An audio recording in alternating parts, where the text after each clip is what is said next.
Okay. I think we're good.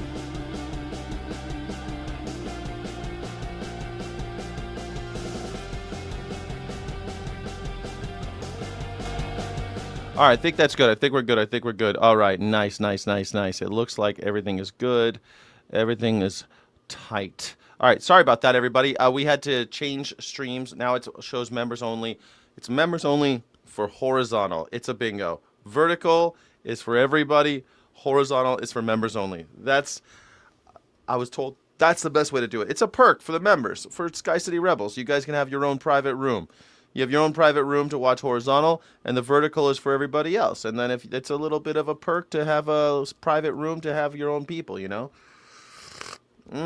Man, tastes delicious. Crappy coffee in the morning. Thank you.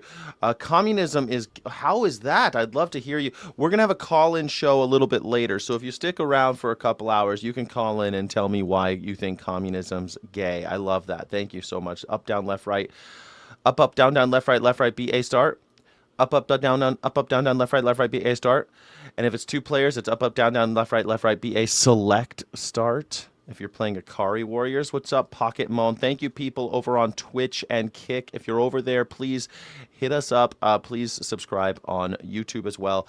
I appreciate you so much. This is the #1 news reaction show on YouTube. Well, actually, it's the #1 news reaction show in YouTube history. I'm very, very proud of that. You know, it's not every day that you get such a great thing. Regular YouTube, and this is irregular YouTube.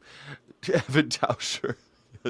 Irregular YouTube is where we're all at. People like to own stuff, so communism is whack. People like to own stuff. People still own stuff under communism. See, it shows that you don't understand what communism is. That's why you're so whack. You must be whack. You must be whack.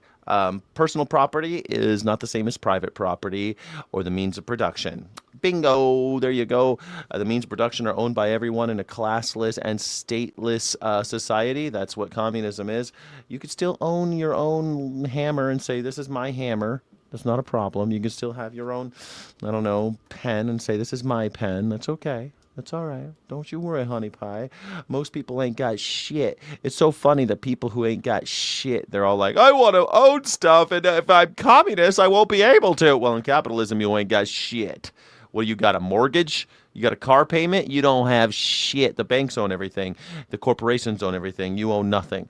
You don't own the means of production. You own no capital. You own no way of making money except your own labor, and they continuously devalue that labor by attacking the value of the dollar, undermining the value of the dollar, always with ideas of cryptocurrency and stable coins, and, well, just keeping artificially the minimum wage to a bare minimum, where you can't even, a sub minimum, where you can't even, you know, buy a pot to piss in, as my grandma used to say. My toothbrush, but you don't own my company. At least that's how I understand it. Yeah, you still own your toothbrush, but you own the company that you work for. You take a piece of the pie at the company you work for, so that your CEO is no longer a dictator, but one of you who helps lead the company. I own my toothbrush. Don't worry. Man, I got you, Pocket Mon. Pocket Mon, I got you. Don't you worry, baby doll. I have my own pen and hammer. Yes, you still get your own sickle and hammer. The sickle and hammer still belong to you. That's fine. LMFAO, comrade. Yeah, that's how it is. Is ranked voting the answer? Ranked voting is a step toward more transparent democracy. I think that's a pretty good idea. Is that the answer? There's no one answer. This isn't a superhero movie where you don't have to work at this. There's no one answer. There's not going to be, Spider-Man's not coming to save the day because you, I don't know, did ranked choice voting or something. It's just not ever how it's going to work. You have to build community, build mutual aid, build mutual defense, take part in your community, actually be a part of it, and then guess what? Everyone does great. It's amazing how that works when we work together. Everything works great. We need the answer. There's not just one answer. Ranked choice voting is a good idea, though. It's about principles. If you have the principle, if you hold the principle that democracy is good and that slavery is bad, that oligarchs are bad, that dictatorship is bad, and that you want to be your own leader and your own papa and your own governor, if you want to govern yourself in your own life, well, then every decision you should make should be on the side of more democracy, not less. So something like ranked choice voting comes up. Of course, I would say, yes, ranked choice voting, great. But if you think ranked choice voting, okay, that's it, let's all go back to sleep now. That's not how that works. It will never work that way. Never. You're on a treadmill. You're on a treadmill, and someone is forcing you to constantly stay running, and they're turning up the speed constantly, and you can't control the speed. So you're on that treadmill and you're running, and it's constantly trying to bring you back, always trying to come off. You're on a moving sidewalk, you know, like the ones at the airport, those long moving sidewalks. You know what I'm talking about? A treadmill. Except some of us are being dragged along, some of us are being pushed back, but they're controlling the speed. And they're throwing shit at you constantly, always throwing stuff at you too. So you're like in American Ninja Warrior. Thank you so much. I am the change. I'm the one Right now, true. Kentucky Representative Thomas Massey. Oh, remember in Kentucky, Thomas Massey, famous for getting the Epstein files released. sort of helping get the Epstein files sort of released. He is now up for re-election, and guess what? Well, MAGA, they don't like him anymore because he wanted the Epstein files. Why don't they like Thomas Massey? I mean, he's a super Republican. They don't like Republicans anymore. Anyone who wants the chomos out, they don't like him anymore. Is in one of the closest watched campaigns in the country, going up against Trump-endorsed Ed Galbraith in the midterm primary election this week. Oh, no. Recent polls show favor for Galbraith. I'm going to primary anybody who goes against me. If you're primary, if you want those SC files, but get ready for a primary. You won't believe it. Can you believe it? We're primarying everybody that mentions the word Epstein. If you mention Epstein or the word accountability, if you say accountability, I say primary. Accountability, primary, accountability. Is it call and repeat? Call and repeat is so nice. President Donald Trump took to social media just hours ago, calling Massey, quote, a totally... It's so funny, Rhino. It's so funny. Rhino, Republican in name only. That used to mean something politically, but now it means if you don't suck Donald Trump's dick, you're a rhino. That's so wild, man. It's the craziest thing to happen in politics in my lifetime. It used to be rhino, Republican in name only, meant that you were kind of a liberal Republican. That's what it meant. You're not as conservative as the other guys. Now you didn't go along with the whole platform. You're a little bit too nice as a Republican. That used to be what a rhino was. Now a rhino used to be someone who was like, they still wanted to abolish women's rights. They still wanted to gerrymander black people out of power, stuff like that. But they were for slightly better gun legislation. Rhino, you're a rhino. That's what it used to mean. Today, if you just criticize the president, you're a rhino. What? It's now a purity test. If you don't suck on Donald Trump's little Pinot, then you little toadstool, then you're a rhino. That's insane, man. That's crazy that's how that evolution right now. Like, what would you call a Democrat who doesn't go along? We don't have that on the other side. You don't have Democrats that are like, oh, you're not a real Democrat. I've never heard anybody talk about that with the Democrats. You're not a real Democrat. That is so revealing about what a Nazi, that's Nazi shit. You're not a real one. You don't hate the Jews as much as these other Nazis, so you're not a real Nazi. You're not a true believer. A believer in what? The one and only true savior, our salvation, Donald Trump. Oh, okay. That is some culty shit, man. Culty shit. Elon was a Democrat, then he came to his senses. Elon never came to his senses, and he was never a Democrat. Donald Trump was never a Democrat and never came to his senses. Donald Trump isn't Republican, and neither is Elon Musk. They are powerful. Choosing red and blue is for stupid poor people. It's for stupid people. They know that. That's why they give money to both sides, because they know that's a way to keep you under control, because you're stupid. If you vote every 4 years and therefore call yourself a Republican, you're an idiot. Same thing for the Democrats. If you vote every 4 years and you're like, I'm a Democrat, no, you're not. If Barack Obama doesn't know what your face looks like and doesn't know your name, you ain't a Democrat. If you ain't on the payroll, you're not a Democrat. To base it on Epstein Island alone, you're completely uneducated. Yeah, I'm uneducated. Yeah, totally. I only watch hours of news every day and follow the career of Thomas Massie. But yes, I'm uneducated for sure. Ineffective loser, end quote. Today, the representative appeared on Donald ABC. Trump, He's an ineffective loser.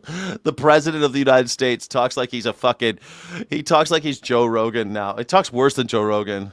This week and said all of Trump's effort campaigning against him could work out in his favor. Every time he tweets about me, it's good for, some money coming in. How did this race become the most expensive race in the history of Congress for a primary? It's because 3 billionaires from outside of Kentucky have funneled millions of dollars in here. They're trying to buy a seat. And so it's not just the president's tweets. I could sustain those without a problem. It's because Miriam Adelson and Paul Singer have dumped money in here. Massie has continued to be Trump's biggest Republican political adversary, forcing votes on the release of the Epstein files and voting against the One Big Beautiful Bill. He has also been vocal about Israel's lobbying influence on sitting members of Congress. I mean, this is a thing, interesting point. Christian Dune says that 90 million people couldn't even be bothered to get off their seat cushions to vote in 2024. Every nation gets the government they deserve. Sort of. I mean, if you think that we deserve a chomocracy where we're a country led by octogenarian child molesters, then I guess you're right. Maybe that's what we deserve. But voting doesn't really help when the people in charge are paying both sides. That you get the choice between a red door and a blue door, and both doors lead to the concentration camp showers. You know what I mean? You're led directly into the gas chamber, whether you pick the blue door or the red door. And that's the government we deserve. The government we deserve is much better than one we have. We just need people to get off their asses and take up arms and actually push, actually demand something better. But the great deal we've made with the devil is that they make sure that it never gets too bad. It's never too bad. Like it's getting pretty bad, but it's not that bad. There's no one waiting in line at the gas stations yet. There's no one waiting in line for bread. People are pissing and moaning. I'm pissing and moaning that my coffee's too expensive, my gas is too expensive. I'm selling my house because shit's just too expensive now. And I'm making adjustments. I'm annoyed. And I would gladly overthrow the government, but most people aren't annoyed enough. They'll go to their boss and they'll bitch and moan. The boss will be like, it's not the right time to ask for a raise. It's just not the right time. And they'll continue to show up for work because they're afraid of doing what they know they should do, which is to tell their boss to go fuck themselves and do their own thing in life. But it's because it's scary. I'm scared. And I've done it. Jack is voting Dem. No, I don't vote Dem. Sorry, buddy boy. Wrong again. I don't vote for Democrats. I have voted for Democrats, but especially at the presidential level, because you're left with two choices, but not anymore. Never again, I don't think. Probably never again. Probably. I don't see myself voting for another Democrat for the rest of my life. Maybe like here in like some smaller election, but at presidential politics, I don't think ever again. I don't see it ever happening. Or even candidates, and wants to eliminate it. He says his competitor's race is an example. I'm the one they haven't been able to bully, so they're putting all the brunt and the force on me. But you can tell that I'm ahead in the polls and they're desperate. That's why they're sending the Secretary of War to my district tomorrow. That's why the president's losing sleep and tweeting about this. That's why AIPAC has dumped another $3 million into AIPAC's buying this election. This is the thing. Like he said, Donald Trump said, me and my billionaire buddies are going to crush you, Tom Massie, if you keep talking about this Epstein thing. And now it's happening. And now there's people in my chat going like, oh, well, actually it has nothing to do. It actually has nothing to do with the Epstein files. You see, Thomas Massie's actually famous for a lot of things like, oh, yeah. Kentucky's basically not famous for anything except for Rand Paul and Thomas Massie because they've said bad things about the president. Like, that's the thing. What kind of a fucking simp do you have to be to take up for a president who says shit like constantly insulting everybody, but he can't take it? He's such a paper tiger. He's such a little pansy that anytime anybody says anything about him, ooh, you bet your sweet cheeks he'll be on the news and on Twitter talking all sorts of trash. It's really ridiculous. And he says he's got thin skin. He says he's a softie. He sucks. So independent, I'll vote third party sometimes. Sometimes I'll write in somebody. Socialist? Well, okay. Sky says we should burn it all down. Yeah, mostly I say that, yeah. Electoral college kind of sucks. Yes, I think that I think California should secede from the union unless unless we abolish the electoral college. The electoral college is a vestige of slavery and should be in the ash heap of history. You can win an election only with a quarter vote. There you go. Citizens United has bought our democracy for the oligarchs. That's right. Citizens United has destroyed any kind of semblance of a democracy. We still technically have a republic, where the will of the people is filtered through the oligarchs. But that's it. That's it. We do it over and over again. Sky, I wish voting was real and real people voted for. Hey, so do I. Yeah. Do you know we don't live in a democracy, right? God damn it. You know that? Yes, we do. It's a type of fucking democracy. It's just that the democracy's been so undermined. It was a neoclassical tip of the hat to democracy. What the fuck do you think we have trial by jury for? It's the whole idea was democracy, because we went to the old books of the Greeks. Well, the founding fathers, they went to the old books of the Greeks, and they knew how to make a government that would run, because they had this idea of a republic where the will of the people, democracy, would be filtered through the elite, so that the rabble could never really rise up and ruin the country, because they were afraid of, the rabble. They were afraid of people who didn't have lands. They were afraid of people who were uneducated. But they still wanted a democracy, so that they made this contract with the people called the United States Constitution. And that's what we have. We have a constitutional democracy, or a democratic republic, or a liberal democracy, or a representative republic. You could call it whatever you want. It's a type of democracy. Duh. I'm so sick of people. We don't have a democracy, right? It's like, bro, what the fuck? Where do you think democracy came from? It came from the ancient Greeks. They had this idea of filtering the will of the people through the oligarchs. And we're doing the same thing. It isn't a new idea. It's a very old idea, actually. Just that in the age of enlightenment, they were trying to cobble something together so that the people would somehow be represented in government. No taxation without representation, all that shit. You know what I mean? God damn it. And then we have these morons here. 250 years later, we have these morons who come into the chat and are like, there's no such thing. We are not democratic. It's not a democracy. Sucker and succotash. Jesus Christ, it's so sad. Well, tonight, President Trump's war in Iran and Russia. Literally talking about Citizens United, that was like 20 years ago. And are you stupid or something? People still talk about Roe v. Wade. That was over 50. That was 70 years ago. What are you talking about? Literally talking about. Yeah, of course. Yes, we still talk about Supreme Court decisions that are affecting us today. And it wasn't even 20 years ago, was it? It was about 20 years ago. So what? Let's forget about it, right? Call the Constitution republic, quit thinking we don't need the Electoral College. Yeah, of course, because you're pro-slavery, May. I already know you. You've been in the chat a lot. You love slavery. You think slavery's okay. Got it. I got it. You think slavery's A-okay. You think kings are good. You think licking boots is good. You think divine rights of kings is good.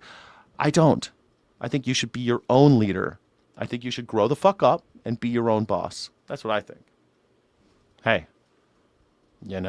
I just want people to rule themselves. I want people to stop being so afraid of themselves. I want people to stop being so afraid of their neighbors. I want some people to stop being so afraid of black people and poor people. I want people to stop being so afraid of those who have no power, like trans people. Oh my God, you're so afraid of the trans person. Oh my God, the people who have no power, the people who are entirely politically vulnerable. Yeah, stop fearing them and start fearing the people with all the guns and the monopoly of violence. The state. Start fearing the ones who are actually killing us, the state. The governments of the world have killed far more people than any citizenry ever has. By a lot. By a lot. Like, legitimate states have executed, murdered, impoverished, starved far more people than any slave uprising. Rising costs fueled by it are impacting how Americans feel about the economy and his presidency. Trump's approval, now at the lowest level of his second term, only 27%. That's all right. That's okay. We can beat him anyway. Let's go, Donald Trump. Woohoo! 27% of remember when he said he was going to bring down inflation? What happened to that? Americans approve of how he is handling inflation. And 76% now say they're concerned about their personal finances. 72%. Hold on a second. 72% in May 2025. Okay. That was only 4 months after 5 months nearly after he was, because, I think they take office January 20th. So 4 months and 10 days. 72% said they were afraid of their own. Now it's 76% are concerned. Stressed, 67%. Secure, 44%. Content, 43%. 43% of Americans are content. What happens when that number goes to 20?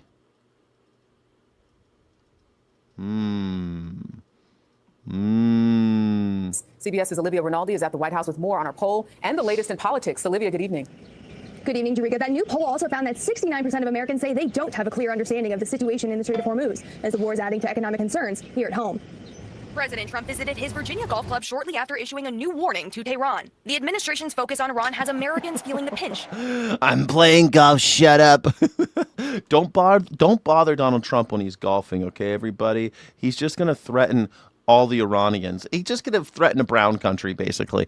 If you ask him any questions while he's golfing, I'm going to annihilate all of Iran. They're all going to die. We're going to take the entire civilization and bring it to its knees. This is what he says. This is what our president says. Bring them to their knees. Fucking weirdo. In new CBS News polling, almost 60% of Americans described gas prices in May as a financial hardship. Yeah. Last week, the president dismissed affordability concerns. I don't think about Americans' financial situation. I think about one thing. We cannot let Iran have a nuclear. There you go. Guess what? You're in luck, Donald Trump.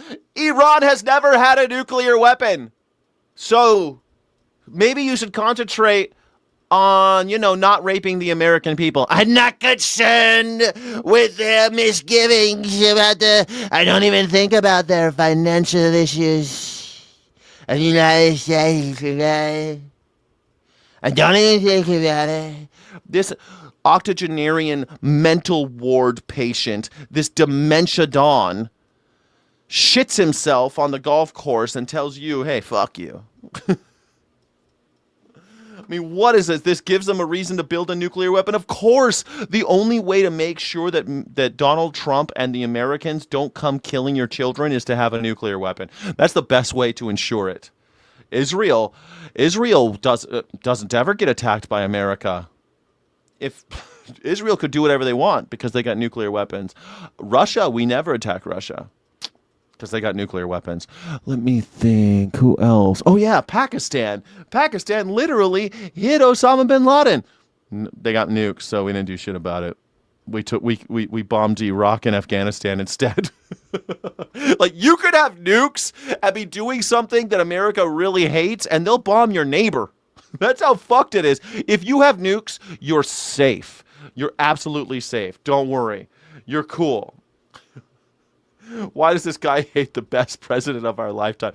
You must be, what are you, 5? Are you 5 years old? Is this the only president you've ever known? Probably the only president you've ever known. The president doubled down in an interview with Fox in Beijing. That's right. That's a perfect statement. I'd make it again. When you tell somebody you're going to have to pay a little more, not that much more, a little more for gasoline for a very short period of time. And what is it with these old guys always doing this? Not that much more. It's the same shit Biden used to do. Why do these old people do this shit? 80-year-old people getting on. Inflation's going down. What are you doing, man? You're going to have to pay a little bit more so that we can bomb Iranian school children. Yeah, double tap. We're double tapping the school. They said, kill them all. I said, kill them all. Kill them all. I love killing them. We love killing Iranians, don't we, folks? We love anyone of Arab descent. We love killing them. It's so nice to kill them. Killing them is the American pastime. It's better than baseball, better than golf, better than baseball. It's better than baseball. Because we want to stop the threat of being blown to pieces by a lunatic. Everybody says that's fine. President Trump ran on an economic revival. Everybody says that's fine. Nearly 2/3 of the country say his policies are making the economy worse in the short term. So as soon as we get that straightened out, we will get back to the kitchen table issues. But the president scored a political win last night, boxing out sitting Republican Senator Bill Cassidy from a runoff in the Louisiana Senate primary. Cassidy voted to convict Trump in his second impeachment trial after the January 6th attack on the Capitol. When you participate in democracy. Yeah, I heard that if you buy a Trump phone, you'll get a free Melania coin. Pretty cool, right? Are you excited about it? Buy Melania coin, everybody. Make sure you buy Melania coin. That's the only way. Donald Trump said that it's the most important financial tool for the prosperity, the Americans' future prosperity. So buy Melania coin.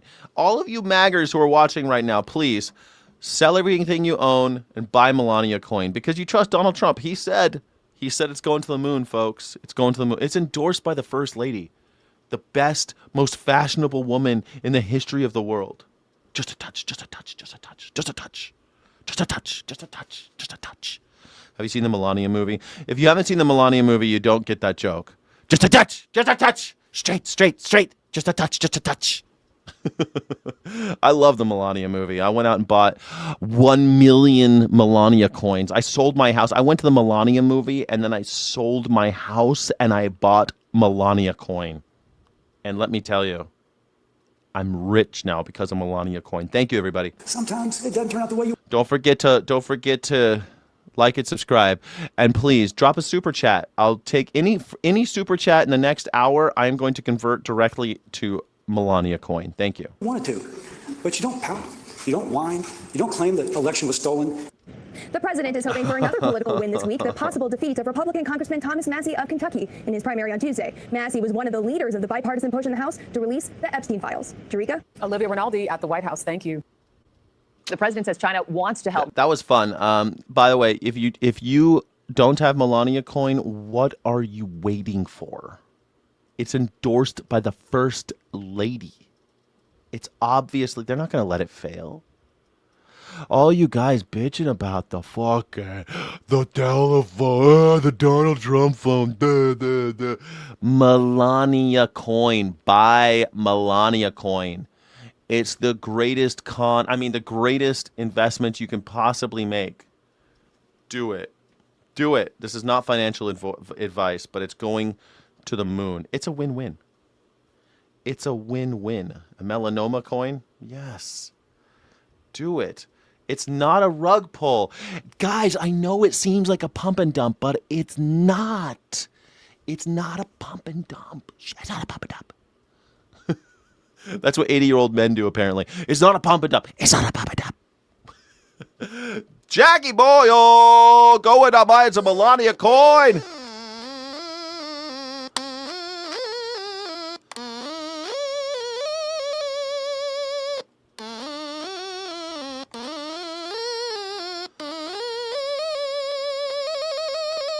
Pie in the sky, Skyjack Morgan, let's do it, baby. We're going to the moon with Melania coin.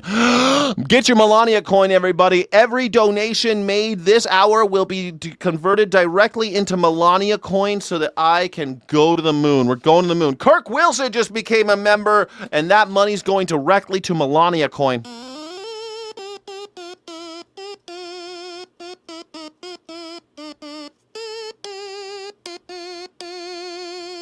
Thank you so much.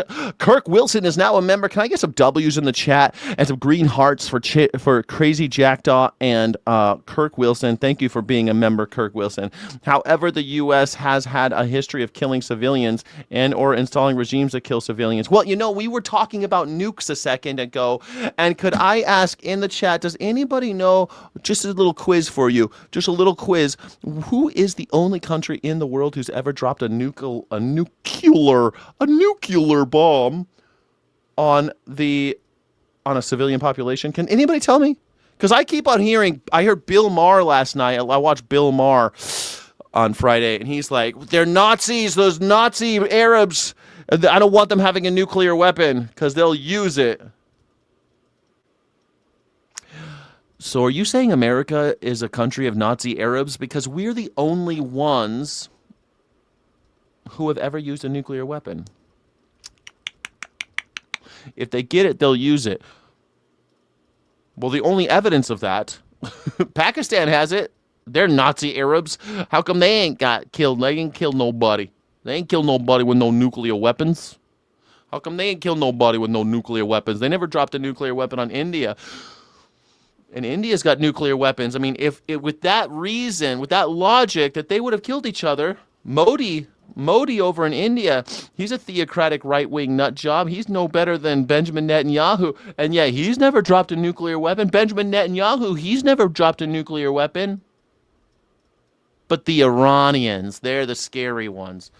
Cool. Thank you, everybody, for joining. My name is Sky Jack Morgan. I'm an independent news and culture commentator, free speech and critical thinking advocate. This is the #1 news reaction on YouTube. Thank you so much. I appreciate you. The Strait of Hormuz reopened, but it was interesting. He said, I don't need to ask for favors. I didn't ask for favors. So the big question this morning is, are they or aren't they going to actually help reopen it? China has a big stake in the game here in the Middle East, particularly when it comes to the Strait of Hormuz due to the amount of oil that they purchased from Iran. According to the White House side, there was a significant amount. Germany, Paul, are you talking about Germany? Germany never got it. Germany never got one. So what? What are we trying to say? Germany we already destroyed Dresden by the time 1945 rolled around, and we had we dropped the bombs on Hiroshima and Nagasaki. Like, by the time we were vaporizing Japanese people because we had successfully dehumanized them, we would never have dropped that bomb on Germany, by the way, because they were white people. They're white people. And there were a lot of Nazis living here. There was no way they were going to fucking drop that bomb on Germany. They dropped it on Japan because Japanese people had been successfully dehumanized and scapegoated. That's why. So I don't know what you think about Germany. They would have used it had they gotten it. Really? Well, I guess we'll never know. We'll never know. All we know is history. And we only know one country in the history of the world, despite many countries having nuclear weapons, only one has used nuclear weapons. Only one. We are in a club of one. Truman was a Democrat, however, he was also a segregationist. These parties, guys, these parties, Democrat, Republican, doesn't matter. Especially back then. Back then before the civil rights movement. But whatever. Kid, you got the goods. Hey, get that Melania coin. Thank you.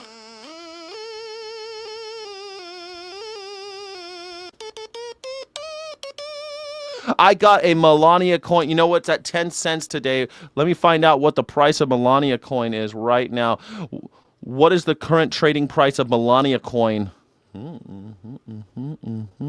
11 cents. So I could buy, oh my gosh, I could buy so many. I could buy like, how many can I buy? I could buy 20, almost 20. Hey, thank you so much. 20 Melania coins. Thank you guys. It's trading at 11 cents today. Thank you. Can I get some W's in the chat for Razzie Girl, baby?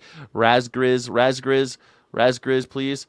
Please. Projection excuse. Exactly. Gas is going to $7. Man, let's see if it goes to 20. Let me get that Melania coin, baby. I need that Melania coin. There it is, the Strait of Hormuz. Donald Trump never heard about the Strait of Hormuz before he started bombing Iran, which is so annoying. Kind of agreement that was found between Beijing and Washington when it comes to the dynamic that is at play here in the Middle East. But the president was asked point blank if he wants China to use its leverage over Iran in order to move them on some of these negotiations. Here's what he said. Did President Xi make any firm commitment to put pressure on the Iranians to reopen the Strait of Hormuz? I'm not asking for any favors, because when you ask for favors, you have to do favors in return. We don't need favors. We wiped out their... Wait a second. When you ask for favors, you have to do favors in return. See, I remember in Trump's first term, he asked certain people for favors. Like he asked the governor of Georgia to find more votes for him. He asked dirt on Biden from Zelensky. And he threatened Zelensky. He blackmailed Zelensky, but he offered something in return for the other guy. You see, that's called quid pro quo. When you ask for favors, you got to give favors back. Donald Trump said he didn't understand that before. When they impeached him, he said, there was no quid pro quo. And now he's saying every time it's a quid pro quo. That every time you ask for a favor, you have to do something in return. So which is it, quid pro quo or not? He never promised a quid pro quo. Do you remember all the maggers back, a few years ago, saying that Donald Trump never said a quid pro quo? We never said the words quid pro quo, but he said that he would do something in return for favors, which Donald Trump just said just now. Just now. I never do favors because if I ask for favors, then I got to do a favor. Yeah. Yeah, that's why we impeached you, you piece of garbage. You fucking piece of shit. Force is essential. So the president is saying he's not asking for any favors there. Meanwhile, China's position is this. On the Iran situation is very clear. The conflict has put a heavy strain on global economic growth, supply chains, international trade order, and the stability of global energy supply, which hurts the common interest in the international community. There's no point in continuing this conflict, which should not have happened in the first place. Acknowledgement of the economic strain that has been placed on many global economies, largely related. Yeah, well, that's true. It should never happen in the first place. It's too bad Donald Trump doesn't understand that. He promised, actually, that he would not start a war with literally Iran. He said anybody, but he made a point of saying Iran so many times that if you vote for that dirty half-black lady, I didn't know she was black, if you voted for her, she's going to start a war with Iran. Whoa. Good thing we voted for Donald Trump, huh? To the Strait of Hormuz, you have the U.S. naval blockade, which is still in effect and has turned away over 70 ships. Yes, we're buying 20 Melania coin. Woo, yeah, Melania coin. We're going to the moon, baby. We're going to the moon with Melania coin. You're going to love it. So far, you also have the element here that about 90% of Iran's oil exports go to China. Who do I want to be president? I don't want to have a president. I don't want any more presidents. No more presidents.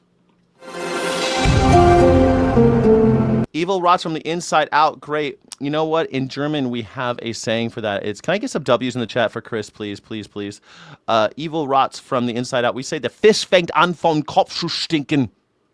But we also say it in English. We say it in English. It says the fish starts stinking from the head. Yeah, it starts stinking from the head. I mean, it's a toss-up, the dollar or Melania coin. Melania coin is definitely going to surpass the dollar in every way. I mean, don't forget, Donald Trump has already created a stable coin, and Howard Lutnick owns Tether, which is, I think, worth fucking $19 billion right now. Tether coin, it's just a way to tether. It's a stable coin, so you can... you have black money. That's basically all it is. Pretty cool, right? Yeah. So who runs things? Nobody? You run things, Paul. Are you so afraid of yourself? You run it. You run your life. You run your life. Who runs things? Are you that much of a simp? You need teacher to tell you what to do? Your baby, you need someone to tell you what to do? I need the policeman to tell me what to do. I need the governor to tell me what to do. I need the president to tell me what to do. No, you just do things. Do your shit. Help people. Be a good person. Go out there, be a good person. Well, who's going to run things? We do. We all run it. It's not that hard. Like, why are you still? You have no faith in yourself? Yeah, billionaires, Paul. Duh. Yeah. Duh. Billionaires. I mean, that's who's running it now. So, I'm surprised you don't want Bernie Sanders, AOC, or the other socialists since you're so fond of socialism. Sweet Havoc, you watch this show every day. Are you seriously that dense? Are you seriously still that dumb? Socialism is just a part of a larger pastiche, a quilt, if you will, of an economy that you try to do the best you can for the people of this country, of any country. That's what you're supposed to be doing. A lot of that's going to include socialism. There's some socialism in every country, no matter how you look at it.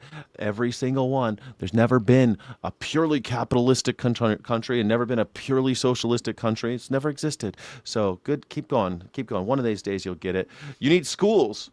Okay, schools are socialist, so we make the schools. You don't need the president for schools. You don't need that. No, we had schools before we had presidents. Schools existed before presidents. Police, you need police. What do you need police for? Police like they do, like, are you American? Paul? Police, you want the police like they are here? Right here in America, where they show up 2 hours after your house is robbed to take notes and laugh in your face? Or They show up to beat people who are beat up people who are practicing their freedom of speech. The people who arrested Martin Luther King Jr. 30 times, like the people who murdered Martin Luther King Jr., like the people who murdered Fred Hampton, like the people who murdered Malcolm X. Those guys, I don't need them. I don't need them. Like the people who are completely ignoring the fact that Nancy Guthrie is missing. Those guys. You need banks, workers. What are you, insane? Workers? What the fuck's that got to do with the president? You need workers work. What do you mean? What, people can stop working? What are you talking about? People have been working long before there were presidents. Long before there were presidents, people worked. Banks outdate presidents too. Banks are like one of the first things we figured out. Like banks are super old. Very, very old. Like Knights of Templar and shit. We've had banks since we could write. Since human beings could write shit down, there were banks. Since human beings were growing excess grain, there were banks. There's always been a bank. There's always been some idea of a bank. It's very, very, very old tech. We're not going to give up the banks. Don't you worry, honey. Don't you worry. It'll be all right. It'll be all right. Police are socialists. That's true. That's right. It's true. Police are socialism. And I love people always like, what about the police? If you get rid of the president, we won't have police. What the fuck are you talking about? There are always going to be some team of people that when you organize society, when you organize yourselves, you're going to say, hey, you guys, what are you doing? Okay, well, here's what we're going to do. We're going to set up some rules so that you can, like, I don't know, make sure that everyone's okay. You're going to go out and help people. Just to walk around the city helping people. That's what you're going to do. Don't shoot anybody. If you shoot somebody, it's going to be your ass. That's it. It's not that hard. Yeah, I mean, banks were temples, yeah. Early shit, guys. Early banks are like literally old cuneiform tablets that we have that are like ancient like early writing for human beings. It was banking. That's what it was. It was banking, keeping track of who put what grain or beer or bread or grain into the silo so that they can give you a little script, and that script would mean that you have a guarantee that you can come back and get your grain. It was basically an idea of communism before there was such a thing as communism, of course. But banks, we all put our shit in so that we all have enough when we need it, and the bank takes a little piece so that they're able to run things. They built religions off of this idea. This is how religion started, was this stuff. Yeah, thank you. I am not the solution. Don't worry, Paul. I don't want to be the solution, weirdo. What is it with you? You watch too many superhero movies? You think there's some superhero that's going to come and save you? That ain't happening. You got to do it yourself, buddy boy. Presidents, leaders, all this stuff, they're not the solution. You're the solution, Paul. You're the solution, Paul. Paul, you're not listening to the words coming out of my mouth? You said, who should lead us? I said, you should lead yourself. What are you going to ask next? Who's going to wash my dishes? Wash your own fucking dishes. Who's going to do my laundry? Do your own fucking laundry. Who's going to cut my hair? Do it yourself, motherfucker. Or produce some value or collective value so that somebody would want to cut your hair for you. And then you exchange social capital. It's that simple. It's not a hard concept, Paul. Paul, you're the solution to your own problem. Thank you. Morning, Sky. What's up? How you guys doing? Please like and subscribe. Hype the stream. We're going long today. It's going to be a long stream today. Thank you so much. We're trying Asmongold style today. Part of Austin, Texas was in lockdown over the weekend after police say a group of teenage boys went on a shooting spree. At least. Oh my gosh, Austin, Texas. This girl on the left with the red hair, she reminds me of that woman in Lord of the Rings. Not Lord of the Rings. You Know Nothing, Jon Snow. What was that show? The games of chairs, musical chairs. I forget. Dragon Chair. I think Dragon Chair. I think it was called Dragon Chair. You know nothing, Jon Snow. You know nothing, Jon Snow. I think that's her. That's the same actress. I think now she's doing KTLA 5 Austin, Channel 5, CBS News, telling me about why Austin everyone dies. She used to be on the Game of Dragon Chairs. The Game of Dragon Chair. I think it was called the Game of Dragon Chair. I forget the name of that show. Dragon Incest Chair. Dragon Incest Chair? Because a lot of incest in that show. Incest and Dragon Show. 4 people were injured in multiple shootings. Bradley Blackburn is tracking the latest. Police tape stretched across a dozen different crime scenes in Austin, Texas, as authorities raced to find a group of teenagers who unleashed random violence. It scared me so much. Drive-by shootings don't really happen. Police say it started Saturday when a 15-year-old stole a gun from a gun shop and then jumped into a stolen car with another teenager, a 17-year-old. What? They stole a gun from the gun shop? That's pretty hardcore. This kid's like, man, only in Texas. You gotta admit, every day we do this show, and there's always some shit happening in Texas. This 17-year-old stole a gun, hopped into a car with another 17-year-old, started shooting out the damn window. Is that all of our people, all of our residents, please remain vigilant. We need to take seriously the fact that we've got two juveniles, 15 and 17, running around with guns, creating this havoc. For hours, police engaged in a manhunt as the teens moved between multiple stolen cars. Much of South Austin was ordered to shelter in place as the teens drove around firing at homes, fire stations, and other structures for no... Yeah, I think it was called Incestuous Musical Dragon Chairs. I think that was the name of that show. I think it was called Sibling Romance? Sibling Rivalry? Sibling Rivalry, I think it was called. Sibling Dragon Dance Sex Show.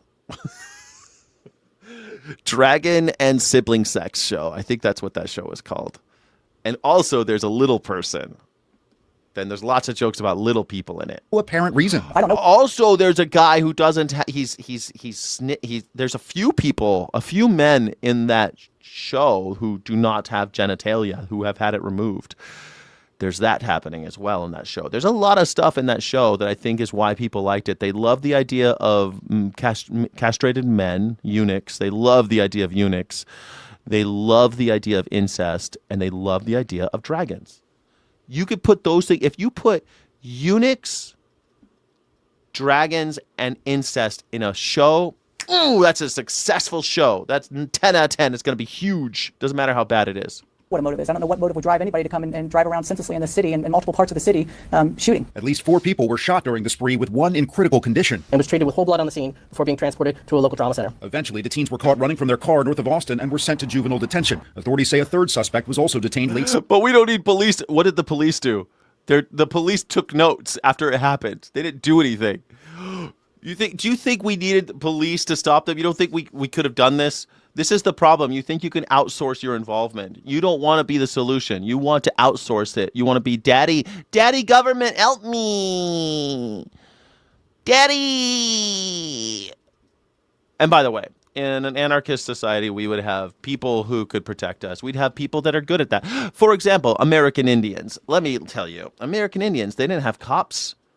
What are we going to do without police? We just have big dudes. There's always going to be big dudes and women who want to solve crimes. You'll have less crime because most crimes are committed for money. You'll have help for people so they can get mental help. They'll have community so they with far less crime. And you don't need people with guns, roar, like being military freaks in the streets. You don't need that. You don't need that. You might need some big dudes. But we always got big dudes. There's always going to be some big dudes and some big ladies who want to, like, make sure everything's okay. Help people. That's it. It would look a lot different. It would look a lot different. They wouldn't be just like shoot first, ask questions later. And these cops didn't even do anything. What the fuck are you talking about? We need cops. They didn't even do anything. What'd they do? The crime was committed. Did they prevent the crime? No, they didn't prevent any crime. Sunday. The 17-year-old has a warrant for a theft of a gun from the same store that the 15-year-old stole a gun from yesterday. Police say some of the shootings were captured on video, and while the suspects... Existing warrants, huh? Good thing we have cops. Suspects are juveniles. The investigation is ongoing. Bradley Blackburn, CBS News, New York. There is an old idea. But don't worry, they'll do all the theater of having, we got these, we'll put this yellow shit up, flashing lights. Hey, slow down. We're investigating over here. We got them working in shifts. Like, you want to know what cops are like? Have you seen The Big Lebowski where the cops are just like, he's like, do you have any leads? He's like, yeah, we got lots of leads. Chief's got us working in shifts over here. Yeah, we're almost there. We're about to find out who stole your car. Totally. We're going to do it. If the cops didn't do anything, why are they under arrest? They arrested them. They're not even under arrest. They went back home with their parents. What are you talking about? They're juveniles. They didn't do shit. Dude, what is this worship of police here? This is so crazy to me. Yeah, they're the best. Police are the best. They never do anything wrong. You're right. They're great. They're great. Police are great. Exactly how they are today is exactly right. Yes, this is the right. No room for improvement. Police are perfect just the way they are. They keep us safe. That's why there's no crime in America, because we've got all these cops. We have more cops than any other country in the world, and yet we still have more crime than any other country in the world. We have more cops than any other country of the world, and yet we still have more domestic abuse than any other country of the world. We have more cops than any other country of the world, and yet we still have more murders than any other country of the world. We have more cops than any other world, and yet we still have more homeless people in any other country of the world. We have more cops than any other country of the world, and yet we still have more school shootings in any other country of the world. So why do we got the cops? I thought the cops were to prevent all those things. We got more robberies than any other country of the world. We got more carjackings and car theft than any other country of the world. But we got all these cops. I thought they were supposed to fix these things. Cops. Everybody loves them. More cops. That's what we need. That's exactly what we found. We put more cops in New York City. They have way more cops thanks to Giuliani. And you know what? There was more crime. And then they put more cops. And then there was more crime. And then there was more cops. And then there was more crime. You know why? Because cops create crimes. Cops make up crimes where they don't exist because they have to justify their own existence. They have to make up crimes in order to justify the fact that they are on the budget, that they take all this money. So they got to make more crimes. They're arresting people for walking down the street looking at them funny. They're arresting people for fucking climbing trees. They're arrested for people for drinking a beer. They're arresting people for all sorts of shit. Well, technically, this is illegal. Yeah. It's a gang, dude. Yeah. Female officers not as bad. They're still bad. They're still horrible. Because they're a big gang of fools. That's right. That's it. Failure to ID. Failure to ID, yes. We need more cops. More cops, everybody.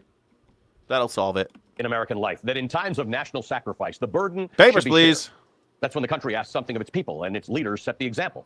Franklin Roosevelt gave up his presidential yacht after Pearl Harbor as a gesture of wartime sacrifice. Jimmy Carter famously turned down the White House thermostats and wore a cardigan during the 1970s energy crisis. Oh, yeah, look at that. Look at that. And what did your boy Al Gore even was like? Wear a tank top in the summer, motherfucker. Stop wearing sweaters inside, dumb shits.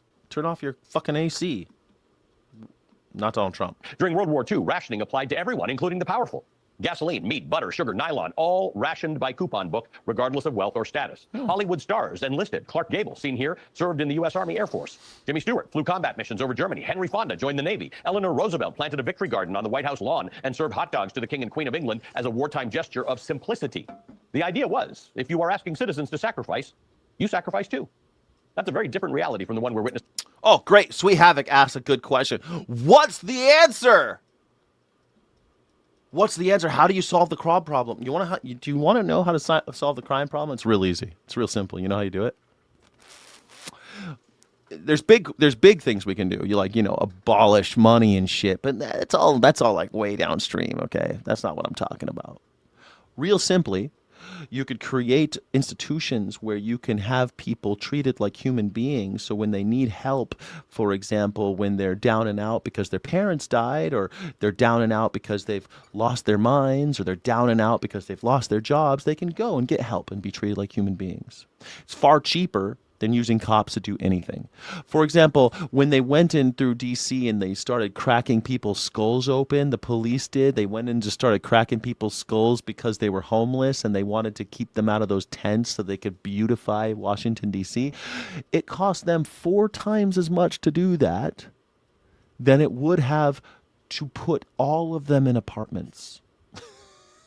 It would have been cheaper to put all of those people living in tents in apartments for a year than it was to use the police force to beat them and move them and scurry them off and push them out of the city, put them in other parts. So now they're still homeless. They still got the same fucking problems. Now they're just someplace else. It's so simple, actually. It's painful. The other thing we can do is have not police, but people who are trained in social service. go and so you still have to have maybe some police with guns, but you don't need that many. Most of what they get calls for are things like domestic abuse, domestic violence, people losing their shit, people having bad days, stuff that they don't really need guns for. They could bring a gun if you want, but have them trained so that that's not really what they're doing. They're not taking them and putting them in the criminal justice system. They're taking them and they're helping them get back on track. It's that simple. Basically, it's real easy to keep people in order. It's not that hard. And you get to decide whether or not you want to use violence, proven not to work. Like maybe it works for now, like violence can work like for the next 10 minutes, but it doesn't work for the long term at all. It just causes more problems. You could send someone to someone's house and shoot first, ask questions later, use billy clubs to beat the shit out of people and take somebody away, put them both in jail, do whatever. Or you can have a long-term plan on how we can actually get these people back on track. I mean, it just isn't that fucking difficult. And it's actually cheaper to use compassion than it is to use violence. I know it seems counterintuitive, but violence costs a lot of money. You gotta have a lot of people to do it. You gotta have a lot of beds to put people in, and you gotta control them and put them behind bars and have that violence. The violence acts there. You have injuries. People die. It's all very expensive. It just ain't that. It ain't that hard. The solution is basic human compassion and dignity. It ain't that difficult. Yeah, it ain't that hard. And I think you'd have to be stupid to think otherwise. Paul Costa, for example, clearly is willfully ignorant. Paul Costa he's so close-minded and small-minded, he won't ever broaden his horizons and see the rest of the picture. He won't ever zoom out because he's so indoctrinated to thinking good old, bald eagles and fucking the president has my back and the police are the good guys. But they're not. They're not the good guys. They're there to control you. They're there to keep you under control. They're the law. You're in order. That's law and order. They're the law. You better stay in order. Don't get out of line. And if you do, have a bad day. I mean, this is so basic shit. When people look at why people have these breakdowns at Walmart, or why people lose their shit on Uber drivers, or why people lose their minds at restaurants, or even people lose their minds on each other, on people they love, like husbands and wives, they fight. Why? They're broke. They are eating garbage because they can't afford or don't have the means to cook for themselves because they don't have hot plates, they don't have microwaves. So a lot of them, these people don't have the fucking means to actually cook for themselves. So they're ending up eating like chips or shit that they buy at 7-Eleven. And now they're malnourished. They're hungry. So now they're in bad mood. A lot of times they can't even clean themselves. So they're smelling bad. They're feeling bad. And what happens is then they're angry. And then somebody looks at them the wrong way. Someone disrespects them. They feel bad and they start losing their shit. On subway cars, in schools. You see it all the time. Did you not have a kid in your school who wasn't eating right? Did you not have a kid in your school that wasn't eating and everyone knew? And that kid was not okay? You didn't have anybody like that in your school?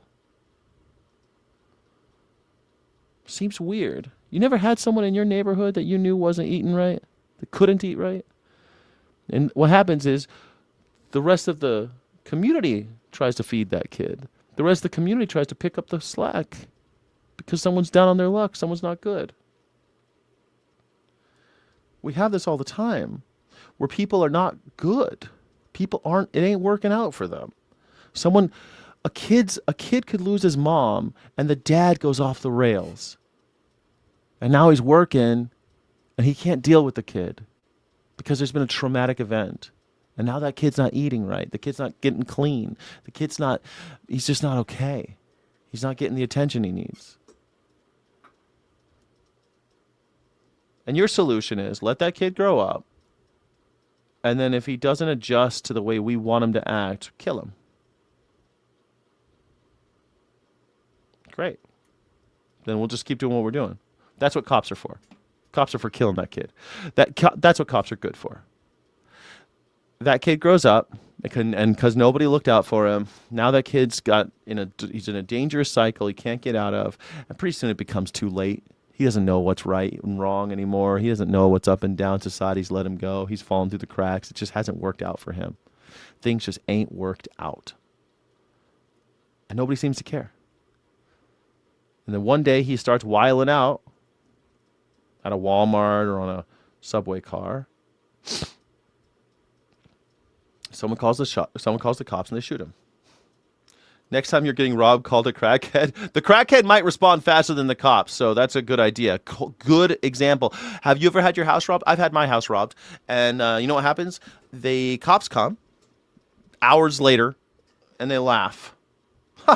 Yeah, well, this thing happens. Make sure that if you give us a list of things that were stolen. See you later. Good luck cleaning this shit up.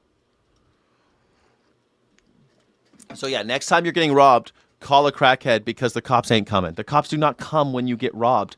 What do you think? This is how stupid people are. This is how stupid people are. They think that cops are like waiting to spring into action. And that's not what they do. They're a bureaucratic arm of the executive branch. They go and they take notes after crimes have already committed. They're not there when the crimes are being committed. There's no beat cop walking around whistling Dixie with his truncheon. There's no Andy Griffith walking the streets of Mayberry hoping that he could stumble upon a crime. Cops aren't fucking Batman looking for fucking people getting their purses robbed. Cops are not Batman. You call the cops after a crime has been committed. They come, take notes about what went down. Yep, okay, yeah, That's what they do. They type that all into a computer, and that's it. If it was bad enough, maybe you'll get an investigation, but probably not. Probably not. You guys, yeah, you are a goofy-ass boy. Yes, Quacks a lot. You are a goofy-ass boy because you're such a little baby. You think the cops are Batman. You need to stop watching fucking cartoons, okay? Cops are not Batman. ICE is a great example. ICE, you think they're solving crimes? Oh, yeah, we're doing lots of research. We're not raiding people. We're going out. It's a fine-tooth comb. No, it ain't a fine-tooth comb. They're going out. They're cracking skulls. They're beating the shit out of people. The cops are good for that. If you're practicing your First Amendment right, for example, they're really good for that. You can put a bunch of them in the streets and they can fight and shoot people. They're great at that shit. That's it. So no police. Yeah. If you can't imagine a world without police, then get out of the way, because some of us have work to do to stop the violence. Yes, Paul Costa, you have a small little mind. Gotta open it. Gotta open it. Stop being so afraid of your neighbors. The cops are the state. Why do you love the government so much? Today, the president asks Americans to tighten their belts while offering little of value himself. To be fair, he's contributed something, including shirtless AI selfies, midnight meltdowns, and thousands of unhinged Truth Social posts. While working Americans absorb the cost of this president's trade war and his war of choice in Iran, the people around Trump, those on the friends and family plan, appear to be doing quite well. Just this week, a sweeping New York Times investigation reported that FBI Director Kash Patel has continued to use FBI aircraft for personal outings involving his girlfriend, who lives in Nashville. As an FBI director, Patel has to fly private. He's supposed to reimburse the cost of a coach ticket for any personal travel. Pause the track. That's a great thing. People will sit on their asses while listening to a woman getting beat by her ex, and they have no problem with it. They have a problem with it. You know what they do? They call the cops. In fact, there's lots of these events that are known where people are like, oh, the bystander effect. The bystander effect. No one jumps in and does anything. Well, they do something. They call the cops. Because they're just like this idiot Paul Costa. They think that I can call the cops. I don't actually have to do anything. That's what happens. Over and over and over again. People call the cops, but there's a dead person on the subway that nobody does anything about because they called the cops. That's all they can do. Because they can't even imagine a world where they take responsibility for anything. Because we're living in a fascist dictatorship. We're not involved with each other. And we need to be. The existence of our police as they are today is exactly why those types of things happen. Why, when a woman's getting beaten or raped or something bad is happening, nobody jumps in is because leave that to the police. That's the police's job. They'll be here any second, right? Any minute, they'll spring. They'll jump into action like Spider-Man or Batman. Don't worry, it's perfect. They're fine. Cops are fashion. Yeah, we need reform. That's exactly right. Yes, of course they do. Yeah. They're pussies. Well, who made them pussies? Pause the track. Do you think there's overnight that Americans became pussies? They became pussies because they've been trained to be. Yeah. The cops aren't the problem. The courts? The courts. Yeah, it's the courts. Sure, it's the courts that are the problem. What do you want the courts to do? What do you want the courts to do? What the fuck? The report details taxpayer-funded flights, overtime costs for FBI personnel, and security expenditures tied to those trips, including a government jet flight to a country music concert in Philadelphia, where agents reportedly waited late into the night on overtime before flying the couple back to Virginia. According to the reporting, her personal security detail in Nashville alone, 4 agents and 2 SUVs, cost taxpayers roughly $1 million a year, and that's before overtime. Hey, there you go. $1 million a year for SUVs and taxis. I love it, man. Fucking, I wish I had that type of budget, right? Cop quotas. You know, cops. Yeah, you know they don't have quotas, but they get medals when they really crack the shit out of someone's skull. Hey, you're the best skull cracker this department's ever seen. We're gonna give you a special medal. We're not doing quotas though; that would be illegal. But you get a $5,000 cash reward if you crack any more skulls. Both Patel and his girlfriend deny doing anything improper. King of the skull crackers. FBI special agent and MS Now contributor Rob D'Amico put it. Convict and hold. Okay, so here's what's happening there, Rick James. I see what you mean. You want to pass the buck to the judges, but the problem is the cops are breaking the law most of the time, and they can't just convict. The judges can't just convict because we have this thing called trial by jury in this country. It goes back to the ancient Greeks. The ancient Greeks invented this whole trial by jury thing, and we're still doing it. So, you know, it takes a little while to convict somebody or hold somebody. But the problem is a lot of these people are arrested for doing nothing. Like, how many people are arrested for DUI when they're not drunk? How many people are arrested for just being outside because they might have said something about the government and the judge doesn't want to hold them? So it makes sense, right? So maybe if you wanted to have, like, I don't know, like maybe that guy on that subway car who killed that young woman, maybe you're thinking about that. Okay, well, maybe we should have had a place to put a person who's not okay. Clearly, the judge could see this person's not okay. Let's have this person evaluated by a professional to see if they can get help for their mental instability. That'd be cool. But the judges can't do that. The judges have no place to put them. There are no insane asylums. There are no institutions for that. Why? Because we decide that cops are the ones to do it. So cops kill those people. If you are having a mental breakdown, cops come to kill you. What else are they supposed to do? There's nothing else to do. Judges can't put you anywhere. The cops aren't prepared to do anything with you. They're not trained to do anything with you. And there's no place for you to go.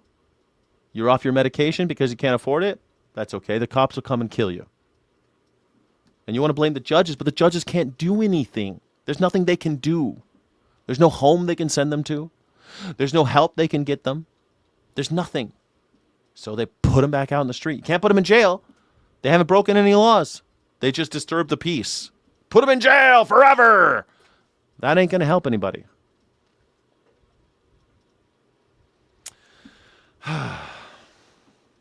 Badge is a responsibility, not a VIP pass. It's worth recalling that in 2023, Kash Patel said this of the then FBI director, Christopher Wray. I'm just saying Chris Wray doesn't need a government-funded G5 jet to go to vacation. Maybe we ground that plane. $15,000 every time it takes off. Just a thought. Maybe indeed. Patel is hardly alone, by the way. Judges are doing their job. You can't put away people for disturbing the peace. You can't put them in jail for 100 days because they were loud. This is what these stupid Republican, these MAGers want you to believe. This is what happens in their dream life. The cops find someone climbing a tree because they've lost their fucking mind and they're talking to the tree. And so they find a person climbing the tree and they're like, it's against the law to climb trees around here. And so they tear the person down, they beat him up a little bit, they bring him before the judge and they're like, Judge, this guy was climbing a tree. And the judge looks at the guy and the guy's clearly talking to himself, clearly not okay. What's he supposed to do? What's he supposed to do? What's he guilty of? Climbing a tree. He needs help. Well, we don't have any help to give him. No place to put him. You can put him in jail. He's not going to do well in there because our jails are they're private for-profit fucking institutions. They are there to make money, and they're just going to put him in a place where he's going to get beaten the shit out of. He hasn't done anything really wrong. He's just climbed a tree. Something's wrong with him. Something's wrong with him. So the judge says, fine, you got any money? Now, in your life, you think he should just go to jail forever because he climbed a tree. Well, that's not a fucking... You can't put people in jail for climbing trees. Well, he's talking to himself. That's not against the law. The police don't like him. So what should they do? These woke judges. What should that woke judge do? This crazy person's climbing a fucking tree. Well, there's really not much a judge can do. It's against the law for the judge to put him in jail forever.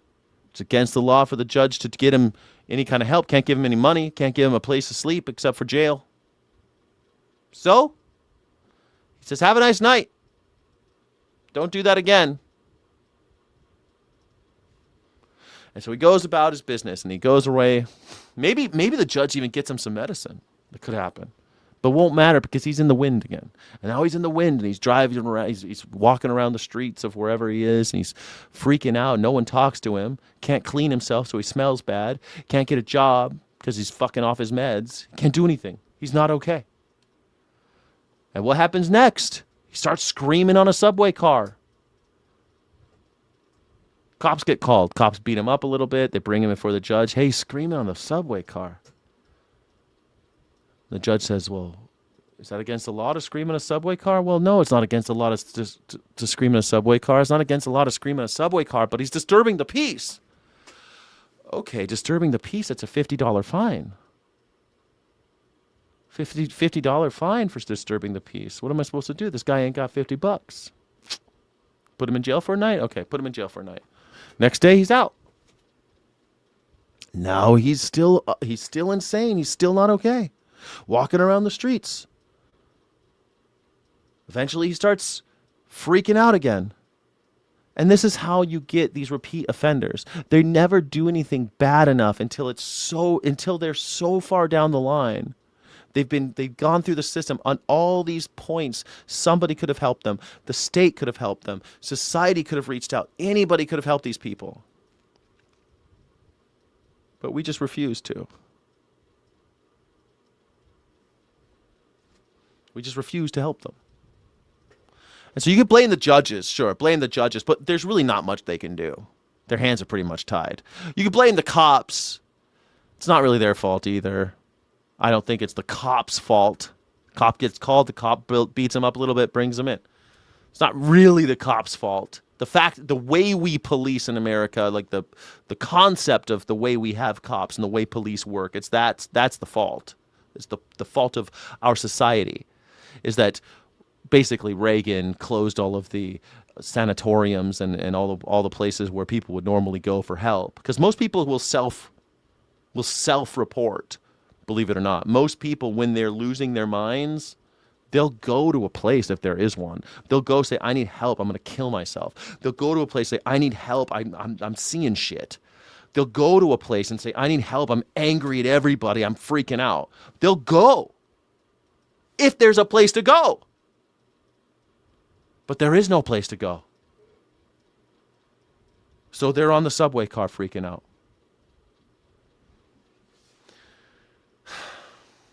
Anyway. Shortly after leaving the White House, after Trump's first term, Jared Kushner, the president's son-in-law, secured a $2 billion investment for his private equity firm from a Saudi sovereign wealth fund, which was headed by Crown Prince Mohammed bin Salman. It was a deal that raised immediate questions about what exactly the Saudis were getting in return for that investment, according to multiple news outlets, including the New York Times. He has since received additional investment from Qatar, according to Times reporting. And it's noteworthy that Kushner, who...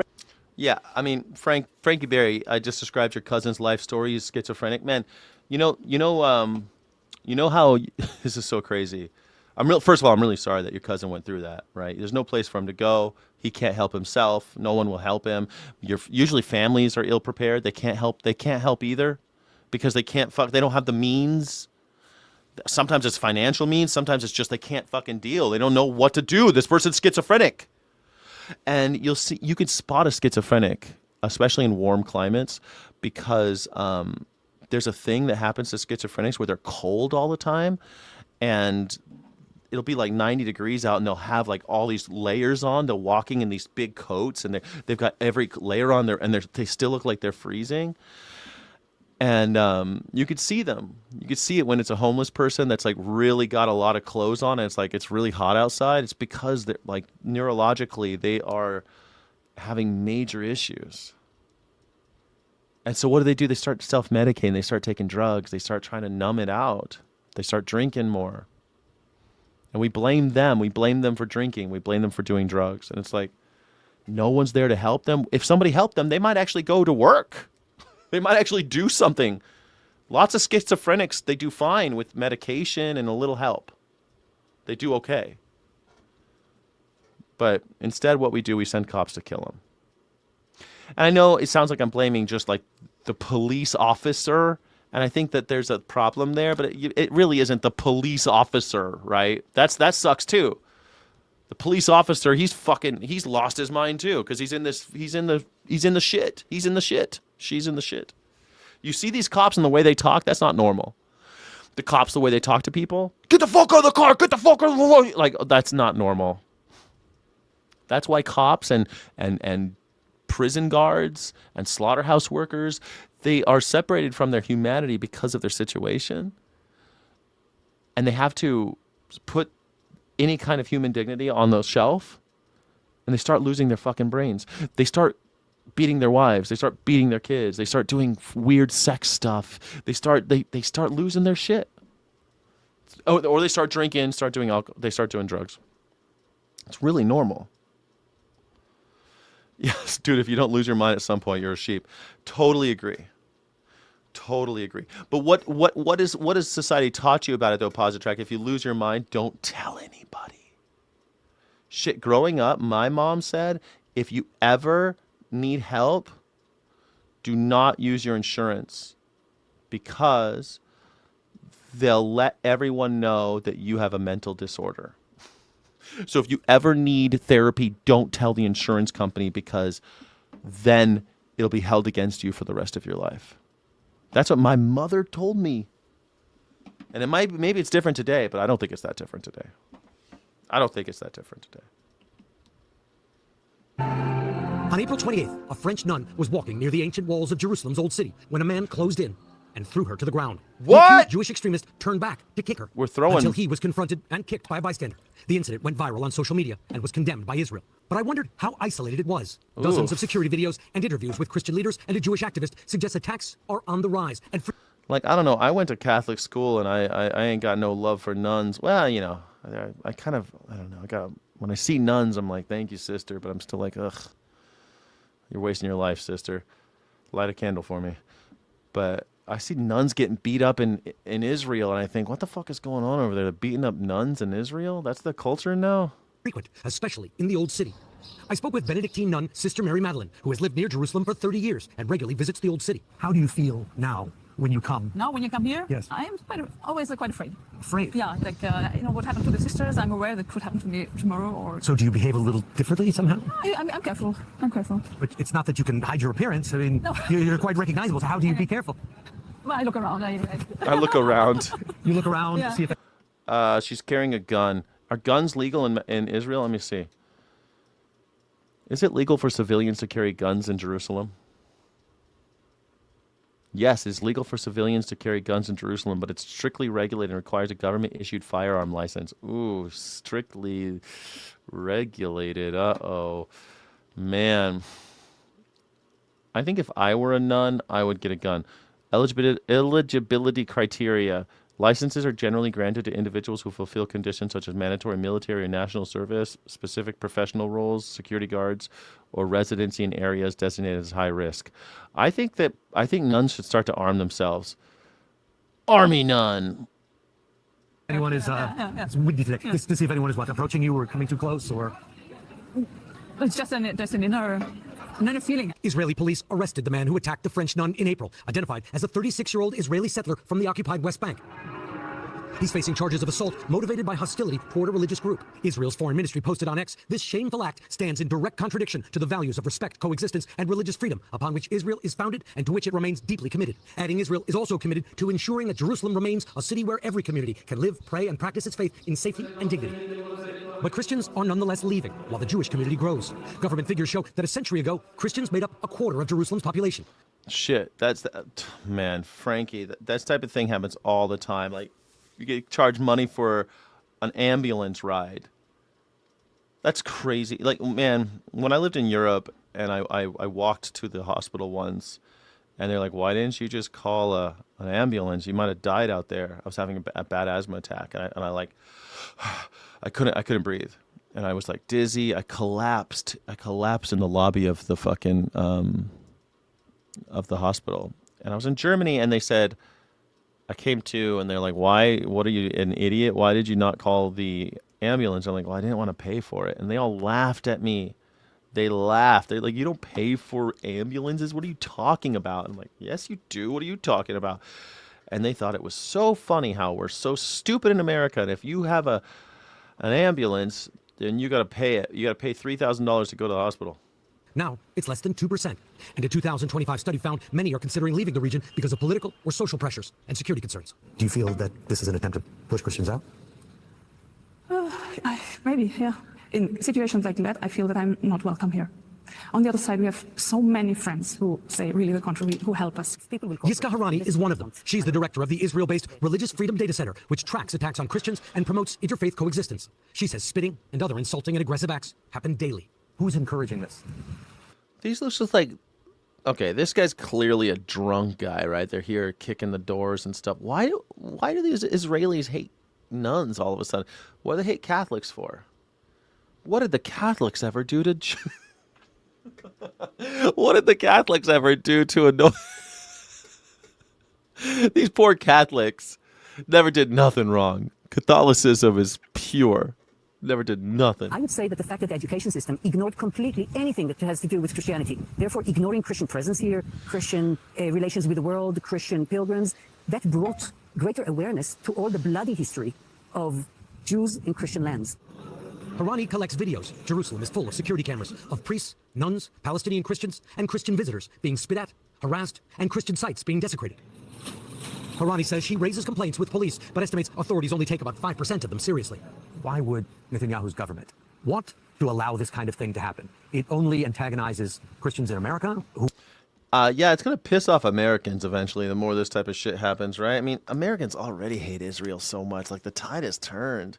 Even me, I was always like, well, Israel's got the right to exist, and what are we supposed to do? Give Israel back? Like, what the fuck are we supposed to do? But at this point, man, perpetrating genocides and ethnic cleansings and bombing Lebanon for no fucking reason, convincing America to get into war with Iran. Gaza was just like, how do you defend Israel at this point?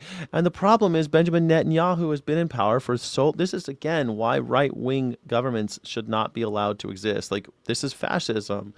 Benjamin Netanyahu is a fascist. Benjamin Netanyahu has been in power far too long. He should not be in power anymore. It's definitely argument for term limits, absolutely. But also, when you have far-right governments doing this type of shit, this is always what they're going to do. They're going to start bombing other countries. That's what they always do, because they need a scapegoat to continue their crimes. Benjamin Netanyahu would be in jail right now if they weren't at war. Who support President Trump, who support Netanyahu. So isn't this harmful to him? This is harmful to everyone. It's harmful to Netanyahu, who really wouldn't like to see that and to be embarrassed in front of journalists saying that this is not our way, that we really appreciate the Christians. But he has ministers. In particular, Harani points to Israel's radical right-wing National Security Minister, Itamar Ben-Gvir. He's been sanctioned by the UK, Norway, Australia, and New Zealand for inciting violence against Palestinians. In a 2023 interview with Israeli media, Ben-Gvir, who oversees the police, said spitting at Christians should not be considered a criminal offense. His office didn't respond to our request for further comment. What? Spitting at Christians should not be a criminal offense. I mean, it's battery, right? It's assault and battery. Spitting on someone is battery. I would say that it is on the rise because the government is turning a blind eye And that has become slowly something that is acceptable. Now, it's not only men, it's also... This is exactly what's happening in America. It's okay to say what you want to a Muslim. It's okay to spit on a Muslim in America. Like, this is exactly what's happening here. You think this is just... I feel like Israel, you know, they always say the big devil, little devil. There's a lot of truth to that, you know. If Israel's doing it, we're doing it too. We're, you know, there's a lot of people, they want to bring lynching back. And it's okay, mostly. Mostly, it's still okay for white people to do whatever they want when it comes to black people and women. Not everywhere in America. America's a big country. It's not everywhere. But mostly. Like, or the rich. If you're rich, you can do what you want to the poor. Do whatever you want. If a rich person killed a poor person, nobody cares. Poor person kills a rich person, that's a problem. Luigi Mangione. So women. It's not only children, it's adults. I stopped Israel, an Orthodox Jewish man down the street from where the French nun was assaulted. He didn't want to get... Bibi's a war criminal. Of course he is. But then again, so is every U.S. president. I mean, we're not all that, right? I mean, like, you're right. I totally agree. Benjamin Netanyahu is a war criminal. Completely agree. But the problem is, so is every American president. Like, almost all of them. His last name says he's never spit at Christians, but knows about it. You've seen people sort of spit on the ground. What is far right about what they're doing? Well, I mean, Benjamin Netanyahu's party is the ultra right-wing conservative party. They are all about nationalism. Israel first, you know, it sound familiar? Israel first. They're very controlling about immigration, is very xenophobic. They built a wall that went straight through the manger of Bethlehem. So they actually have a wall to control the movement of the Palestinian people that goes straight through Bethlehem. Pretty cool, right? Right through the manger. That's what Jesus would have wanted.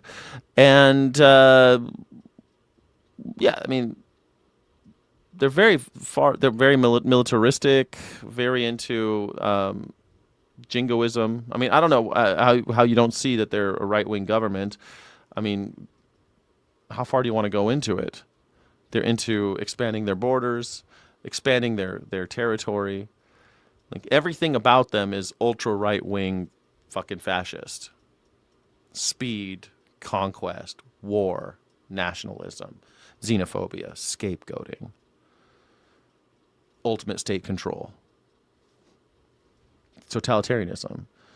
But Israelis, they have in universal health care. They get to go to the hospital anytime they want. In fact, it's in their constitution. They get to go to hospital anytime they want. An constitutional right to access to health care. Incredible. So, I mean, they're doing something right, right? When priests walk by. I know. What do you think about that? That's what I say. We're not at the level that we can say that we're more than other people. Other people think that because we're already in Israel and in Jerusalem and everything, that we can be we're bigger people than other people. It's not true.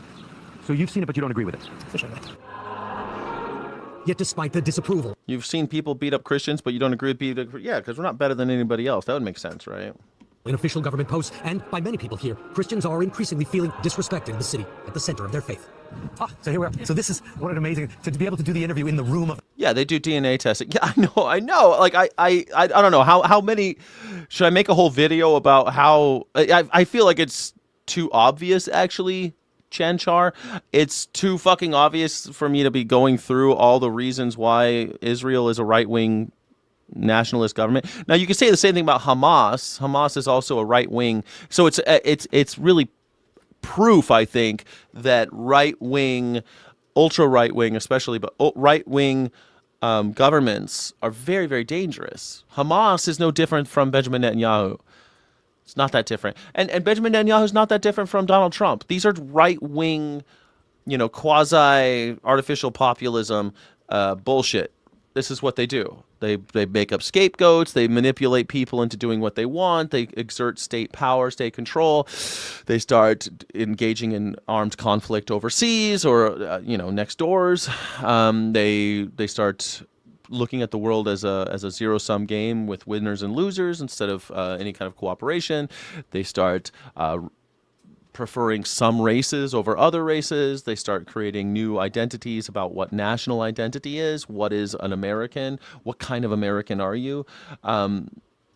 It's the same thing over and over again. It's just too easy to kind of point. It's fucking crazy to me that people don't see what's so obvious. Like, I don't know. It's not even like they're secretive about it. I mean, Benjamin Netanyahu is the conservative right-wing candidate.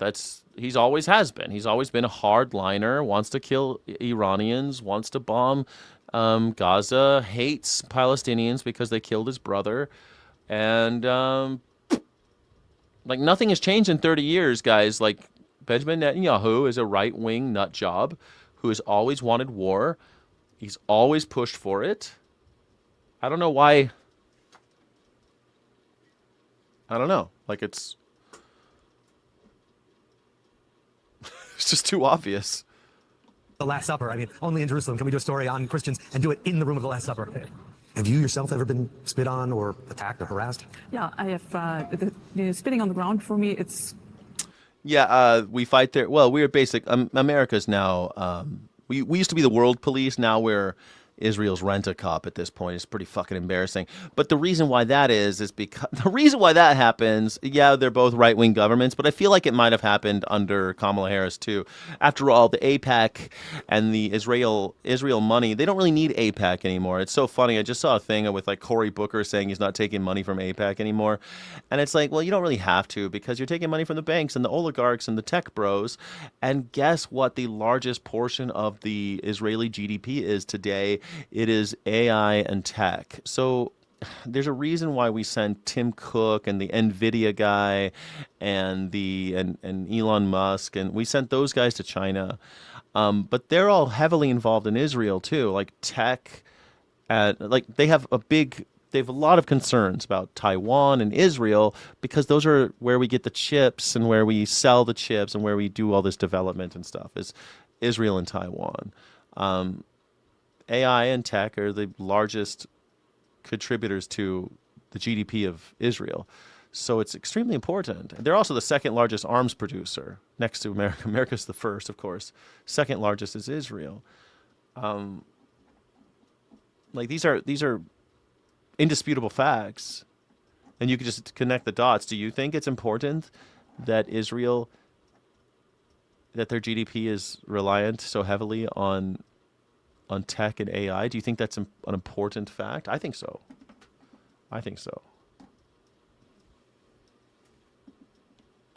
Well, every time I go to Jerusalem, nearly. So every time you come to Jerusalem, somebody, they spit at your feet? If I'm around the old city, it's, yeah. Yesterday I did 200 meters outside the old city, and 2 persons were spitting on the ground before me. The most serious thing that happened was in October last year. We were several sisters and brothers at a meeting of. Dan, I mean, that's a really good point. Why can't we make those chip machines? Why did we outsource that to another country? Why do we allow it? Why? It's because we don't want to pay people for their labor. That's why. We don't want to pay them. Like, that's why. It's not because we can't. It's because no one wants to pay you to do it. America, that's how we do. Religious in Jerusalem, a young man doubled me, and he turned around and he had his mouth full of water, and he spit the water right in my face. So his mouth was full of water and just unleashed it in your face? Yeah, and he ran away with his girlfriend or his wife, and they turned around while laughing about us. Did anyone intervene to help? No. In this holy city, Christians are holding on to their faith, their history, and to a place where some now feel less welcome. I mean, it is kind of I don't like anyone feeling less welcome anywhere, especially just because they happen to be born in this weird religion. But I also hate religion, so it's kind of like,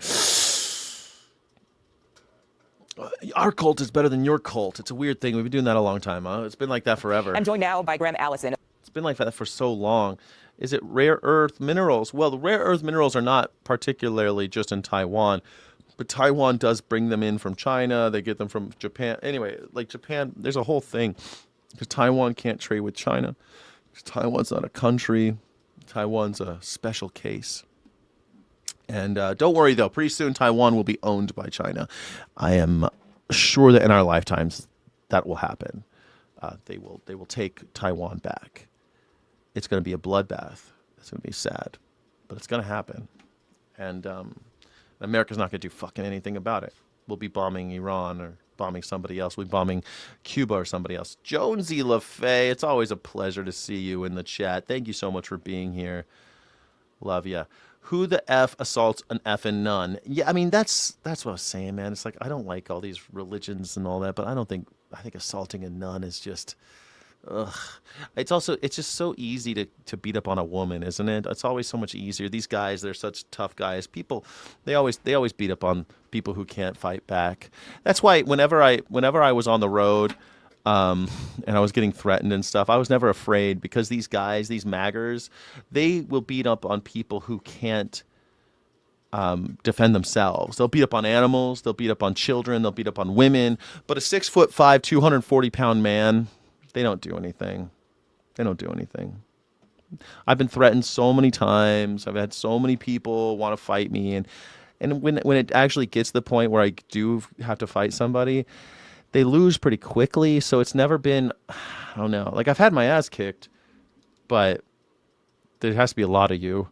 I've been in lots of fights, but I'm not afraid when I go outside like all these other people are. Just never been afraid. Not of that. I have experienced some fear recently, but we'll talk about that in the members only zone. When we're doing members only. Give you a scrap. Tired Elon Musk. Now, Elon Musk is spending a lot of money to try to look like me, and I am so thankful.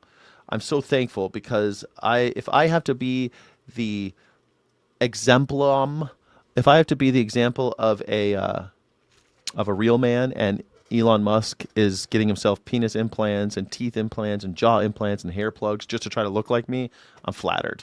I'm flattered. The richest man who ever lived keeps on getting work done to try to look more like me.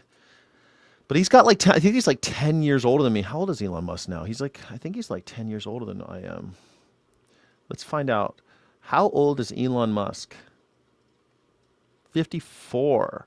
He's born 71. Now, he's not that much older. He's 8 years older than me. Elon Musk is 8 years older than me, but he keeps on trying to look like me. I just don't understand why we can't all just get along. Why do Christians feel like their way of thinking is the only way and they have to convert everybody? Well, I mean, we were just watching a video about how people of Israel were spitting in nuns' faces and beating up nuns, and it didn't seem like those nuns were doing anything except for just walking down the street. So I don't know. I mean, religion, they're trying to save your soul, Jonesy. That's why. They're trying to save your soul, baby doll. It's just like when you go see a good movie and you go tell everyone to go see that movie. That's all they're trying to do. Like, man, I just saw this great movie. What was it? Jesus Christ saved my soul. Oh.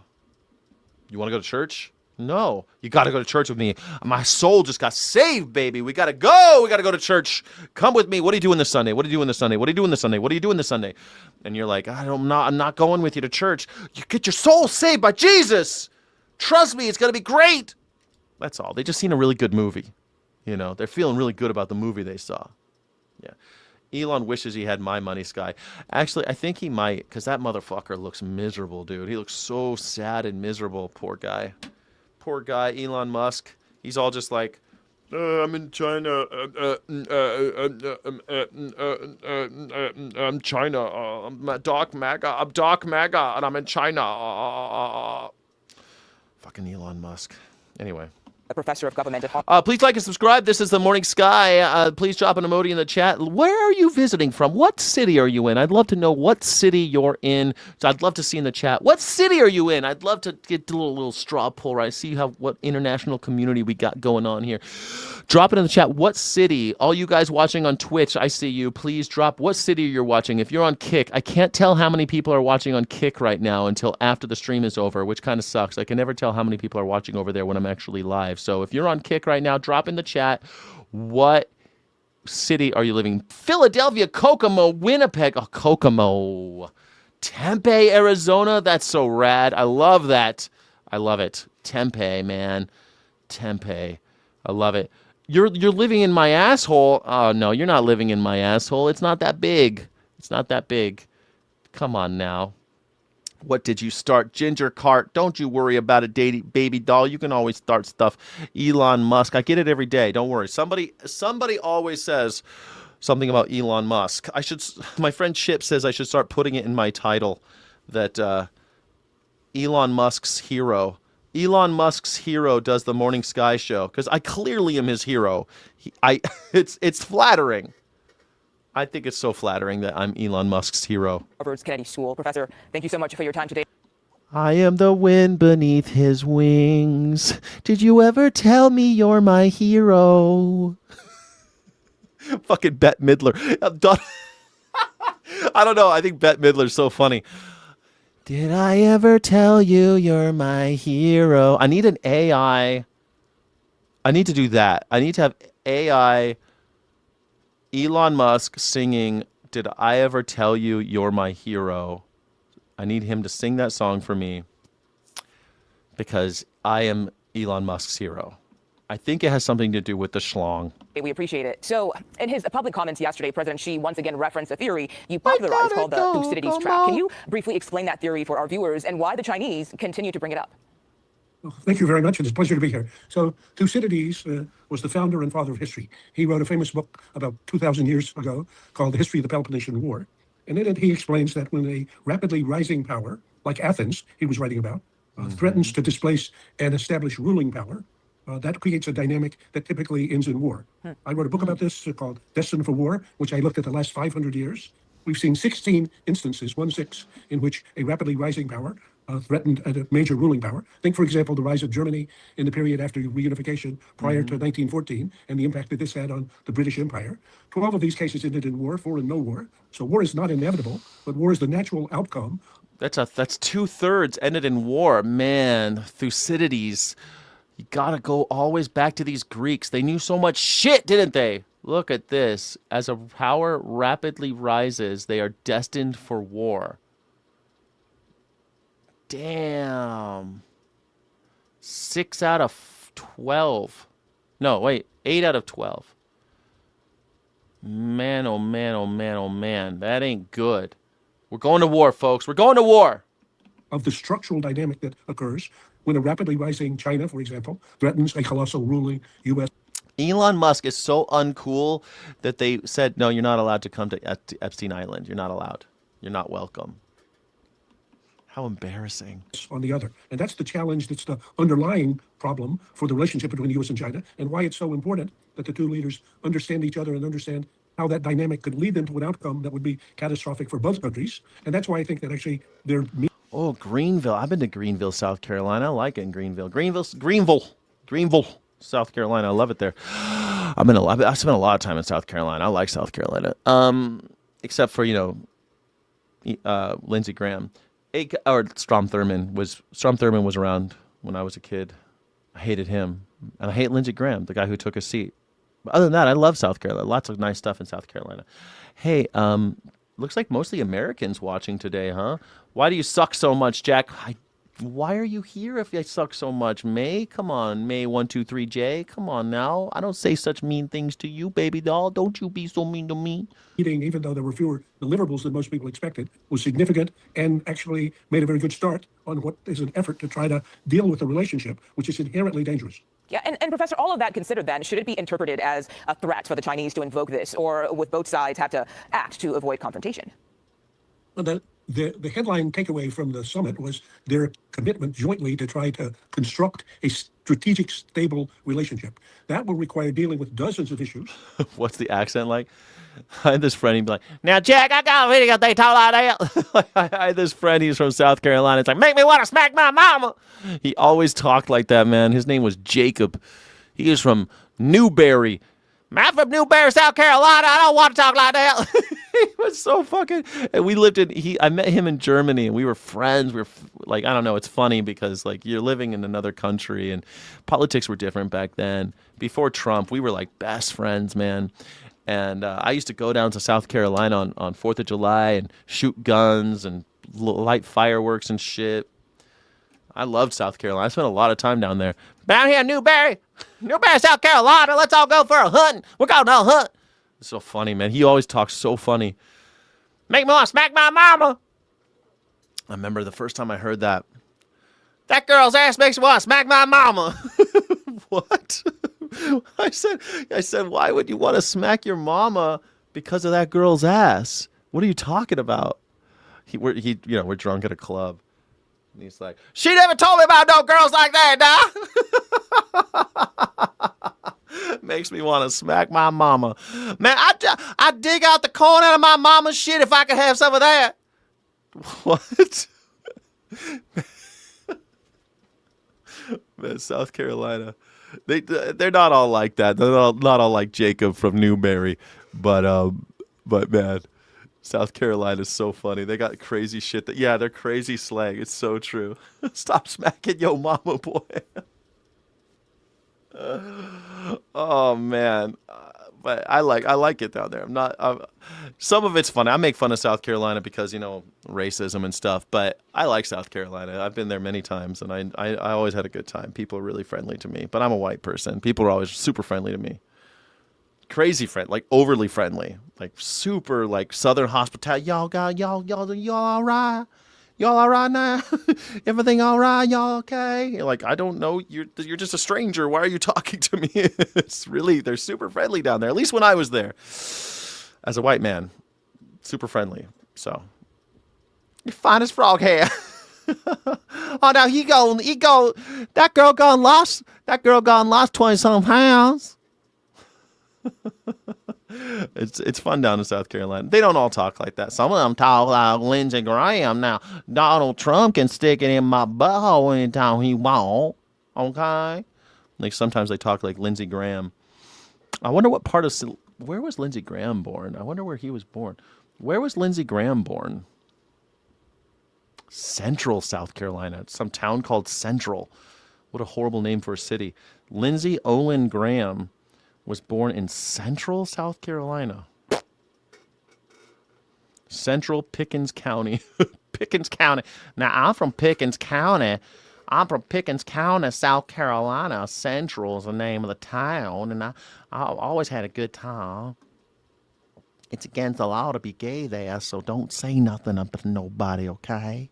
Don't say nothing to nobody. That could become hotspots or triggers or provocations that would lead them to an outcome that they don't want. Taiwan is one of the most dramatic, but what's happening in the Iran war is another case, and what's happening in the war in Ukraine is another case. So the fact that you have the leaders talking privately and candidly, as they've been doing in actually phone calls and letters in between, about the fact that they each understand that if there were a war between the U.S. and China, each has a nuclear arsenal that's capable of destroying the other. So if there was actually a full-scale war between the U.S. and China, we wouldn't be here. So that's their imperative to try to prevent that. And by talking about the ways in which this could occur and expressing their joint commitment not to allow that to happen, they're reducing risks for all of us. Great. They're reducing risk for all of us. Thank you, because we're almost inevitably going to have a war with China. But they're reducing the risk because Donald Trump is sucking on Xi Jinping's dick, and Xi Jinping's feeling great about it. Feeling great about our president sucking him off. Pretty sure J.D. Vance's chin is all bruised up on Donnie's nuts because Melania obviously isn't putting out.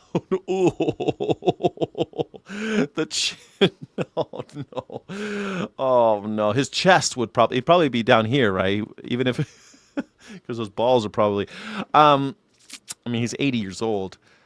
Donnie's nuts. I don't know. It's funny. Melania's not putting out. I don't think Melania has had anything to do with Donald Trump for a long time.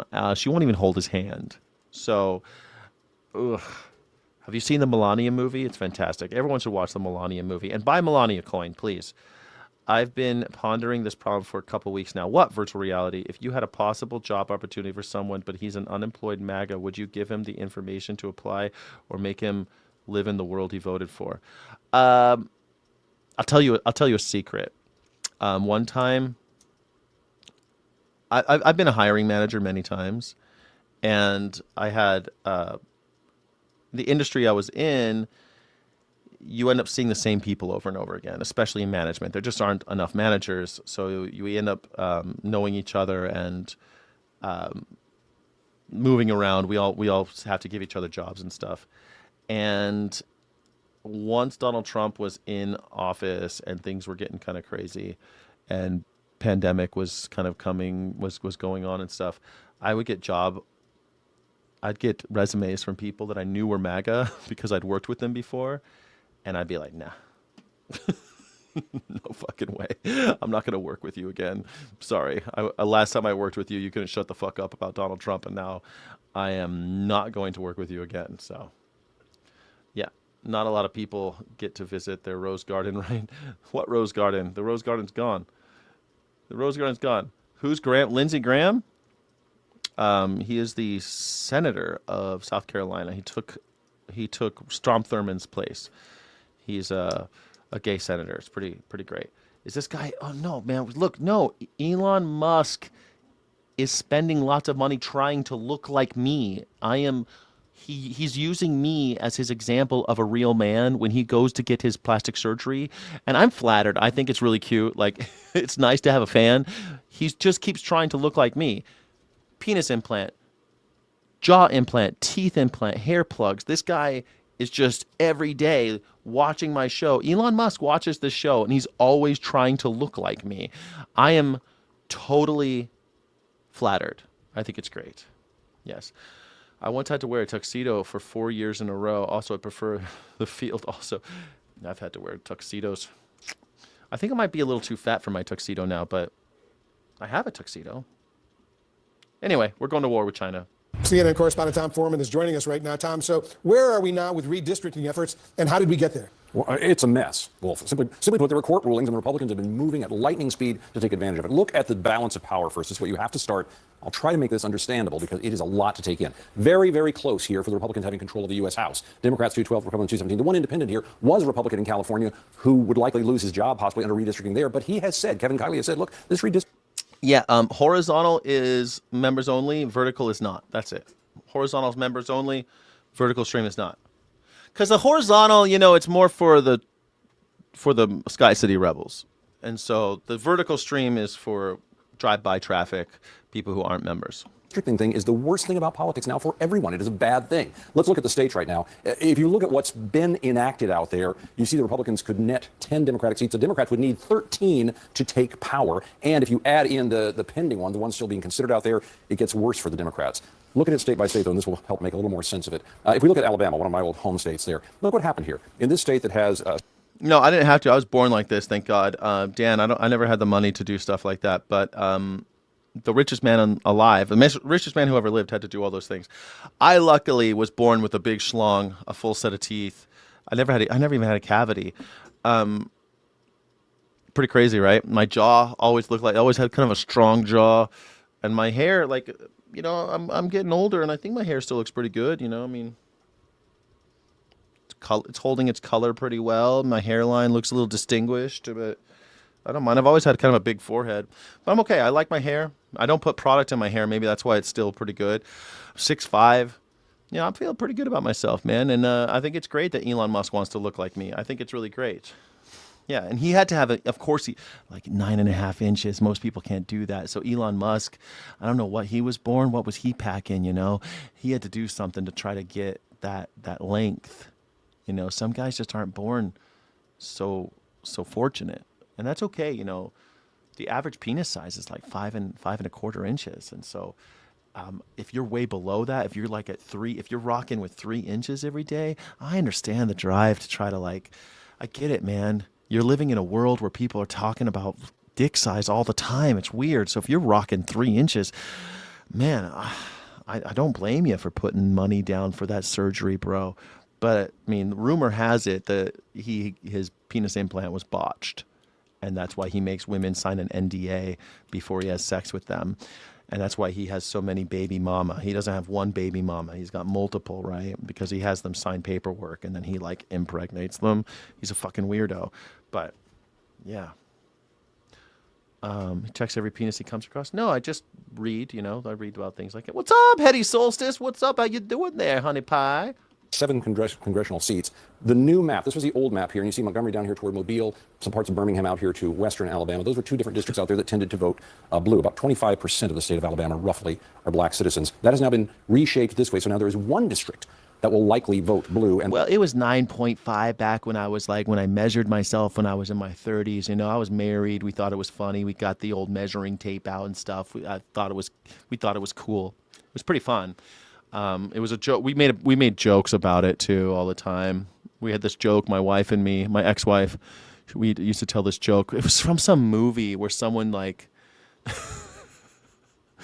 where someone said that they had an 8-inch penis, and then his girlfriend or wife slapped him across the face and said, "It's 7." And my ex-wife and I would always tell that joke. I'd be like, "It's 10.5 inches." And she'd slap my face and she says, "It's 9.5." And it was a funny joke in public to do that joke. And she'd smack me hard. It was a funny joke, though. I didn't mind. It was a funny. I haven't thought about that in years, man. But it was a whole bit we did with my ex-wife, man. It's funny. I hate that woman so much, but we had some good jokes. I think that's why I stayed with her for so long. Like I really hated my ex-wife towards the end. Not really hated, I shouldn't say that, but like we had some major differences towards the end, and yet she still made me laugh. When people say Donald Trump was racist and doesn't like African Americans, that's false because Elon Musk was there almost daily. Yeah. He loves South Africans very much. He does, yes. I keep getting older, but my 4 ex-wives stay the same age. Yeah, in my brain, they're the same age, aren't they? Montgomery here has been chopped up a little north, a little south to make it much more red and get rid of that extra district there. Look at Tennessee, where we see some of that fighting going on there. What was the target here? The target here was Memphis. Tennessee has about 15% black population, and by going in and putting these 3 districts in here instead of that one, there would be likely no Democrat winning there based on just statistics at this. So basically they're saying, well, since black people are oftentimes 80% of black people are Democrats, we need to keep black people from voting as a bloc and dividing them up so that they can't actually have a voice. It's a brilliant maneuver, and because it's only affecting black people, it's passing, it's working. You could still, it turns out, disenfranchise black people in America. Of course you can. Why not? It's a new world. MAGA doesn't care about black people anymore. Rather than trying to win them over with any kind of policies, they'll just redraw the map instead of solving anybody else's problems or even acknowledging their problems. Acknowledging that they exist. It doesn't matter. Why convince them of something when you could just keep them from voting effectively? Effectively, you're disenfranchising black people. And the people will be like, well, they could still vote. Yeah, but you're dividing up their communities so that they can't actually vote together and win. So that's what's happening here. They keep on saying it's Republicans and Democrats, but it really isn't. It's black people. Black people aren't going to be able to have their voice heard in America, especially in the South. But hey, that's old news, right? You're used to that shit. You love it when black people can't voice their concerns and vote for who they want to vote for in meaningful ways that can actually affect change. So yeah, perfect. Great job, MAGA. Great job. 2 black districts is insane. We need all districts to be white. We have to have all of them be white. Yes. 2 black districts are too crazy. We can't have that. We can't have them. Honestly, this whole redistricting thing has me sick to my stomach. Hetty Solstice, of course, it should make you sick to your stomach. We're taking away people's rights. So that should definitely make you sick to your stomach. Yes. It should make you sick to your stomach. Even when I watch shit like this, I think, oh, well, maybe there's a chance that some of these white people will get their heads out of their asses and not vote for Donald Trump. But it looks like they are going to fix the midterm elections so that Donald Trump can continue to expand his reign of terror. This is it. That's it. It's going to keep happening. It's pretty sad. We are reaching another nadir where we will have, what's next? Lynchings? I think lynchings are next. Mark my words. In the next 12 months, there will be a famous lynching. In the next 12 months, there will be a lynching that captures the imagination of the American people. You wait. Happens every couple of years because they just want to keep reminding us all that that there's still lynchings, that it's still okay to lynch black people. It's still going to be a thing. It's still a thing now. It's always going to be a thing. Well, I say always, because we refuse to do anything about it. Trump's pissed at the GOP not gaining there. Yeah, so they'll redraw the lines. Perfect. It always works.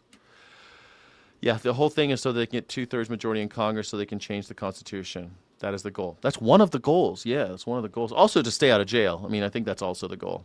Stay out of jail. Mm-hmm. You believe murder's a crime? Well, I guess we should put Donald Trump in jail then. And we should put Elon Musk in jail and Pete Hegseth in jail. And let's do it if it's a crime. Is murder a crime? It's only a crime if you kill rich people.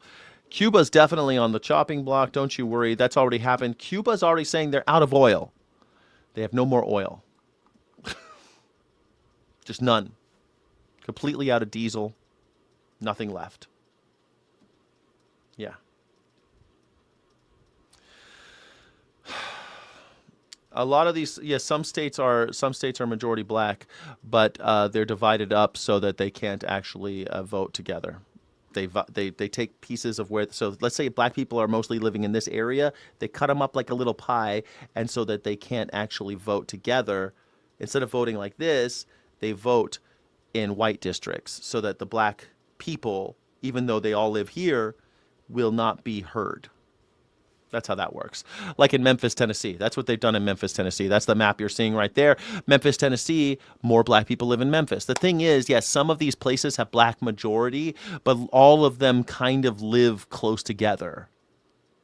And so you could divide a city up in multiple congressional districts so that none of those people can vote for their own interests. It's an old rule. It's an old scam. It's been around for a long time. Lynchings haven't stopped. Exactly. There were 5 in the second half of last year alone. Yeah, I know.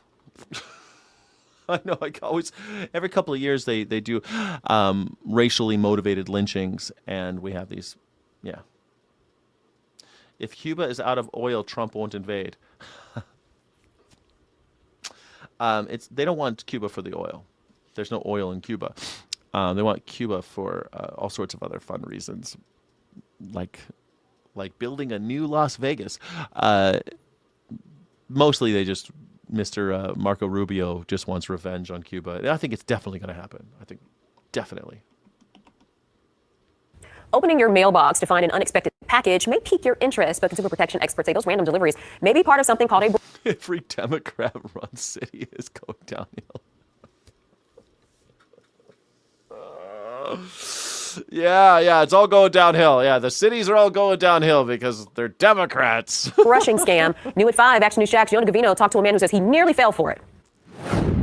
It all started with this mailbox. Inside, a Jacksonville man saw a package that looked innocent enough, but when he looked closer, he realized it was tied to a growing nationwide scam. The camera work on this is pretty amazing. Action News. It was rolled up. So Dan Grable took a closer look. When I saw the bag, I instantly went, ooh. Inside, an empty mailer that led to more questions. Honey, did you order anything? And I said, there's nothing in here. Except for this QR code that he nearly scanned. So he searched the sender that name, QR Dave code? Garzaz, and says he found hundreds of complaints about similar mailings online. That wasn't the QR code. From people all across the country. And this is happening all over the nation. These packages are going... Yeah, I saw the litter too. You're so funny. I saw the same thing, like the trash blowing in the background. I thought that was just like autism, but I totally noticed the same thing. I was like, what the fuck? Why are they littering?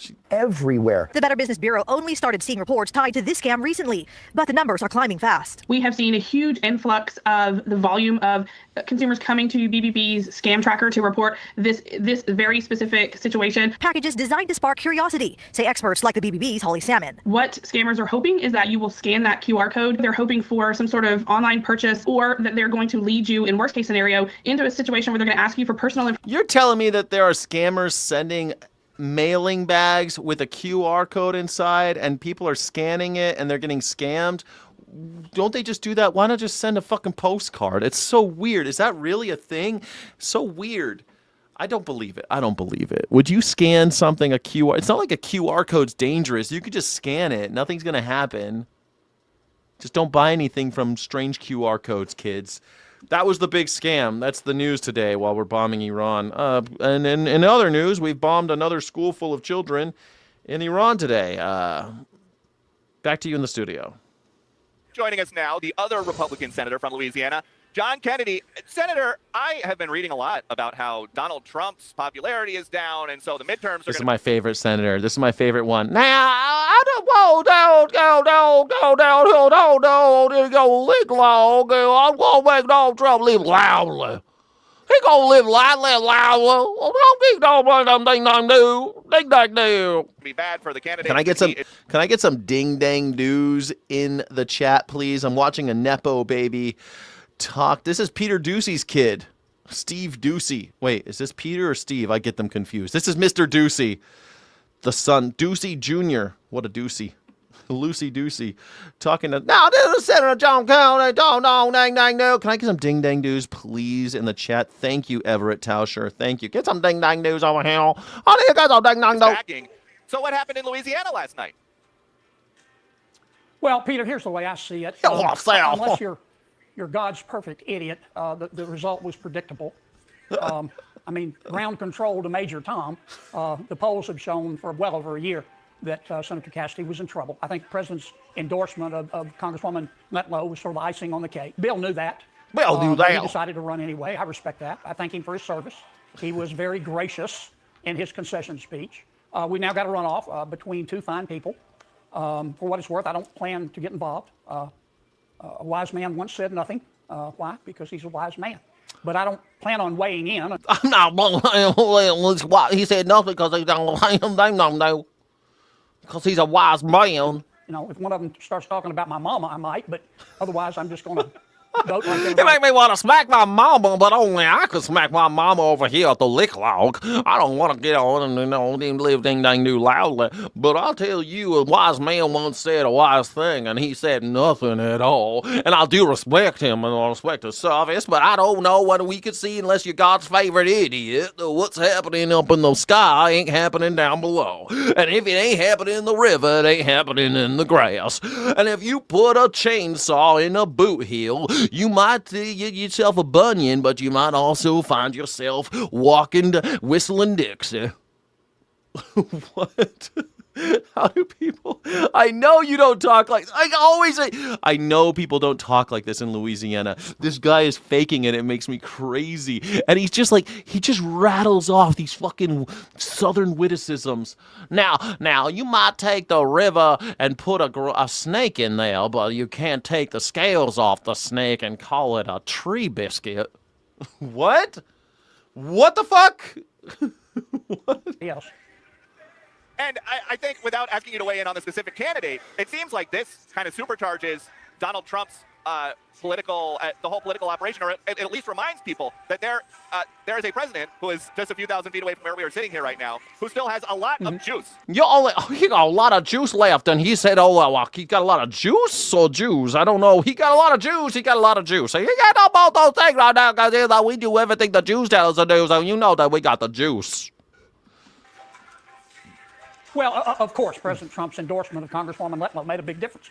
But I'll tell you, there was another difference. My people are kind of angry right now. My people? The political establishment at the state level put up 5 constitutional amendments and put a lot of juice behind them. And a lot of people juice. said no, not just by a couple of points, by an overwhelming majority. My people were also kind of angry about the election. We've always had... My people are always angry about something. My people... What does he mean by my people? What's he talking about? My people? My people, but modify. About the process. We've always had open primaries, and our legislature went to closed primaries, and a lot of voters went to the polls this time, and they weren't allowed to vote for the candidate of their choice. They had to pick one of the 2 primaries to vote in. And there was a little bit of confusion at the election because the legislature postponed our congressional elections, but went forward with the Senate election. But look, President Trump's endorsement had a huge impact. There's no question about that. But there were other factors, and as I said, Bill's been in trouble politically for over a year. And how do I keep that from happening? I don't want to get that. How do I keep that from happening? Just like, can I do neck exercise? I really get like the muscles in my neck. Can I keep it from that happening? I don't know how you keep that. How do you keep from getting that neck thing that they all got, those boomers? How do I keep that from happening without having to have a surgery? And he knew that, and I don't think anybody was especially surprised, especially after President Trump weighed in. So Trump has still got it. As if there was ever a doubt. As if there was ever a doubt. Yes, Trump has still got it. Oh, he still got it. He does. That 80-year-old man, he still got it. Kamala Harris has decided recently that she is going to pull herself even further to the left, especially when it comes to the idea of expanding the Supreme Court and packing it with liberals. Listen here. Liberals. And so I'm inviting us all to basically say, look, let's engage in a good old-fashioned... Kamala Harris... What are you doing, Kamala Harris? What's going on with Kamala Harris? Now, she wants to pack the courts with liberals. Round table where we agree there are no bad ideas. And let's invite, then, approaches and ideas that are about, for example, Supreme Court reform, including the notion of expanding the court. No bad ideas. Do you think this is a winner, Senator Kennedy, for the Democrats? Well, look, I don't have anything against the vice president. I served in the Senate with her. She's a woke-topus. She's pandering to the moon wing of her party. Woke-topus. Oh, woke-topus. You keep on floating these great names, and I think that's so great. How can anyone talk so tough while walking around with a vagina on his neck? I don't know. Vaginas are tough. Nobody has ever accused the vice president of being a policy maven. Sometimes she acts like she has a billy goat brain and a mockingbird mouth, and that's a dangerous combination. But I've got nothing against her. I got nothing against her. I serve right next to her in the Senate, but she's got a mockingbird brain and a pea brain, and she's so stupid I can't believe it. No one ever accused her of being a policy maven. No, sir. His jowls are getting bigger. I like it. He's getting a little bit more in the neck. His jowls are getting fatter. Man, I look at old white people and I'm like, shit. Let's find out how old is he. How old is he? How old is Senator John Kennedy? 74. Oh, shit. He doesn't, man. Look what he used to look like. This is what he used to look like. He used to look like this. And now he looks like, shit. Now he don't look so good. Now he got to come down on the lick log. You all know what the lick log is? Oh my gosh, this is what he used to look like. Massachusetts politician John Kennedy. Is he from Massachusetts? Louisiana. Where was he born? He was born in, where was he born? He was born in Mississippi.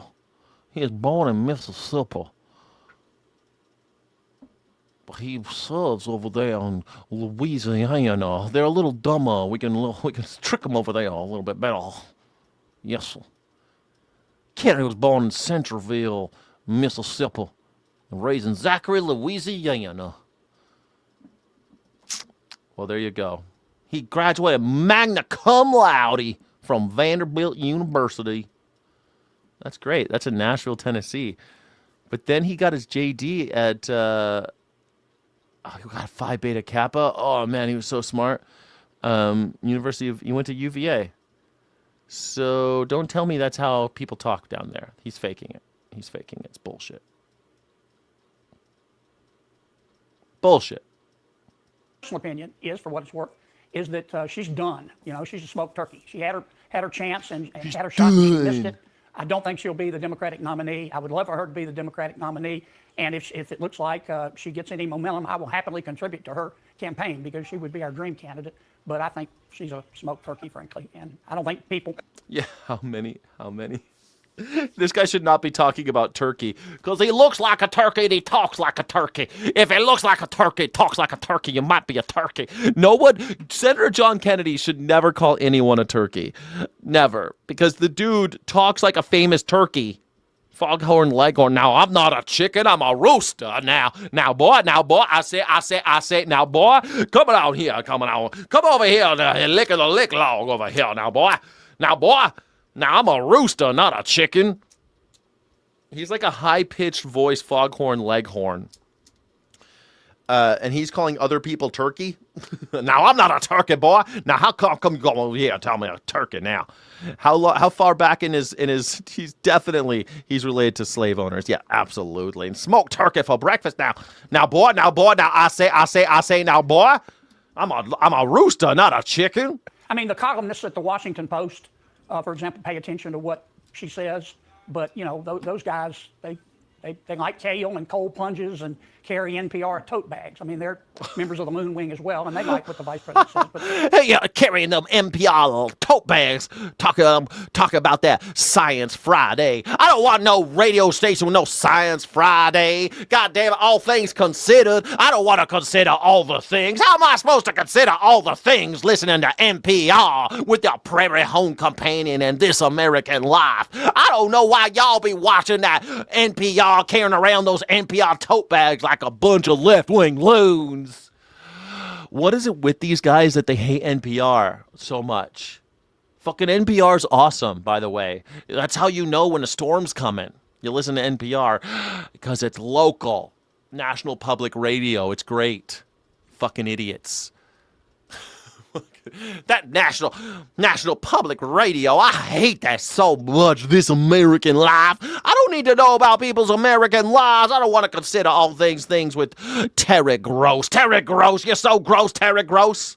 No, sirree, I do not like that NPR, and I do not need a tote bag. I don't think anybody else is that impressed. You know who else appreciates Science Friday? Like, literally Science Friday, every Friday. It's awesome. They talk about scientific shit, stuff they figured out, stuff they're learning. Science Friday on NPR. Now, I don't need no Science Friday. The only thing I want on a science, the thing I want on Friday is a smoked turkey. That's what I want is a smoked turkey, and I guess I'm gonna have to smoke me some Kamala Harris. That Kamala Harris, she is such a turkey. She's done. She's done. I don't need no Science Friday except how much fire I need to put on the turkey to have it smoked. It's a good Kamala Harris soundbite would be Sunday show hosts. So we thank her. House Speaker Mike Johnson had a great line about all this a few days ago. We're going to play it here. These are institutional arsonists. It's a dangerous thing, a dangerous gambit. You don't just blow up the system when you lose. Remember, the Democrats started the mid-cycle redistricting. And so I think the counterpoint there would be Hearing any Republican say that shit, I guess you guys don't remember like when the Republicans shut down the entire economy because they thought that Barack Obama had death squads coming to your house. Institutions are generally unpopular. Is it necessarily a bad thing being an institutional arsonist? Well, look, the American people. Institutional arsonist. The American people are well aware that Donald J. Trump has burned down the Department of Education, USAID. Everything in the Constitution has been lit on fire. So I think if you want to see an institutional arsonist, look no further than your president of the United States, Donald J. Trump. My Democratic colleagues keep saying we want to destroy democracy, and then they go out and try to destroy democracy. This idea of packing the Supreme Court because you don't like the way they're ruling, that's one of those bad ideas that the vice president says don't exist. I think Speaker Johnson's absolutely right, and but that's what the Moon Wing of the Democratic Party. Moon Wing doesn't represent all Democrats, but they're in control. That's what they stand for. And they're in control. Control of what? Democrats have no control over fucking anything. What do you mean they're in control? That's who's in control. No, you're in control. Can you do something, please, about these fucking gas prices? You're in control, Senator. Your party, your MAGA party, is in control. Would you please do something about all these fucking gas prices? Could you do something about Donald Trump, please? Would you do something, please? No, now, I love my president. He's the best president who ever lived. I will not criticize him. He's the best president who ever lived. Frankly, that's our best weapon. I mean, that's part of our strategy of Operation Let Them Speak. The more that Vice President Harris and Congresswoman Ocasio-Cortez and Mayor Mamdani want to. Yeah, it's so funny. I think every time he blinks so much. How fast can he really blink if he tries? He's blinking a lot. I think he's on the fritz a little bit. Talk like they represent the party, which I think they do right now. The better it is for, the worse it is for America, but the better it is for the Republican Party. I say. Republicans are in charge, you fucking moron. Republicans are in charge. You realize that's who's in charge right now, right? And our gas prices are out of control. It's not just Trump. This MAGA movement, this Nazi movement in America, you have higher gas prices, higher rent, higher electricity, higher grocery prices, higher coffee, higher beer, higher aluminum. Everything's more expensive. Could you please do something about that, Senator? No, we got to worry about these NPR tote bags. Oh, my goodness. Y'all got an NPR tote bag? Oh, no, I think I knew. Let him speak, man. And Senator Kennedy, last thing before you go, you had a big win this week. Your resolution that says senators won't get paid during government shutdowns passed. So my question is, which senator gave you the most grief about possibly losing a paycheck for a couple weeks? There had to be at least one. Yeah, throw I had somebody on the several. bus. Look, this was my third try, and the first time Senator Rand Paul objected. Second time, Senator Brian Schatz objected. This time, I got them to let me bring it to the floor, and nobody objected. Look, it's a baby step. It's going to help. But if you really want to stop shutdowns, here's what you do, Peter. You say, look, every member of Congress loses his pay or her pay, and number two, you can't leave Washington. Now, if you did that, we'll never have another shutdown. But I didn't have the votes to do that, especially on the you can't go home part. So I took what I could, and I hope it helps. It doesn't apply to the House. It just applies to the Senate. I didn't want it to apply to the House because that's their business. But I think it'll help. But it wasn't nearly as robust as I wanted it to be. That's because you're a fucking nothing. You do nothing. You're a piece of shit. You have no power because the power you have, you don't use. This is what your big thing. Now, you are not allowed to, you will not get paid during a government shutdown. I mean, that's nothing. It's fucking nothing. These guys get paid a lot, and they're rich before they get to the Senate. Who gives a shit? They don't care about the fucking money. They're not in it for their paychecks. This is not why they're there.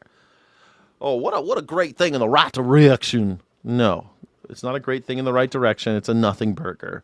It's nothing. What's really happening is, if you wanted to stop government shutdowns, you would politic. You would try to get the minority to actually buy into what you're selling. But instead, what we have are people who are loyal to the party instead of to the people. The Congress and the Senate do not represent the people anymore. They represent their parties now. And that's who, and when they know that the president is the head of their party, so that they will just worship that guy. That's what's happening. We'll have government shutdowns as long as that's the case, because the minority can still filibuster. And filibusters are hard enough to break that they won't break them, so they'll have government shutdowns. They might get rid of the filibuster. That would be interesting. Let's get rid of the filibuster. Let's make the Senate proportional. No, you won't do all that. You won't get rid of the filibuster, won't make the Senate proportional. So we'll have government shutdowns. It will continue to happen because they also won't talk to the other side, because they will not engage with the other side because they're loyal to their party, not to the people. That's what's happening. Democrats invented COVID. Yes, Democrats invented COVID. Is that why Donald Trump just destroyed the economy the first time? What's he doing this time? He's destroying the economy again. He's 1 year in. He's destroyed the American economy again. Whose fault is it this time? The Democrats? It's the Democrats' fault that Donald Trump has destroyed the economy again. Donald Trump got the economy again and crashed it. Cool. Way to go. Must be the Democrats' fault, though, huh? Must be the Democrats' fault? Cool. But I'll take the win. I'll take the win. Don't touch the trim. Why is America like this, Alabama anarchist? Man, I don't know. Why is America like this? A southern Utah farmer says a viral TikTok trend of all things is damaging his crops. TikTok? Oh, good. After people started driving their trucks into his fields to take photos and videos. Our southern Utah correspondent, Cannon Seacrest, has the story. Todd Brown has been managing his farmland for the past 20 years, and he says that until this week, trespassing has rarely been an issue here. But after one social media post started gaining attention online, he says more and more people... Let me ask you this. You see that green behind him? You see that green behind him? What kind of plant do you think he's growing? What is that? Can anybody tell me before? Can anybody in the chat, what is he growing, do you think? What do you think that is? What's he growing? Just weeds? What is that? Can anybody tell me what that is? Anybody at all? Anybody? What am I seeing here? You college folk think too highly of yourselves now. Wheat? Do you think wheat? Beets? Okay. Grass? You think it's just grass? Okay. Wheat?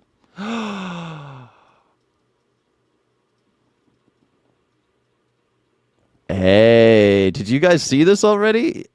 Augustine. It's alfalfa. Yeah, it's alfalfa. It's alfalfa. Now, let me ask you, why in Utah, the reason why I knew it was the alfalfa, not because I could spot alfalfa, because I know it's Utah.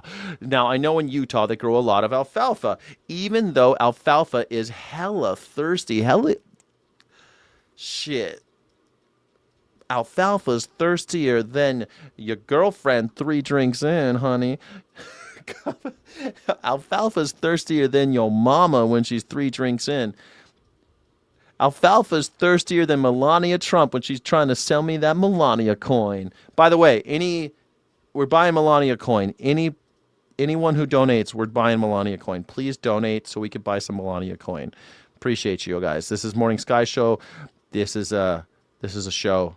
This is the #1 news reaction show on YouTube. Thank you.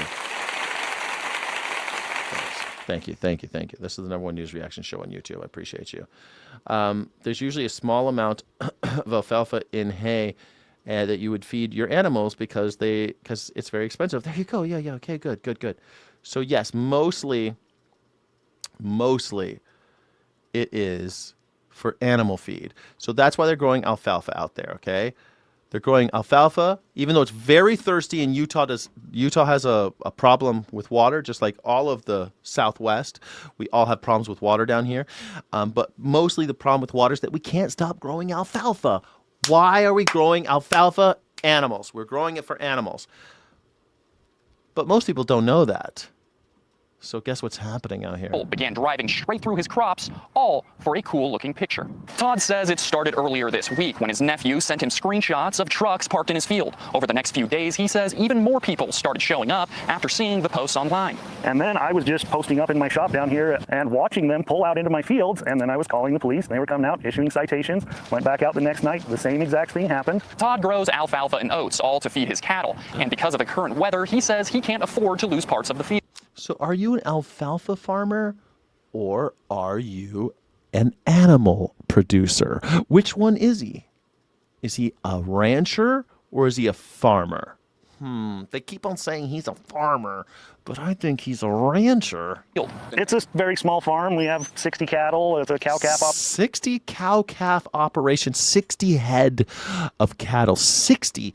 That's not that small. Like the one that I worked on from time to time had 300, and that was pretty big, but that was still considered kind of small. 60 head of cattle. That's, you can live off that. You could sell each one of those cows for a couple grand, and then they have babies and you kill the babies, and then they have babies, you kill those babies. It keeps on, the gift keeps giving. It's amazing. Just keep doing that. And with the drought that we've been sustaining, yeah, they have to have hay bales too, of course. There's always hay bales. It's cheap. It's cheap to feed them. When you're not growing alfalfa, you're feeding those animals hay. That's how that works. Or corn silage as well. I can get. Todd says the landowners are still deciding whether they may take legal action, so they asked us not to show all of the damage. But while riding through the property, I counted at least 6 different tires. Yeah, I mean, in California, we've got ones with 10,000, 20,000. Over in like Greeley, Colorado, you see that shit. It's crazy. But hey, this guy's just got a small animal producer, small rancher. Tracks cutting through the crops. I didn't go through all that work to make my field into a TikTok haven or a parking lot for TikToks. The original video was posted by Emerson Nix, who later said on TikTok that he didn't realize the area was an active farmland and thought that it was just grass. He also told people online to double check before driving into open fields to make sure they aren't private property. Just thought it was grass. People on TikTok don't know where their food comes from. And these assholes will go to fucking McDonald's and they have no idea what goes into it. They think the animals just fall out of the sky and are slaughtered for them. But look at the effort that goes into this. Look at this.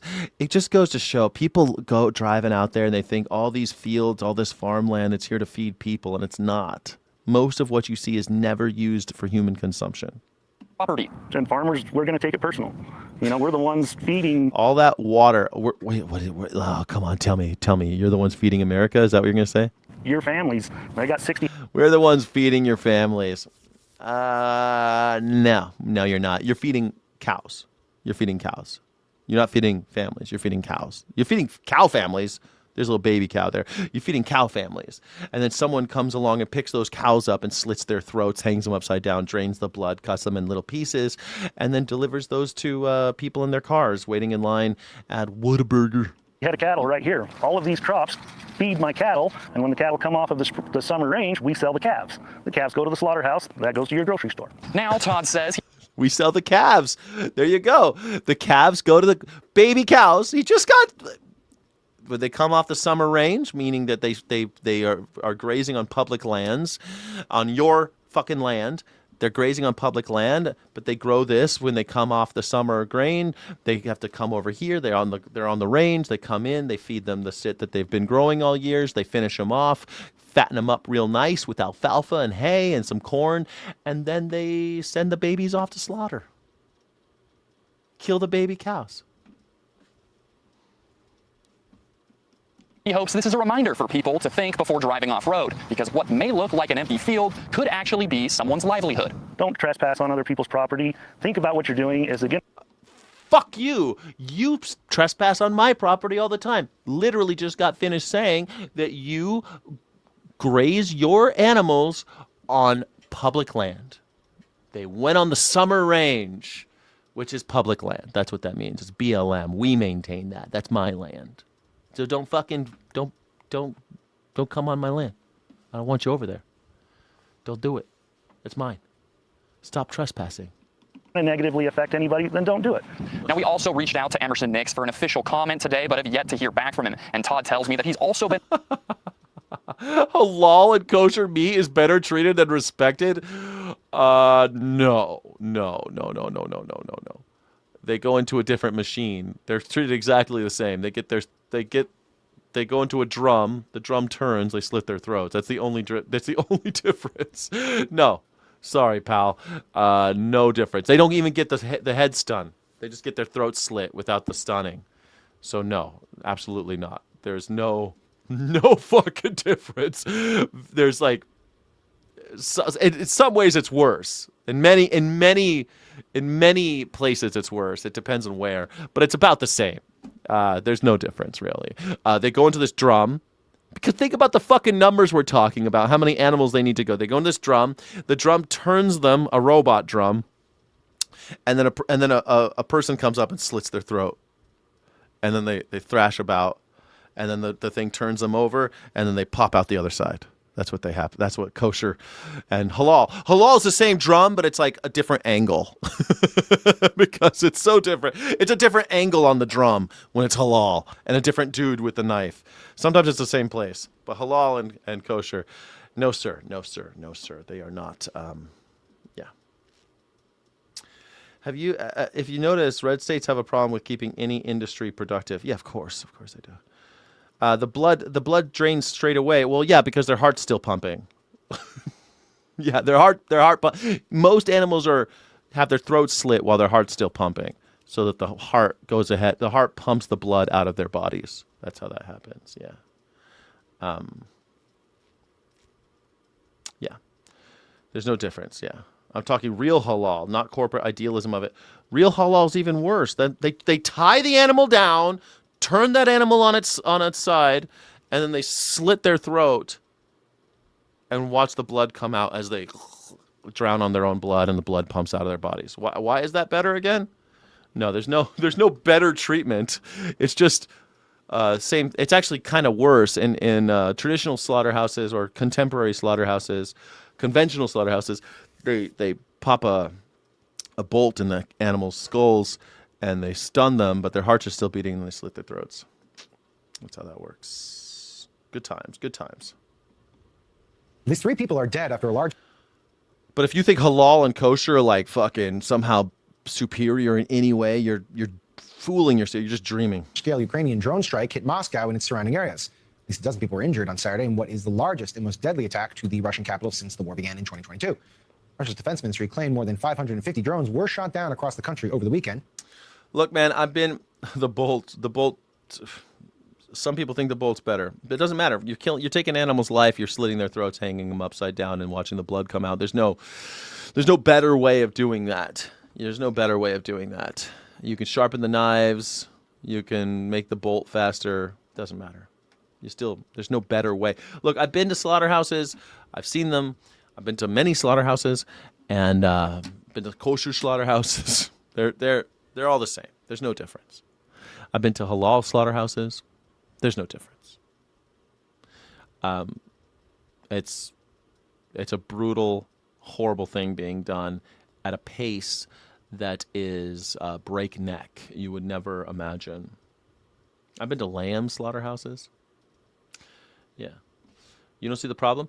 Would Well, then you're pro-slavery. That's all. If you're okay with exploiting others for pleasure and profit, and killing others for pleasure and profit, and you're against freedom and liberty, and you think that owning others and selling their flesh is okay, then you're pro-slavery. I'm against it. I'm a total liberationist. I'm not going to apologize for that. I think everyone should be free. I don't think anybody should be owned. I don't think anybody should be owned. We were born free. We are not owned by anyone. And if you seek to own others and seek to enrich yourself off of them or pleasure yourself off of them, you are guilty of a very major crime. It's not a straw man. Not at all.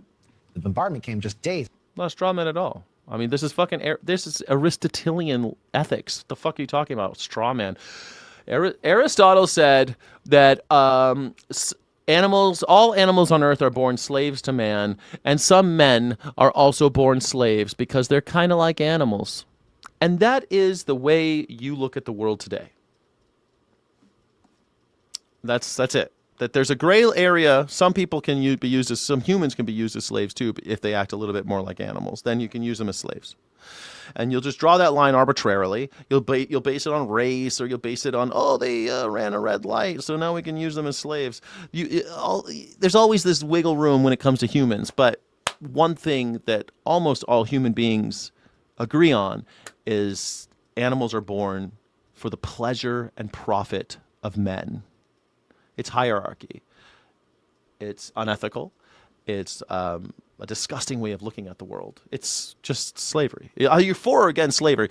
I'm against all forms of slavery, and you're for most forms of slavery. You're for most forms of slavery. Most slavery you're okay with. I'm okay with zero slavery. It's pretty simple. It's not a straw man. It's literally just old arguments from Greek philosophers. It's not something new. It's not a new idea that I'm having. It's not some fucking crazy thing I thought up. It's literally the same arguments we've been having since the ancient Greeks.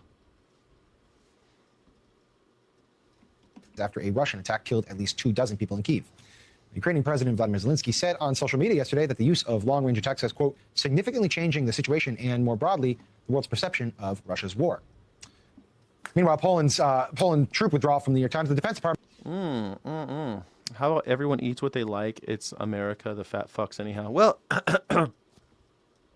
you can eat whatever you like as long as you could eat. You could do whatever you want in life. I can't control you. What do you mean? I can't control you. I could try to convince you that slavery is wrong, and that you're for slavery and I'm against it. That's it. That's like, I don't know. I can't force you to be against slavery. I can't force you to be against racism. I can't force you to be against I don't know, treating women as second-class citizens. I can't force you to do anything. I can't force you to stop going. I can't force you to stop beating your wife. I can't force you to stop eating at McDonald's. I can't force you to do any of those things. You could do whatever you want. You get to be whatever kind of person you want to be in life. That's so fucking amazing if you think about it. You could be a person who fights against oppression, slavery, the big stuff, violence, whatever. Or you could be a person that goes along with it. You could be a collaborator. Those are your choices. I mean, you could go with the flow and follow every distraction that the bosses give you, and you can be a servant and reinforce the hierarchy because you're so terrified that you might slip down a rung, and you could try to climb the ladder. Or you can say this ladder's bullshit. I'm not going to invest in it. It depends on what your principles are. But what I hate is when people tell me they're against slavery and they're engaged in it, or they're against, oppression and they're engaged in it. They're not even trying. Not even trying. Most people, they wake up, they don't even try. They don't even question what they see. The average American sees 10,000 ads a day, most of which are for some form of animal exploitation, fast food, dairy, all that shit. And they're like, this is normal. But it's not normal. They're spending billions of dollars to make you think it's normal. It's not normal. Is abruptly canceling the deployment of more than 4,000 troops. Just like imagine opening up a newspaper and you see all these things about slaves for sale and runaway slaves. Here's a reward for runaway slaves. You've seen it, right? When people used to open the newspaper, there used to be a lot of shit about how great slavery is. And so there was no reason to doubt it for most people. This is just how it is. It's always been this way. Black people are slaves. And why? Because they're sort of like animals. Crazy. Anything over 300 pounds is how I choose my meals. That's including Friday night karaoke with 3 women named Mary claiming to be virgins. Great. Good times. Good times. There's been more white slaves than any other race and fewer black slaves from Africa than all the whatever, man. Like, it doesn't fucking matter to me. You're either for it or you're against it. Yeah. Slaves are necessary for Democrats. This is always so stupid. It's not a Democrat or Republican thing at all. Democrats and Republicans are both for capitalism. They're both for slavery. They're both A-okay with slavery. They actually put slavery on the ballot in California, 2 years ago, and it failed. We still have slavery in California. They wanted to outlaw slavery in prisons, and it failed. Slavery is still okay. Most people are okay with slavery. Most people are perfectly okay with women being second-class citizens, with black people being lynched. Most people are totally okay with people owning other people, child sex trafficking. They're totally okay with child labor. Most people are okay with it. You have to come to terms with this, that most people you encounter are totally okay with what happened at Epstein Island. Totally okay with rich people buying and selling working-class children. Totally okay with people slitting the throats of baby animals. Completely all right with it because it made money. It's okay as long as it makes money. Why are you the same at RTP? Are you competing over the same audience? Am I? I don't know. Isn't RTP kind of a Democrat, isn't he? Is RTP a Democrat? I think RTP is a Democrat. I watched his show. I like his show. I didn't know it was on the same time. I'm just going a little longer today. I just decided to go a little longer today. I was thinking about showing up earlier, but I couldn't wake up. I woke up at 5 a.m., but I couldn't get all the shit I need to do for this stream. Poland surprising many Army officials. That's according to 3 Army sources. Who follows the Pentagon's earlier decision to withdraw 5,000 troops from Germany and cancel... RTP's independent, really? Cool. He's out in Arizona, I think, right? He's out in Arizona. I've watched his show a couple times. He's talking about really hyper local shit, and so sometimes I don't watch his stuff, but I like him. I thought he was cool. I don't know. I don't know him very well, so I don't want to he seems cool. A Biden-era plan to have a stationary missile equipped in artillery in Europe. Those decisions came after President Trump reacted angrily to German Chancellor Friedrich Merz's comments that Iran had humiliated the United States. It means unclear why. Dogs are not people as in humans.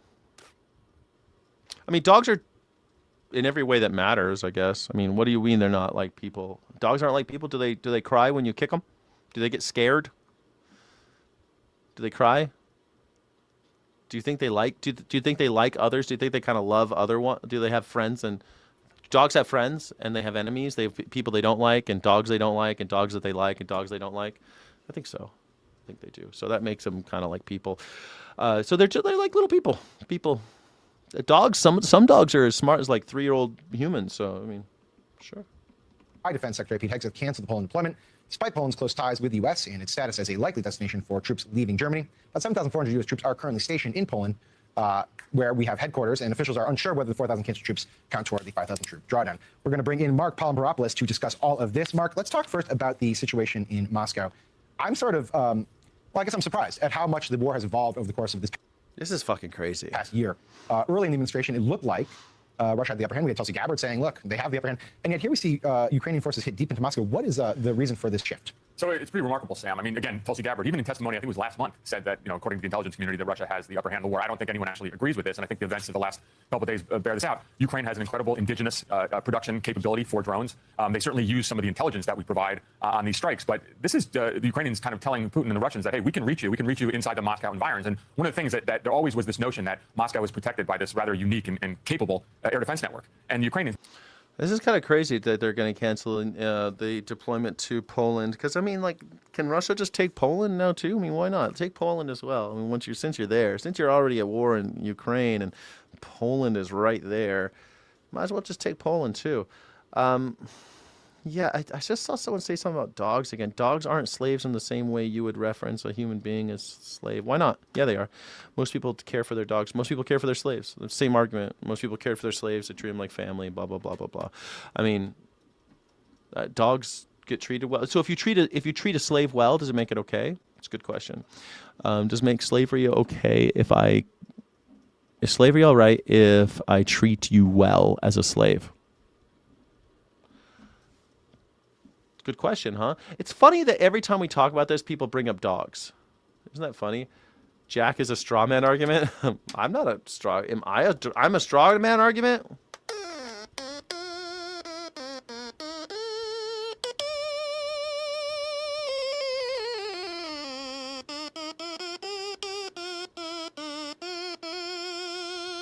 Thank you so much, Pause the Track. I appreciate that. Jack is a straw man argument. 3 question marks. I don't know. I don't know either, man. I'm buying Melania coin with every donation today. They eat dogs in the Philippines. They eat dogs all over, man. They eat dogs in America. People think they don't eat dogs here. They eat dogs in America, too. Everyone likes to think they eat dogs someplace else, but they eat dogs right here in the good old US of A. Don't you worry about that. They eat dogs. In many cases, dogs choose their families. In other cases, circumstances choose their families. Yeah, that happens. You're right. So are you for or against slavery? So do cows choose that? Because the dog is not smarter than a cow. A dog is the same as a cow. You play with cows the same way you play with dogs. They fetch balls and shit. They do all the same shit. So what do you mean? So are you pro dog? You're against dog slavery, it sounds like. Okay, cool. All right, thank you everybody for playing. The fact that we have dogs in our houses complicates things because we have an entire industry that breeds and sells dogs. But so it's a little complicated, but it's still slavery. Just, it's a slavery you're okay with.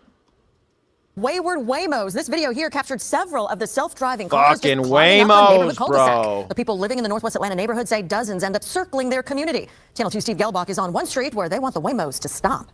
It's almost every little cul-de-sac around our area, so I think it's a real problem. Dogs herd cows.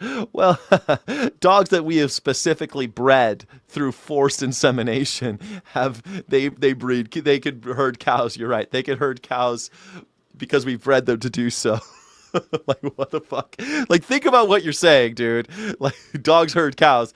Yeah, we force them to do that. We force them through selective breeding practices to do that. But hey. Yeah, they do that. That's true. Trucks herd cows most of the time. Usually people use trucks to herd cows. But sure, dogs can do it if you train a dog how to do it and you force them and you breed them to do it. It's yeah, definitely. Yes. You can use dogs to do that. You can use humans to do it too. You can use any kind of slave to do whatever you want, I suppose. You can always figure out a way to use a slave. Pretty soon robot dogs will do it. Waymo after Waymo after Waymo enter this dead-end street, usually early in the morning. I think yesterday morning we had 50 cars that came through between 6 and 7. Neighbors on Battleview Drive started seeing the autonomous driverless cars. What are these? What are these groupings and large number of what are they Waymos doing? just started circling in and out in the last couple of weeks. They even shared video with us when neighbors used this little guy to put him right out here in the street to block the Waymos from getting in the cul-de-sac. And you can imagine what. That's the type of shit I'm talking about. Yes, they hate those Waymos. That is so beautiful. That is a beautiful thing. That's what we need, more energy like that in America. Hey, we don't want these Waymos. Put some shit in the street. They should have put those spiky strips that pop their tires. But hey, this is pretty good.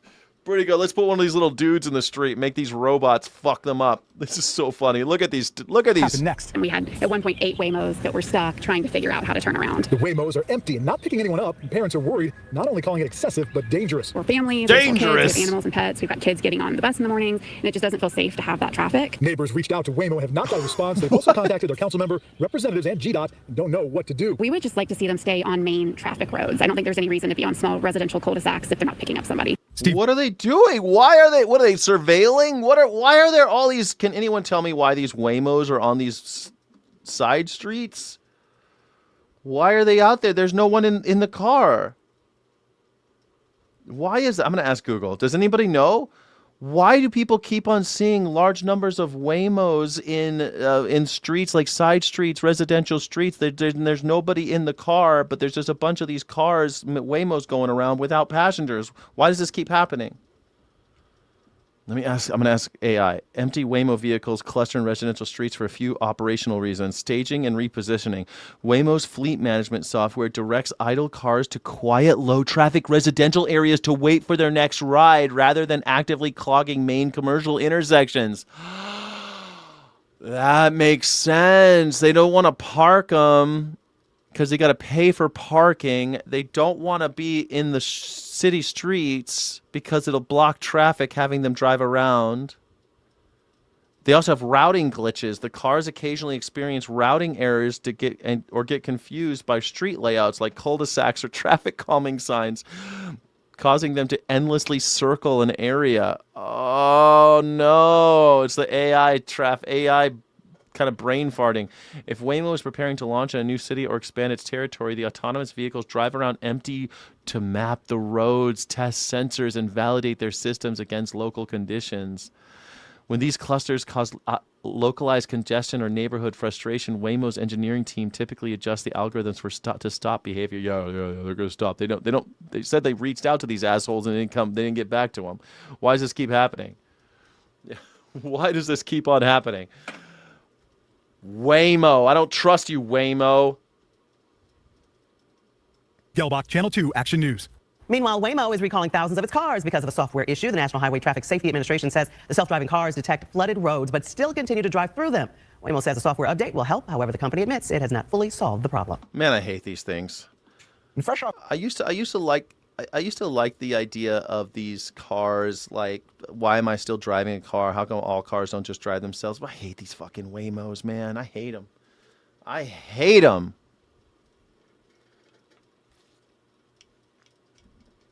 I hate them. When robots take a higher priority than people. Exactly. What flock machine is. I don't know what a flock machine is. What is a flock machine? Is that a machine that controls the flock of cars? I don't know, man. I don't even know. It's weird. The word slave comes from Slavic. Yeah. Who cares where the word comes from? Slave. That's just the word we use. The word slave existed before the word slave existed. They called it another thing. That's just what we use today in English, guys. It's not like the English word was the first time slaves were invented and the slaves were Slavic. Why do people always bring that up? Slave, that comes from the Slavic. It's so stupid. Who gives a shit? Guess what? The ancient Greeks had slaves. They just called them ewoons or some shit. I forget what they called them. Like ewoons, or I forget some other word that etymologically has nothing to do with Slavic. What the fuck difference does it make that? Well, the English word, the English word for slave comes from Slavic, and that clearly shows that white people have been enslaved. Well, yeah, the fuck, of course white people have been enslaved. What the fuck are you talking about? Of course white people have been enslaved. What difference does that make? Are you for or against slavery, asshole? Most people who bring that up, they're perfectly okay with slavery. Most people who bring up like etymological origins of fucking the word slavery, they're perfectly okay with slavery. Entomological too, yes, because we're studying insects as well. Exactly. Yes. Sky, why do you take the animal rights argument so personal and turn a personal insults while it's a personal belief? It's not a personal belief. What do you mean? It's not a personal belief. I'm against slavery. I'm for liberation. These are values. These are principles. It's not a fucking belief that I have. What are you talking about? There is no personal belief involved here, Pause the Track. There's no personal belief. You're either on the side of liberation or you're not. You're okay with using others who are ends in and of themselves. They're not means to your ends. If you're using someone else for pleasure or profit, and they're just going about their business, they're just doing their own thing, and you go and fuck them up because you want to, or because you have money involved, or because you derive some kind of pleasure for it, what difference is it? What difference is it to whoever you're oppressing. If you walked around the street and you just decided, that woman right there, I'm gonna bonk her over the head, I'm gonna rape her, and then I'll let her go. I'll let her go. I'm not gonna do anything to her. I just want to get a little pleasure out of it. So I'm gonna do that. Is that different? Ethically, is that different from putting a hook in a fish's face, grabbing him out of the sea, gasping for air, terrifying them, violating them in every single way, holding their lives in the fucking palm of your hand? Then I take out the hook and I throw it back at him. But I did penetrate them, didn't I? I used them for pleasure. Look at me, I've got a fish in my hand. Look at all this power I have over you. Don't worry. I'm not doing it. I'm not going to do anything bad to you. Is that different from the rapist? The rapist shows a woman that he's more powerful than she is, takes advantage of her weakness, takes advantage of her physical vulnerabilities, and then lets her go. What's the problem? He didn't kill her. What's the difference? This isn't a personal belief. This is basic logic, ethics. This is old shit. This isn't a personal belief that I came up with. It's not some thing that I synthesized on my own. This is just old ass fucking basic natural law theory, ancient fucking Greek philosophy, basic ethics, basic logic. That's it. Leave others alone. Stop using others. They are ends in and of themselves instead of means to your ends. That's Kant, Immanuel Kant. But like you could quote almost every philosopher has kind of grappled with this.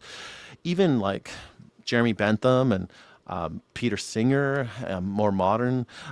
We have every single philosopher, Arthur Schopenhauer, Friedrich Nietzsche, all of them end up having to grapple with the idea of animals.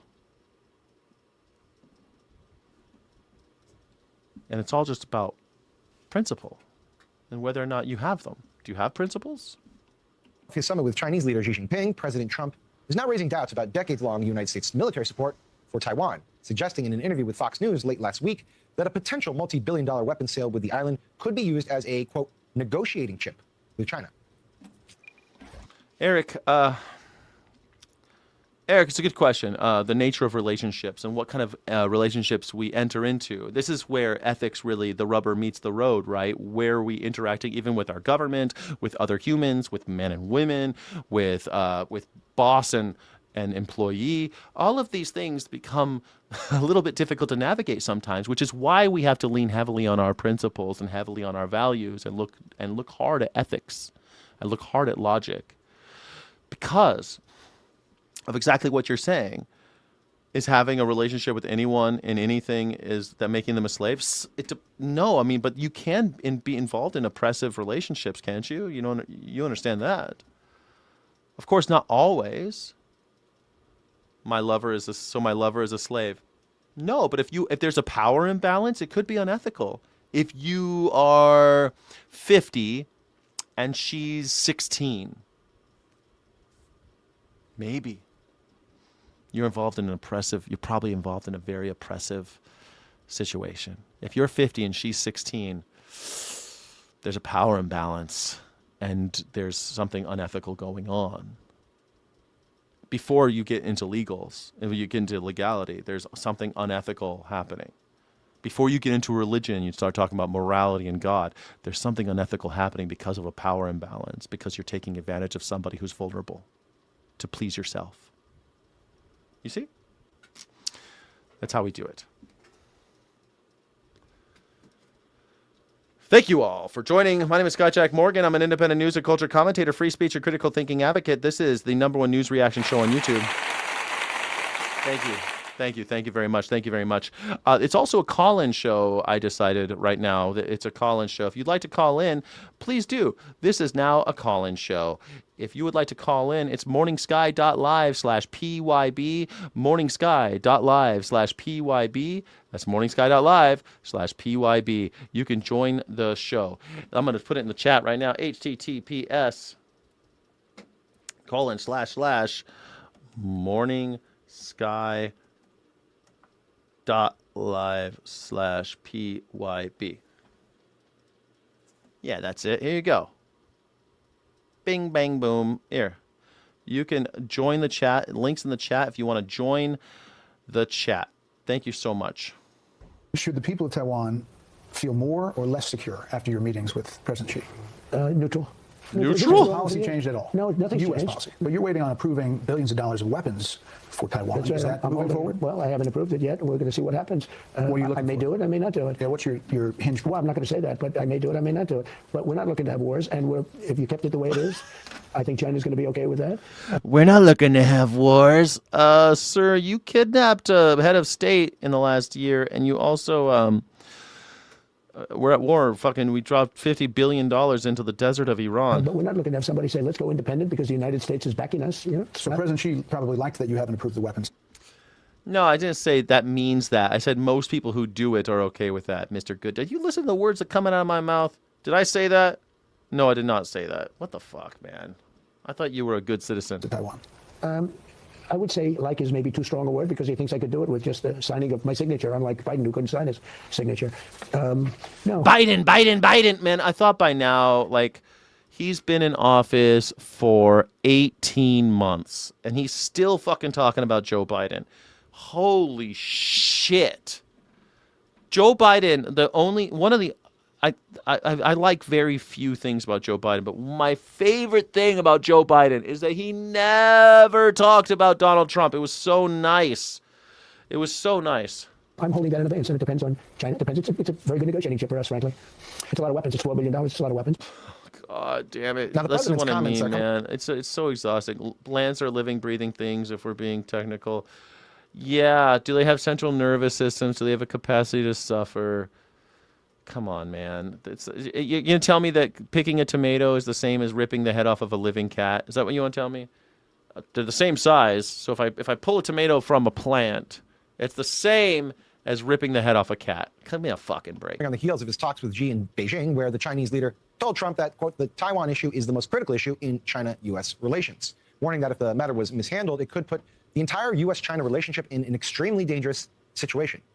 In contrast to his tough talk on Taiwan, the president had no shortage of praise for his Chinese counterpart throughout last week's summit, calling Xi a, quote, great leader and saying, quote, it's an honor to be your friend, and predicting that the two men will have a, quote, fantastic future together. U.S. Trade Representative Jameson Greer, meanwhile, tried to clarify the president's remarks, saying in an interview on ABC News yesterday there is, quote, no change in American policy on Taiwan. And House Speaker Mike Johnson also told Fox News yesterday, quote, China cannot just go over and take the land. I'm going to stand strong and resolute by that. I know the Congress will. Yeah, I don't think so. I think China's going to take Taiwan. I think that's definitely going to happen.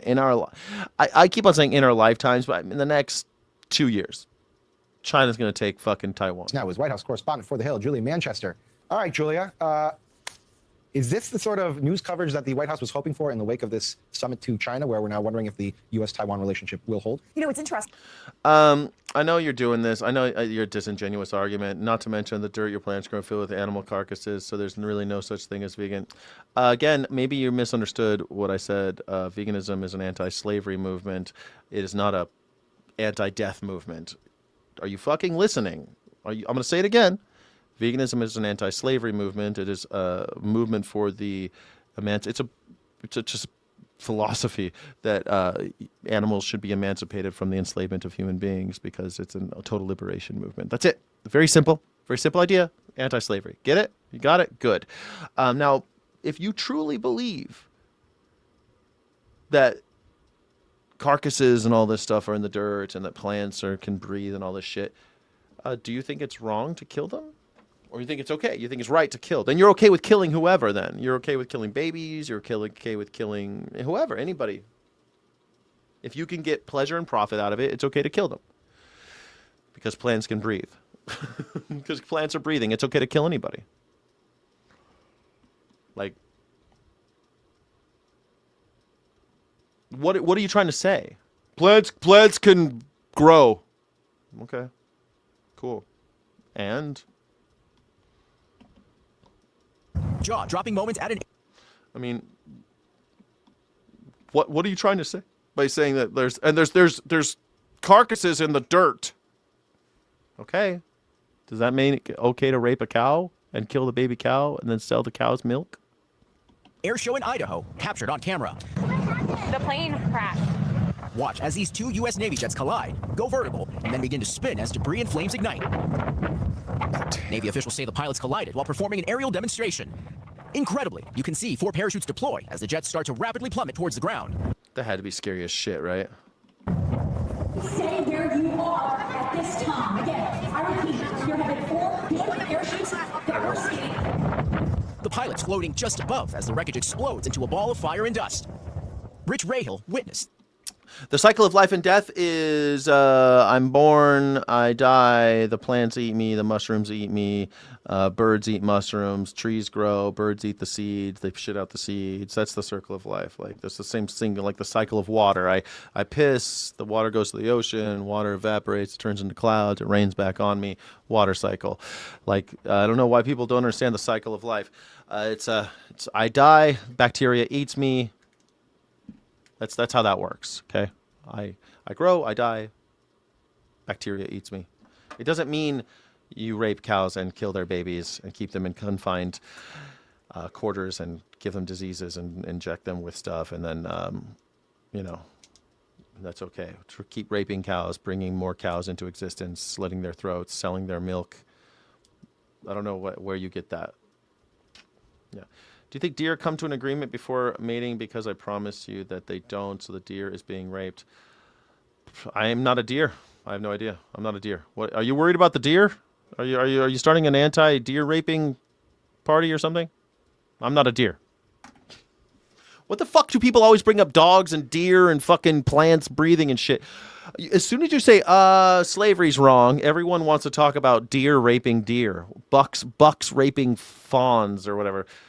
Does, not fawns, does, whatever. Doe, a deer, a female deer.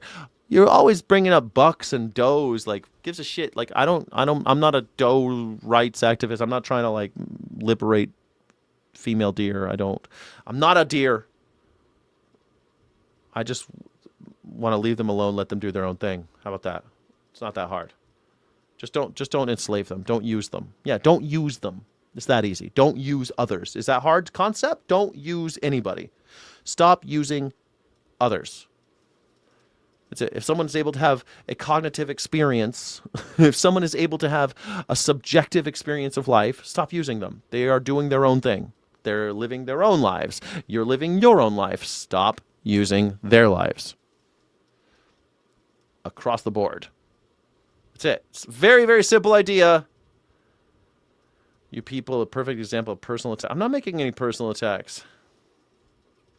You're saying that I'm putting fish into slavery. Yeah, you're using them, so it's a form of slavery. I mean, it's a little bit. It's just like hunting. You're absolutely. I would more.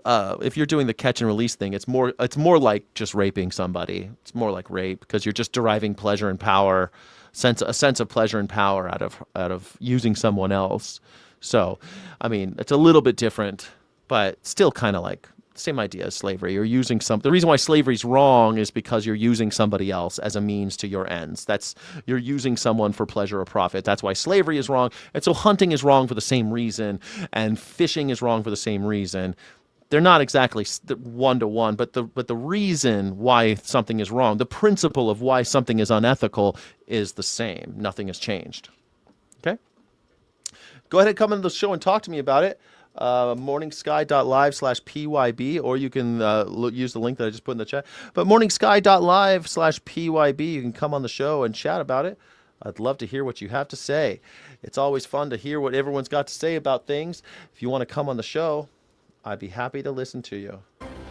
I'd be happy to listen to you. It's fun. It's fun to come on the show and just hang out with me for a little while, talk. Now at 5:30, disturbing video of ducklings being treated cruelly. Video that you'll only see on CBS LA. CBS LA's Michelle Geely. Somebody treated ducklings cruelly? Why would someone treat ducklings cruel? Let's see this. It's funny. You guys were talking about animal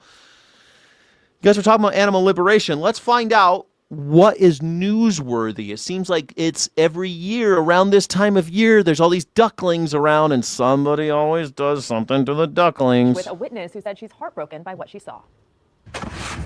A witness at the Irvine condo complex catching the bird brutality on video. Police identified the man seen slamming a blue trash container onto ducklings in a cardboard box as a resident at the San Joaquin Villas. Nanette Infante. That's okay, right? That's okay.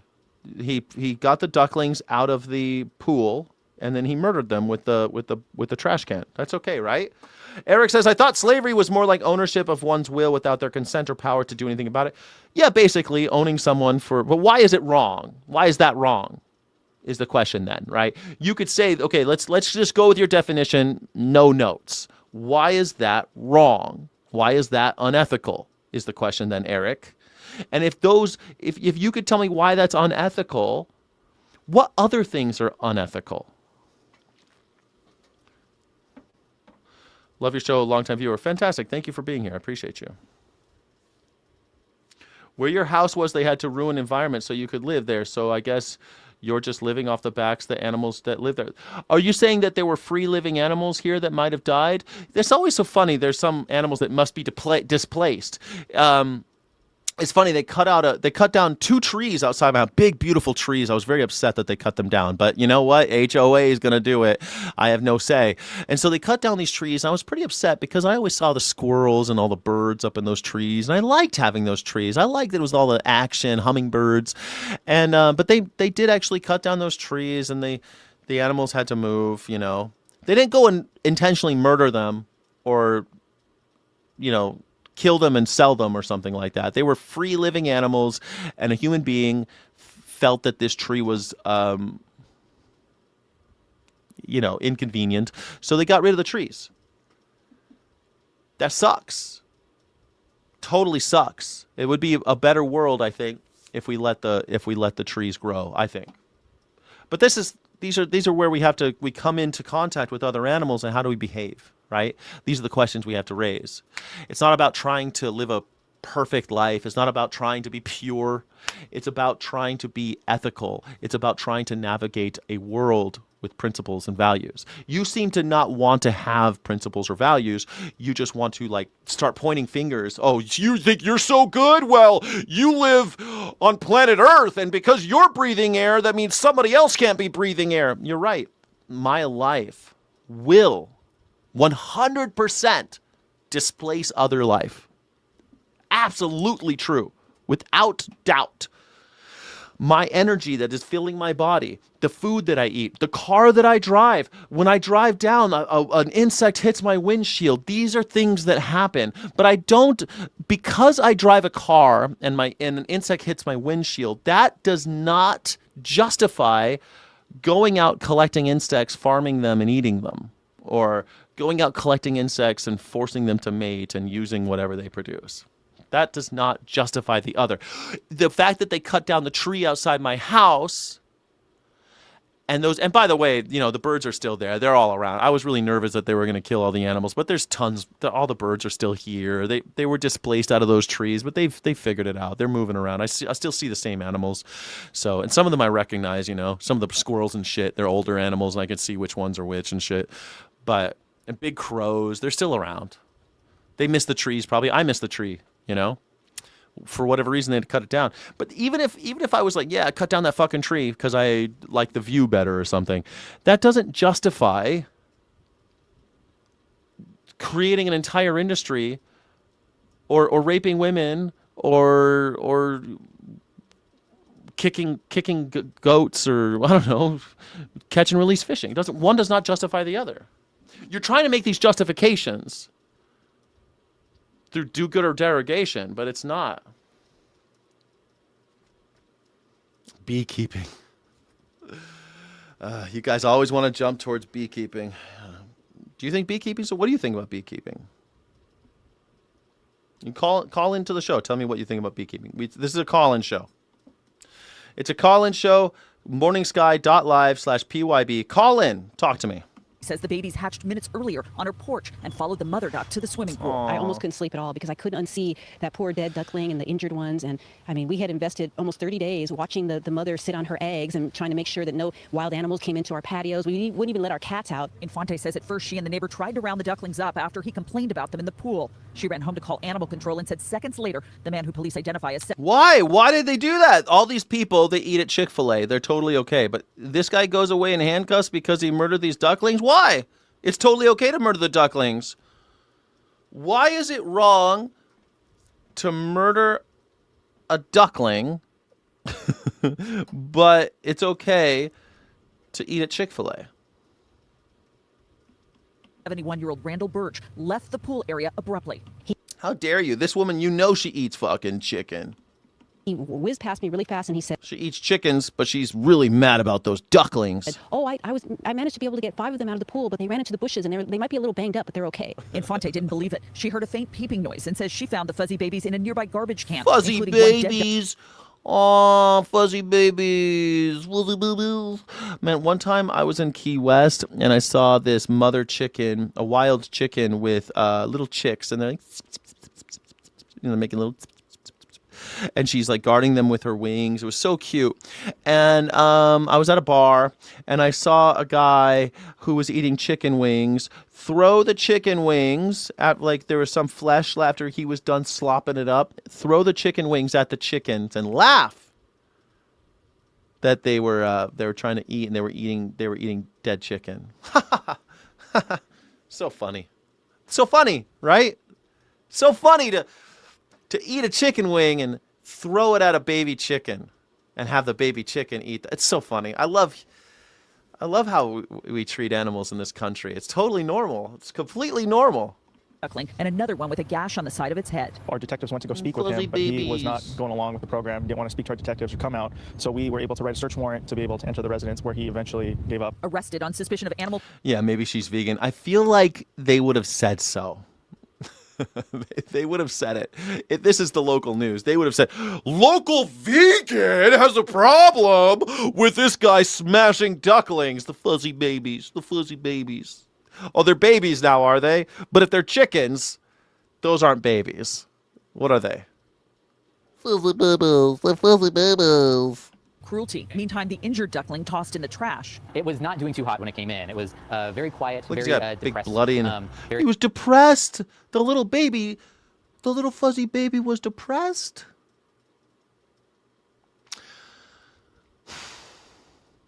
Good thing he's not a chicken. They don't care if chickens are depressed. Fuck those chickens, right? Fuck those chickens. We don't care about chickens. Depressed chickens? Fuck them. Sad and listless, but after it got some water in it and warmth and a little bit of food, it perked right up. This little duckling will need 6 to 8 weeks of care before the staff here at the Wetlands and Wildlife Care Center hope to release it somewhere in Orange County. In Huntington Beach, Michelle Geely, CBS LA. Aw, they're going to Orange County. That's by my house. They're coming to me. They're coming to my house where they're gonna give that little duck a great life. They're gonna give the little duck a great life.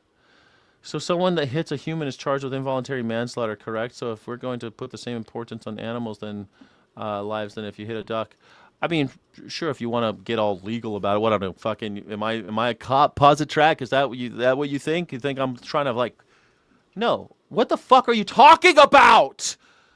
Why are you even bringing up police? Did I fucking say that? Anything about the legal system? I keep saying you get to be whatever kind of person you want to be in life. If you want to go around punching people until you accidentally kill one, do it, man. Do what you want to do. If you think it's okay to go around punching people in the face, do it. You'll probably get away with it forever. No cop is coming for you, man. The cops are useless. If you want to do it, go and do it. Who is talking about the cops? We need to charge you.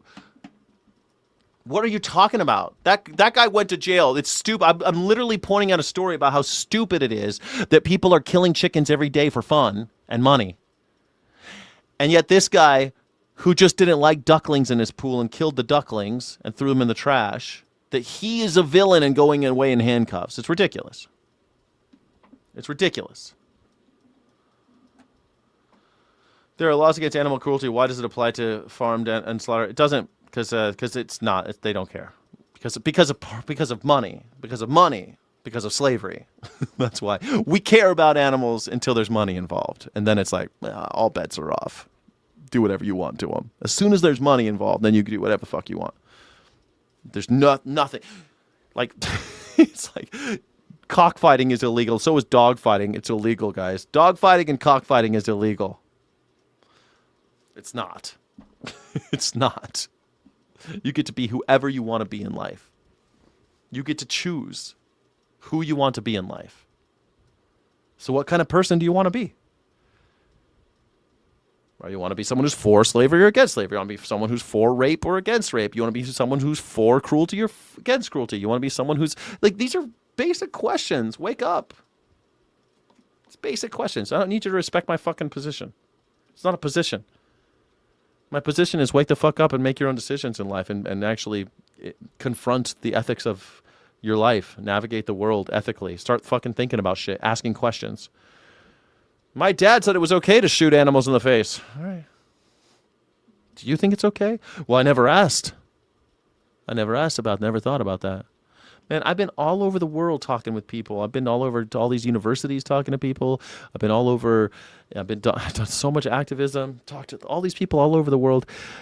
And most of them never even thought about it. Never even thought about it. Anarchy and self-responsibility. There you go. Pretty simple, right? Pretty simple stuff. Pretty simple. What's your view on abortion, Jack? In the same argument, you're against sperm-induced eggs being thrown away, so the farmers should be done how? Done with how? The farmers? I mean, what do you mean? My view on abortion. God. Abortion. Abortion's pretty easy because really the question with abortion isn't about whether or not people should have the right to their own bodily autonomy, which they should.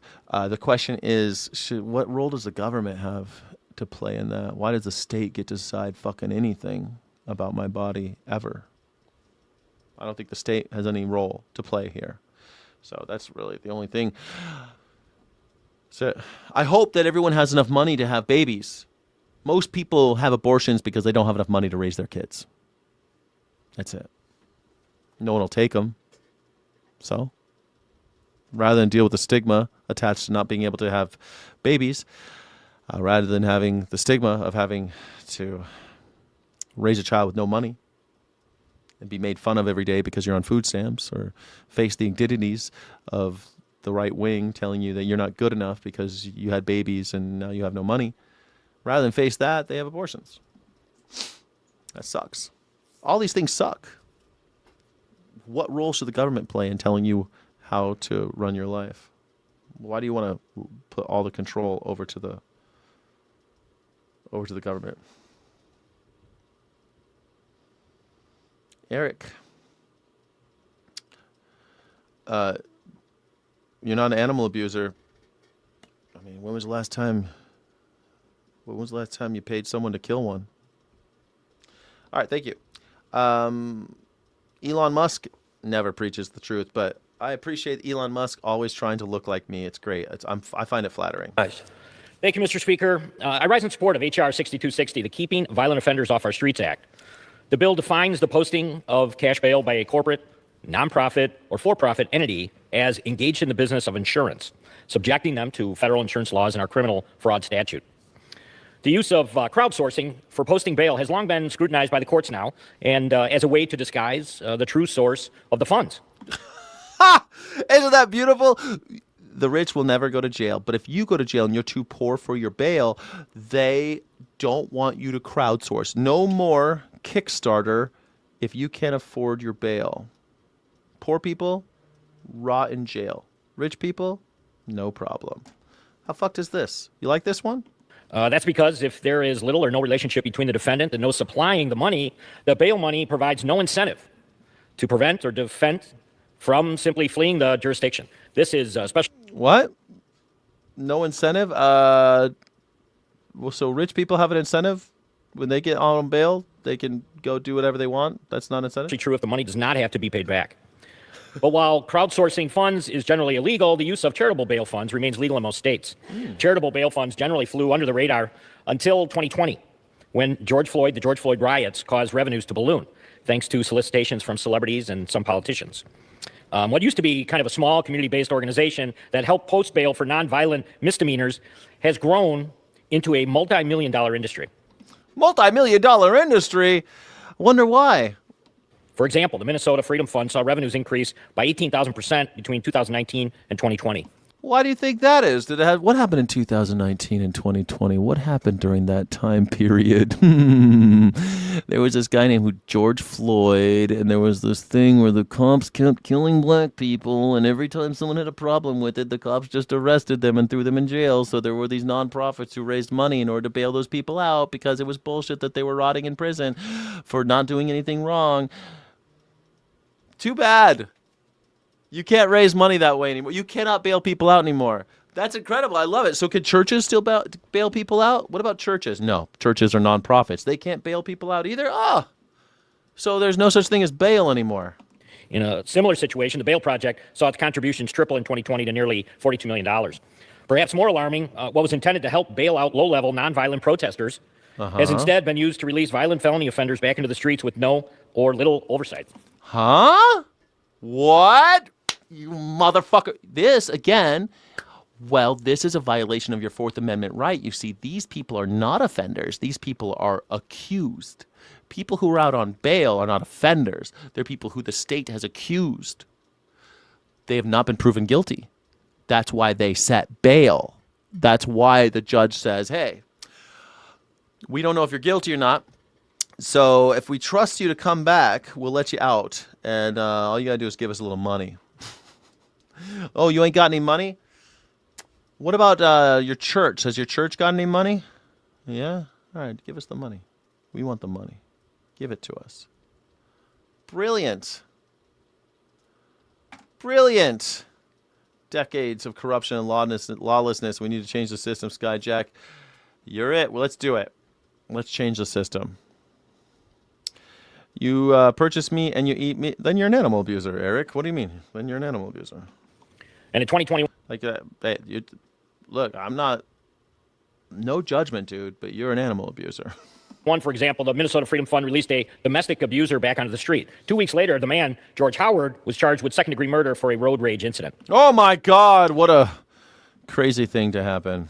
Michael DeWitt of Louisville, Kentucky, was bailed out by the Bail Project in February. Oh, yeah. There's all these isolated incidents where people got bailed out by somebody and then they committed a crime. Cool. So what? You want to get rid of their bail? Just get rid of bail completely. Well, that's effectively what you're doing. Cool. Except for rich people. Rich people, they got bail. They won't do nothing wrong. You can trust the rich. You can trust the oligarchs. Don't you worry. Don't you worry. Be like Trump, tax the taxpayers with the fat payoff for his cravenness. Perfect. Let's do it. All right. Brilliant. Bail is no longer a thing, everybody. We're fucked. As a new report, as Sam has just suggested, from Axios, reveals that Cuba has acquired more than 300 military drones and could be preparing to use them against the United States. White House reporter Mark Caputo cites classified intelligence shared with Axios, detailing how Cuba has started discussing plans to possibly use the drones to attack the U.S. base at Guantanamo Bay, U.S. military vessels, and Key West in Florida, which sits just 90 miles north of Havana. And Mark? I think you're right. Rich people don't have to follow the law. Well, rich people are the law, so I'm with you on every aspect exception. Militant vegan. I'm a militant vegan. How am I militant? How is it militant to say I'm against slavery and I'm for liberation? What is that? My own guilt? I'm not guilty of anything. I've been vegan 21 years. What do you mean? How is that militant? How is it militant to say, hey, I think slitting someone's throat for money is unethical? How is that militant? I tell people, yeah, you could be whoever you want to be, and you can decide what kind of person you want to be. How is that militant? Fucking, that's militant, huh? Maybe you misunderstand what the word militant means, or maybe you misunderstand the word vegan. I can't really tell. There's certainly a misunderstanding thing happening here. Militant vegan stance. Militant, huh? When was the last time I burned down a slaughterhouse. I'm a militant vegan, huh? Wow. Fucking, that is just the voice of the oppressor, man. You're just using the language of the oppressor. I'm a militant vegan because I think that slitting someone's throat for money is wrong. Yeah. All right. Shaming everyone. I'm not shaming anybody else. What do you mean? You could be an animal abuser if you want to be. You get to be whoever you want to be in life. If you have shame, that's not me. That's not me, Versatire. That's your conscience. I'm not shaming you. How's that different from the Christian right? I'm not forcing you to do shit. It's just basic principles. You're either for slavery or you're against it. You're for some of it. Okay, got it. Understood. You're for some slavery. I'm against all slavery. Like, I don't know why you think that's so shameful, because I'm against slavery and you're for it. Like, if you feel shame because I'm against more slavery than you are, or I'm more, I don't know. I don't know what you think how I'm shaming you, and how that's militant. Militant vegan. That is so fucking. That's so perfect. That is like. It's like you opened up. It's like you listened to McDonald's propaganda. Militant vegan says throat slitting is wrong. Militant vegan says raping cows is unethical. Oh yeah, that's real militant, super militant, militant vegan. Brilliant. Jack, I could present an argument for every argument that you have. No, you can't. What you consider basic principles may not be someone else's basic principles. Yeah, exactly. My basic principle is that I'm against slavery. You do not share that principle. That's not, guys, these are not difficult concepts. These are not like crazy things here. You're for slavery and I'm against slavery. You get to be whoever you want to be in life, man. You don't understand reality. For many people, I grew up in a nomadic country. I have no guilt in eating. You have no guilt. Some people have no guilt raping women. So what? That doesn't fucking matter at all. Because how much guilt? You're the one saying you're the one feels shame. I don't. If you don't feel shame, then you don't feel guilt. What are you talking about? Who gives a fuck what everybody can do? I understand not everyone can be vegan. The fuck does that have to do with anything? Well, some people... What the fuck do you care about some people? Some people can't be vegan. And? What's that got to do with me? What's that got to do with you? Can you? Some people...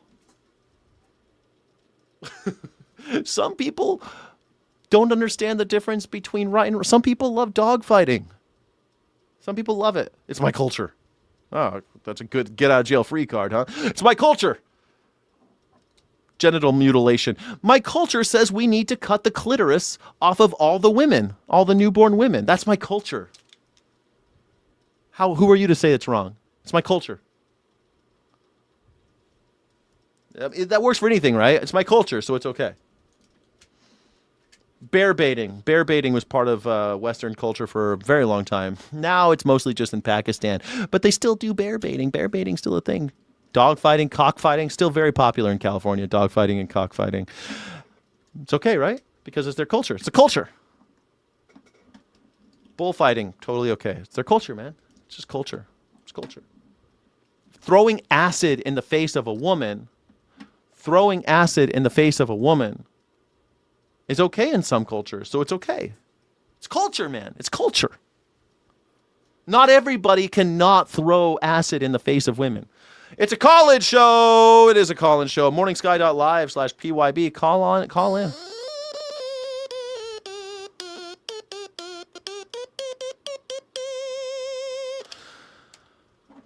There you go. That's horrible. They tear the teeth out of the bear. That's true. What's wrong with it? The principle's the same. Why is it wrong to tear the teeth out of the bear? What about using little monkeys? They tear the teeth out of monkeys and have them fetch coconuts, and they make coconut milk out of it. If you're buying coconuts from Thailand or coconut milk from Thailand, the chances are that what they've done, they've yanked the teeth out of the monkeys, and then they put a chain around their neck, and they have the monkeys go up the tree and get the coconuts for your coconut milk. Totally okay, right? That's okay. That's all right, right? Is that okay? Yanking the teeth? Is that okay? Seems like you're okay with that. Militant vegan says yanking the teeth out of monkeys is unethical. Militant vegan says forcibly inseminating cows and slitting their babies' throats is unethical. Militant vegan. Joins us now. Great reporting, Mark. We know that John Ratcliffe was down in Cuba, the director of the CIA, just last week. Is this part of the reason that he was down there, to say to the Cubans, don't even try this? Because clearly the Cubans, as is every other small country in the world, is studying asymmetric warfare at the moment. Yeah, asymmetric warfare works. It's great because you can embarrass a superpower pretty quickly. Yeah, my understanding, the answer to that is yes. One of the sources we spoke to for this story said that this was specifically raised by Ratcliffe. And when he met with his Cuban counterparts down in Havana, it was also sort of a show of force for him to go down there. There's two ways to look at why the United States is coming out with this information now. And notably, Cuba is not denying it has the drones. It's just denying it would use them in an offensive way. It's saying it would only react to an aggression that is suggesting they would use them defensively. As the United States either wants to put more pressure on the regime in Havana to come up with a deal and tell them, hey, we know what you have here, and so let's make a deal. Or B, this could be a pretext for war, for an invasion, as Sam had just mentioned. What's pretty clear is that though there have been talks, the talks haven't been that fruitful, and the United States just keeps piling. What, Sky, like a video. Should I make a video? What I eat daily as a militant vegan. I'm so sick of this shit. Like, people that are like, I agree with you on everything except for your militant vegan stance. Well, then fuck off. Like, you're just the same as these fuckers. You're a terrorist. I'm a terrorist because in 2003, they said vegans were terrorists. Animal rights activists were terrorists because we have the audacity to say, hey, raping a cow is wrong. Slitting throats and yanking out their guts while they're still breathing. That's wrong. Yeah, that's militant. You're a terrorist. Terrorists! Look out.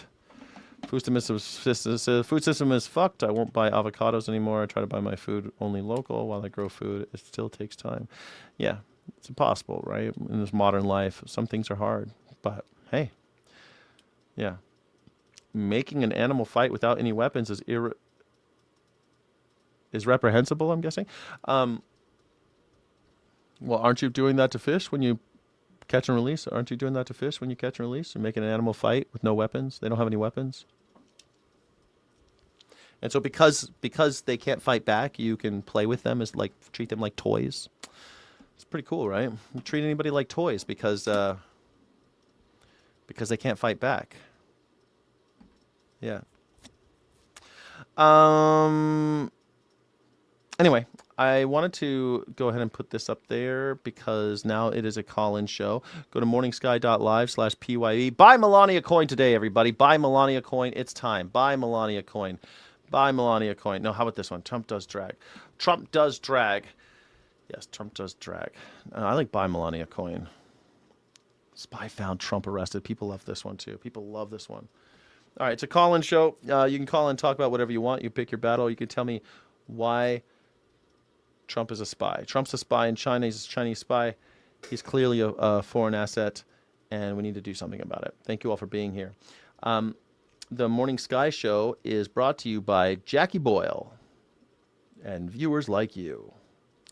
Let's see. I'm going to go ahead and put it. I'm going to pin it in the chat. morningsky.live/PYB. You can call up and talk to me, argue with me about veganism or anything else, whatever you like. It's all up to you. Whatever you think. Whatever's burning a little hole in your soul, please call in and tell me what you think. It's really fun to talk about stuff. Claude just changed YouTube forever is the first thing that I see. I'm gonna see that, save, watch later. But first I gotta go over to my channel and put it in there. The Morning Sky Show. Where are you, Morning Sky? Here you are. We're gonna put morningsky.live/PYB. Can I get some W's in the chat for our friend and person who supports the channel, Veg in the Woods? Can I get some W's in the chat for Veg in the Woods? Some green hearts in the chat for Veg in the Woods, please. https:// Morning Sky morningsky.live/PYB. morningsky.live/PYB. All right, we're going to pin that so that now you can see us pin that shit. All right, that's pinned on the vertical stream. We're not going to pin it on the horizontal because you're members only. On vertical, it is pinned. Link is in the chat. Please call up. Let me know what you think. What's the deal and how you feeling? And get on there. Let's do it. Please call in. It's a call-in show. Call in. Tell me all about your culture. Stefanik Steven. Satanic Stefan. Satanic Steven. Satanic Steven. Call in and let me know. morningsky.live/PYB. Come on. Pause the track. Come on in. Call me up. Tell me what you think. Call me up and tell me what you think. Trump is a fascist, pedophile, oligarch, racist, incompetent, misogynist, liar, thief, con man. Yep. That's true. You're right about that. Come on in. Why would anyone want an animal abuser as a companion? That's a good question. I don't know. Why would anyone want to be an animal abuser? I think that's pretty great. Yeah. Good question. Thank you all for being here. My name is Skyjack Morgan. I'm an independent news and culture commentator, free speech and critical thinking advocate, and this is the Morning Sky Show. It's the pick your battles. Pick your battles. Call in. Let me know how you're feeling. Just give me a call. Let me know what the deal is. It's time to pick your battles. My view on abortion is to try not to get pregnant and have to deal with the issue, and happens. Take care of it as fast as possible. Cool. Try not to get pregnant. Try not to get pregnant. That's a great. I don't know that that's only a position. I don't think that's a position. I think you just described a strategy. I don't think that's a position. A position is how you feel about the issue. It's always, and people always do that, like, what's your position on abortion? It really isn't about abortion. It's about what is the role the government is playing in the family planning of its citizens. Come on in. Call me up. morningsky.live/PYB. Call me up. It's a call-in show now. It's a call-in show. Give me a call. Don't take any wooden nickels. Give me a call. I'd love to have a conversation with you. Let me know how you're feeling. People want to argue about animals today. Tell me why animals call me a militant vegan. I'm a militant vegan.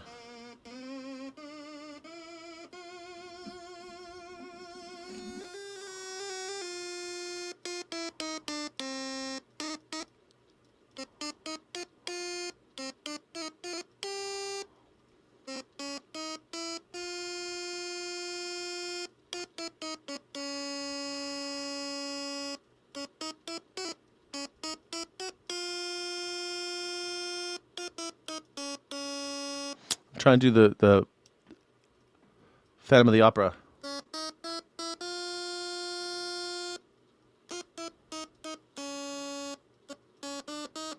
Oh, that's it.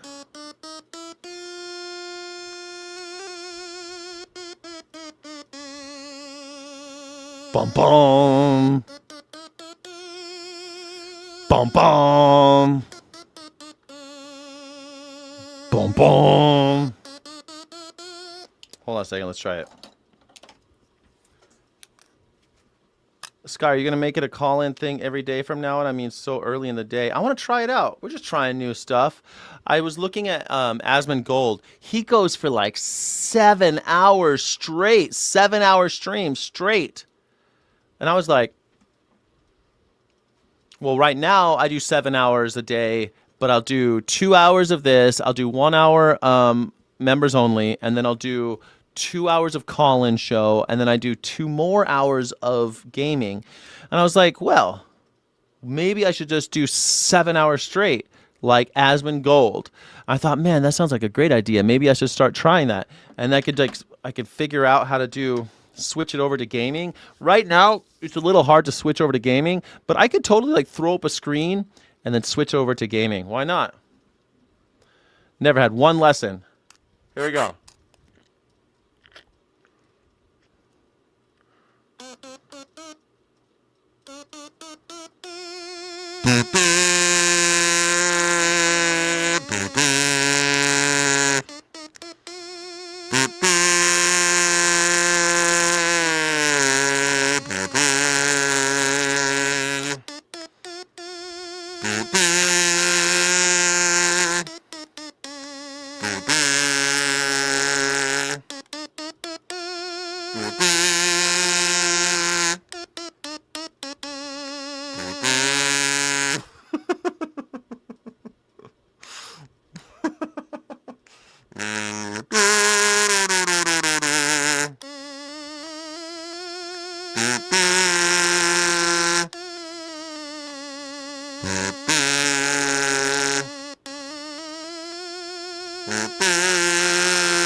Asmongold has an unfair advantage, though, because he doesn't bathe and he pees in a bottle like a trucker.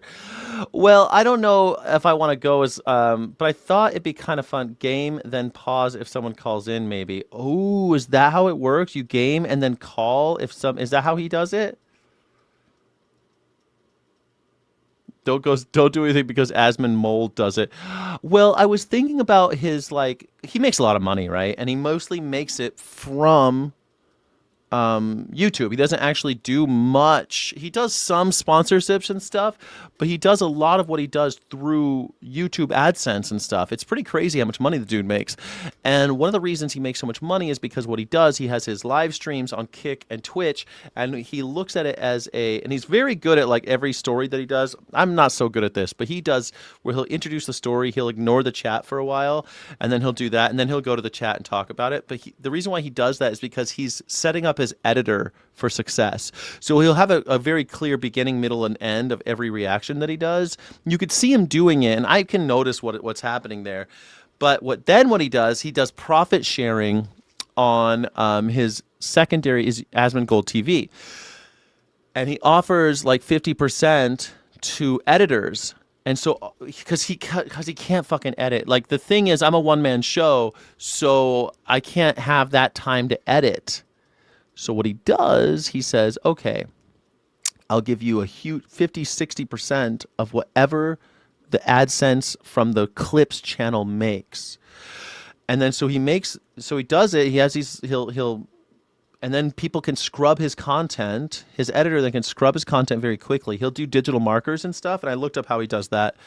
And then he just hands it off to an editor, and then he goes to sleep or does whatever he does with his life.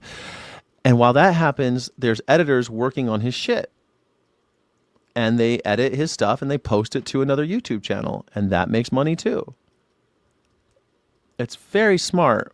And then he doesn't cost anything out of pocket. Then he co-founded that Mythic Gaming, some other thing where he like has sponsors that he like goes out. So he does get sponsors and shit, but he owns that company too. Editing is overrated. Yeah, but it's a good way to get like more traction, you know. You make a lot of money off of VOD, you know. Destiny does something similar. Does Destiny go like really crazy? Hold on. What is Destiny's format when he streams? Let's see. Long form live streams that combine just chatting, reacting to media, political debates, and casual gaming. He primarily streams on Kick and YouTube, and his audio archives hosted on Spotify. People listen to him on Spotify? It's crazy. He watches YouTube videos, TikToks, news articles. I mean, that's what I'm doing, right? And then often pauses to critique and discuss them with his audience. Okay, cool. He regularly hosts political and philosophical debates with guests, other creators, and political figures. Cool. He plays video games in the background, such as League of Legends or Minecraft, while talking to chat to keep his hands busy. Nice. I mean, that sounds good. Notepad. For highly intense, complex conversations, he will stop the game entirely and pull up a plain text editor on the screen to break down and track his opponent's arguments. Live streams. Most of his live content is simultaneously broadcast to hosts on Kick and YouTube. His personal community, the Destiny GG, embeds the stream and features the popular text-based DGG chat. Never heard of, have no idea, understanding what that is. I have no idea what that means. Embeds the stream and features the popular text-based DGG chat. No idea what that is. His streams are uploaded in audio format to Spotify for on-the-go listening. Cool. Let's find out what's his schedule like. What's his what's the scheduling? How long does he usually go?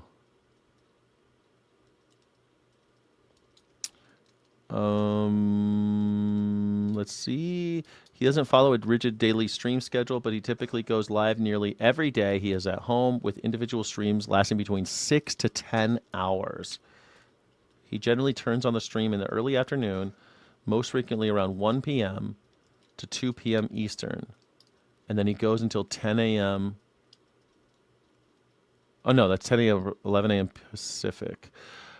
Streams are highly marathon focused, regularly spending 6 to 8+ hours per session. It's not uncommon for a stream to extend late into the evening, past 9 p.m., if he's in the middle of an intense debate or research session. Monthly volume, he consistently logs 150 to 170 hours streaming per month, averaging about 6 hours of airtime every single day. He streams almost daily throughout the week. Only exceptions is when he's traveling. Because he lacks a fixed calendar, viewers track his live status via the community hub, destiny.gg. The site features a dedicated VODs page and an events calendar that highlights special scheduled broadcasts such as subscriber call-in days. Pretty cool. Subscriber call-in days. That sounds fun. We should do subscriber call-in days. You know? Asmit also has bots. Maybe I need bots. I need bots. Where's the Anacle? The Anacle, you're pretty good with bots. Can I have some bots, please? I don't know what I would do with bots. I usually watch the show daily and I don't comment on the vegan lifestyle. I listen and I don't jump down anyone's throat. But once I present a different argument, people act like teenagers arguing. What do you mean people? I'm not acting like a teenager. You talking about me? Are you talking about me? Sky, if you pee in a bottle, we will see actually how big it is. Well, I'm a grower, not a shower. When I'm flaccid, it's, you know, it's still pretty good. But, like, I don't know. I'm not like, what the fuck are we talking about here, Everett? You know, I'm not like fully engorged when I'm urinating. You know what I'm saying? I think the previous 30 minutes of the show is a glimpse into how the call-in would go. I mean, the thing is, call-in sometimes sometimes people are calling in a lot, and I don't know. Some people don't call in at all, though. You never know. You're either a vegan or animal use. There's no wiggle room. There's no argument. I mean, the thing is, you can do anything with life. Who the hell is... You don't know who Destiny is? He's like a Democrat who, like, argues with people. He's super anti-vegan, too. But he's just a Democrat. He's like a autodidact. He's a good debater. Like, I guess people like to watch him debate people, I think, mostly. Maybe I should have more people on to debate. We'll have him on in the middle of my show. What do you think? It is the rejection of the commodification and exploitation of animals. Yeah, see, the thing is, I am for the rejection of the commodification and the exploitation of everyone. And so animals are included in that, of course. Yeah. The caption says, Trump arrested, I'm confused. Well, because he's a spy. He was arrested. He's arrested. He got Arrested Development, too. He's actually like a child. I mean, I could put anything up there. It's mostly just to get people to stop and call in. Call in, morningsky.live/PYB. Call in, morningsky.live/PYB. Here, I like this one. This is my favorite one. I like this one. But last time I put the Trump arrested one, I got like 15,000 views on that one. But it was also in the title, too. It was in the title. So it's just clickbait. Don't worry about it too much. Don't overthink it. It's trying to get people to engage in conversation, and we can have a dialectic. Please call in, morningsky.live/PYB. Talk about whatever you want. Pick your battles. Pick your battles, whatever you'd like to bring. Talk to an anarchist. If we're going to be so closed-minded to other opinions and call our own opinions facts, we will get nowhere. Never mind important issues like government and stopping and closing national parks. Well, we have to talk about principles first. That's the whole point of my show. That's the whole point of my YouTube channel, is to try to talk more about critical thinking and ethical kind of truisms, if we can get to them, if we can approach some kind of objective ethical truth. Is that possible? And how would that be possible if we don't have some framework of right and wrong, like life, liberty, and pursuit of happiness? If we're going to live a life of enlightened human beings, if we are enlightened, and how would one comport oneself if one is enlightened? I don't think that if you're applying the principle of freedom and liberation, if you think that those things are important and you're actively engaged in limiting, stealing, encroaching upon the liberation of others, especially in the pursuit of profit or pleasure, I don't think I can take you seriously. I don't think that you're being truthful. Yeah. Pretty basic, right? I think it's basic. Basic idea, I think so. MorningSky.live/PYB. DOJ is just greenlit a $1.7 billion slush funds from American taxpayers for Trump allies, including the January 6 rioters. I love that shit. Call in today and have your $1.7 billion. Looks like we're going to Cuba, everybody. Are you excited? Who wants to go to Cuba with me? Do you guys want to go to Cuba with me? I want to go to Cuba. Pressure on pressure on pressure on the regime in Havana. Not only did they happen to mention to us this report and this information about Cuba's national drone program and drone technology, on Wednesday there are plans to formally indict Raul Castro for the 1996 shootdown of 2 aid planes from a group called Brothers. I guess my whole show is not about animal liberation. Of course not, because it's not. I'm about liberation. Animals are, of course, included in that because it's a principle. I don't know why I got to keep saying this, but it's because it's a principle. Animal liberation is just part of a total liberation value. I value my own liberation, so of course I value yours. That's it. And so I value the liberation for all. That no one should be abused or used. Get it? Yeah. It doesn't matter. No, it's not. What you've done for. It doesn't matter what you've done for preservation. That's moral license, right? Like I'm. I don't know. I give a lot of money to charity, so it's okay that I beat my kids. Like that doesn't make it. One does not affect the other, right? Like it doesn't.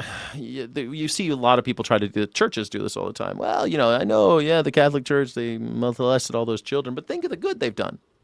It's like, well, one does not justify the other. That doesn't really matter. And if you are doing preservation, fantastic. I don't need to pop quiz you and figure out guess what? I don't need to investigate you to see if you've done enough to satisfy my expectations. That's not what I'm into, man. That's not what I'm into. Do we get a prize if we stay for 7 hours? Yeah, I don't know if I'm actually going to go 7 hours today, but I thought we could maybe get a call in, get someone to call in. I thought maybe. I saw also they have, I actually made this. Hold on. I made this for you. Just for this, I made, because I was thinking about going extra long, and in case I got to sit down or stretch, check it out. What do you think? That's my pause screen, so I can adjust. Here, I'm adjusting my chair. I'm sitting down right now. You can't even tell that I'm sitting down right now.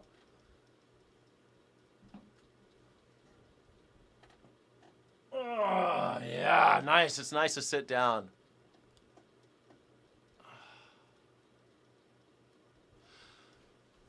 All right, we did it.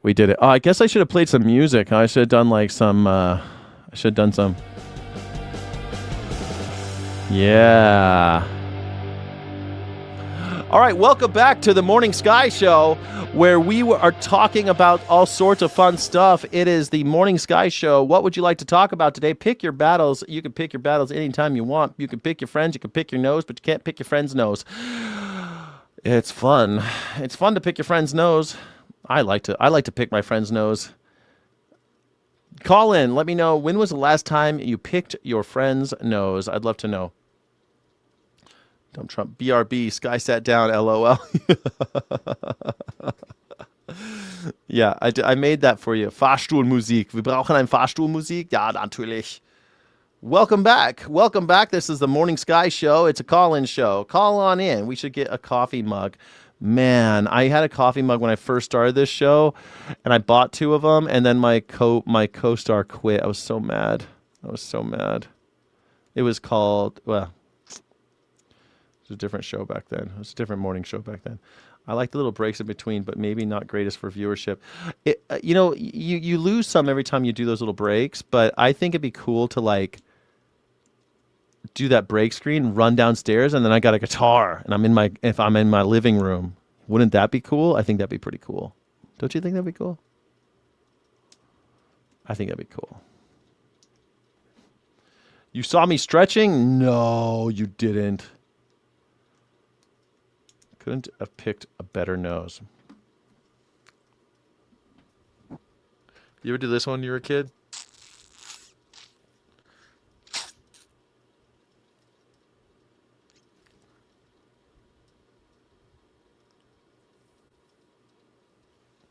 You ever do that one? Pretend like you got your middle finger up your nose. That vegan girl host. Yeah, do you remember back in the old days? Hannah. Her name was Hannah. And she was a handful. But she had kids, and she's like, it's too much, and I look like shit when I do it. And I was like, you don't look like shit, you look great. She was very upset that she didn't think she looked good enough to be on TV every day. And it was sad. But she wasn't, I don't know.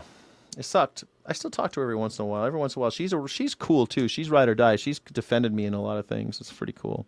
I think she's cool anyway. A mug sounds nice. I like mugs. I had a Skyjack Morgan mug. I'd use it when camping. Everyone will know. I want to get one like, how about I get like personalized Yeti mugs. That coffee is cold and it sucks. You know what sucks worse than bad coffee? Cold bad coffee. No matter what Iran decides to do, I think we can all agree that Donald Trump cannot have a nuclear weapon. Yes. Yes, call in. Call in. It's a call-in show. Buy Melania coin today. That's all I know. Buy some more Melania coin. No matter what Iran decides to do, I think we can all agree that Donald Trump cannot have a nuclear weapon. I totally agree with that. What was the thing that he did with the Operation Epic Furious? Is it called epicfurious.com? Error, failed to initialize graphics. Well, how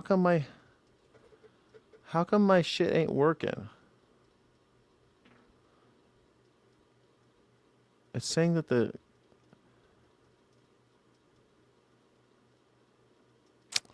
don't know why this doesn't work, man. It's like I keep on trying to use I want to see this game, Epic Furious. Has anybody able to get this to work? I can't get it to work. It's probably just for your phone or something. Why isn't it working? I don't know why it wouldn't work. I think it's bullshit. Those to the rescue that are based in Miami. And then there are various sanctions that are being imposed in an increasingly difficult way on Havana that are starting to penalize private companies, foreign companies, that are doing business there and taking more and more money out of the already broke country. They barely have any fuel. In some streets in Havana, the only lights that are now on are from trash fires that people are burning. It's a very difficult situation. And man, look how beautiful Cuba is, man. I love all the colors and the resilience of these people. Look at this, man. These people have had to stand up over and over and over again against this shit. It's all misspelled. What's misspelled? Is that a price sticker on the bottom of your mug? No, it's some kind of little QR code. It's got a little hologram on it too. I don't know. It's like some kind of thing for the... It's not a price thing though. Epstein Fury. Invest in the best. The green card buying Epstein Gal coin. Yes, I love it. Democrats again, full retard mode. What do Democrats? Who's a Democrat? We got a Democrat in the house. Where's the Democrat at? Who's got a Democrat? Does Melania come with closed captions so we can understand what it says on it? Yes, it comes also with just a naked picture of her. You could get a naked picture of her if you call in and buy a Melania coin. All money, all donations this hour are going directly to my Melania coin wallet. It's like it's going to get worse. Mark, this is David Ignatius in Washington. Call in. Ask you two things. Those of us who are old enough to remember 1962 think that the introduction of any kind of new offensive weapons into Cuba is potentially very dangerous. Cuban Missile Crisis stuff. So first question is whether you get the sense that it's being taken that seriously by the Trump administration. Second question, this talk about indicting Raul Castro obviously reminds us of Venezuela and the essentially the kidnapping of the then Venezuelan President Maduro. Do you see that as being in the early stages of actually being planned? As for the first part, yes, it is. It is it's Lolita Express, Daddy. That's exactly right. You are correct. Cuba was pretty opened up a few years ago, and you could vacation there. My friend said the history was living. Yeah, man, I had some friends go down there. But actually, when I was in college, before they opened it up, I had some friends go down to Cuba. They had to fly through Mexico, but they were able to go. And I was jealous. I wanted to go, but I can't remember why I didn't make that trip, but I really wanted to go. But I'm always too broke for stupid shit like that. Does the coin come with a countdown to when the rug pull happens? It's not a rug pull. Stop saying it's a pump and dump. Melania coin is not a pump and dump. God damn it. You guys stop. Stop. Melania coin is the greatest investment you will ever make. Guys, stop. Listen, I know it seems like it's a rug pull. I get it. But it's not. It's the most important financial tool for the future of American prosperity. This is a coin that is endorsed by the First Lady of the United States. How dare you? How dare you say anything bad about the First Lady of our United States and her mean coin? We're going to be buying pizzas. We're going to be buying bread. We're going to be buying everything with Melania coin here pretty soon. As soon as Donald Trump successfully destroys the petrodollar and devalues the American currency, the fiat currency, you're going to be left high and dry. You're going to be wishing you listened to old Skyjack Morgan and bought yourself some Melania coin. Get yourself some Melania coin, please. Listen. This isn't financial advice. This is straight up facts. You got to do it. You got to do it. Must. She's a Trump. They all hate veterans. It's not about veterans, man. This is about the future of our finances. Get it. Get it. It's the next big U.S. currency. Yes. Be best. The tribal concerns. We have tribal concerns. Trivial? Tribal. Man, I love her so much. I was never on the airplane. I never went to the island. I have no idea why are you talking about these. Neighbor. I only met him when I was a good girl. I was a good girl. Bitcoin in this coin, it's all made from Epstein pedophiles and the elites. Yes! But hey, who cares who made it? I didn't make this world. I just gotta live in it, and I'm buying Melania coin. I sold everything I own. I sold my house yesterday. I bought everything. I sold everything. I sold my house for $1 million. Put it all into Melania coin. Any penny that you send me today, everything that you send today on a donation, a super chat. If you send a super chat, going straight to Melania coin. Straight to Melania coin. You can live in it. Doesn't mean you have to support it. I'm just supporting Melania coin. Listen, man, I just got to make my nut. I just got to make my nut, John Moore, and I'm going to make it with Melania coin. Why you trying to PH, baby? Why you PHing? Why you PHing, John Moore? Why you always PHing, John Moore? Are you a habitual PHer? Are you a habitual PHer?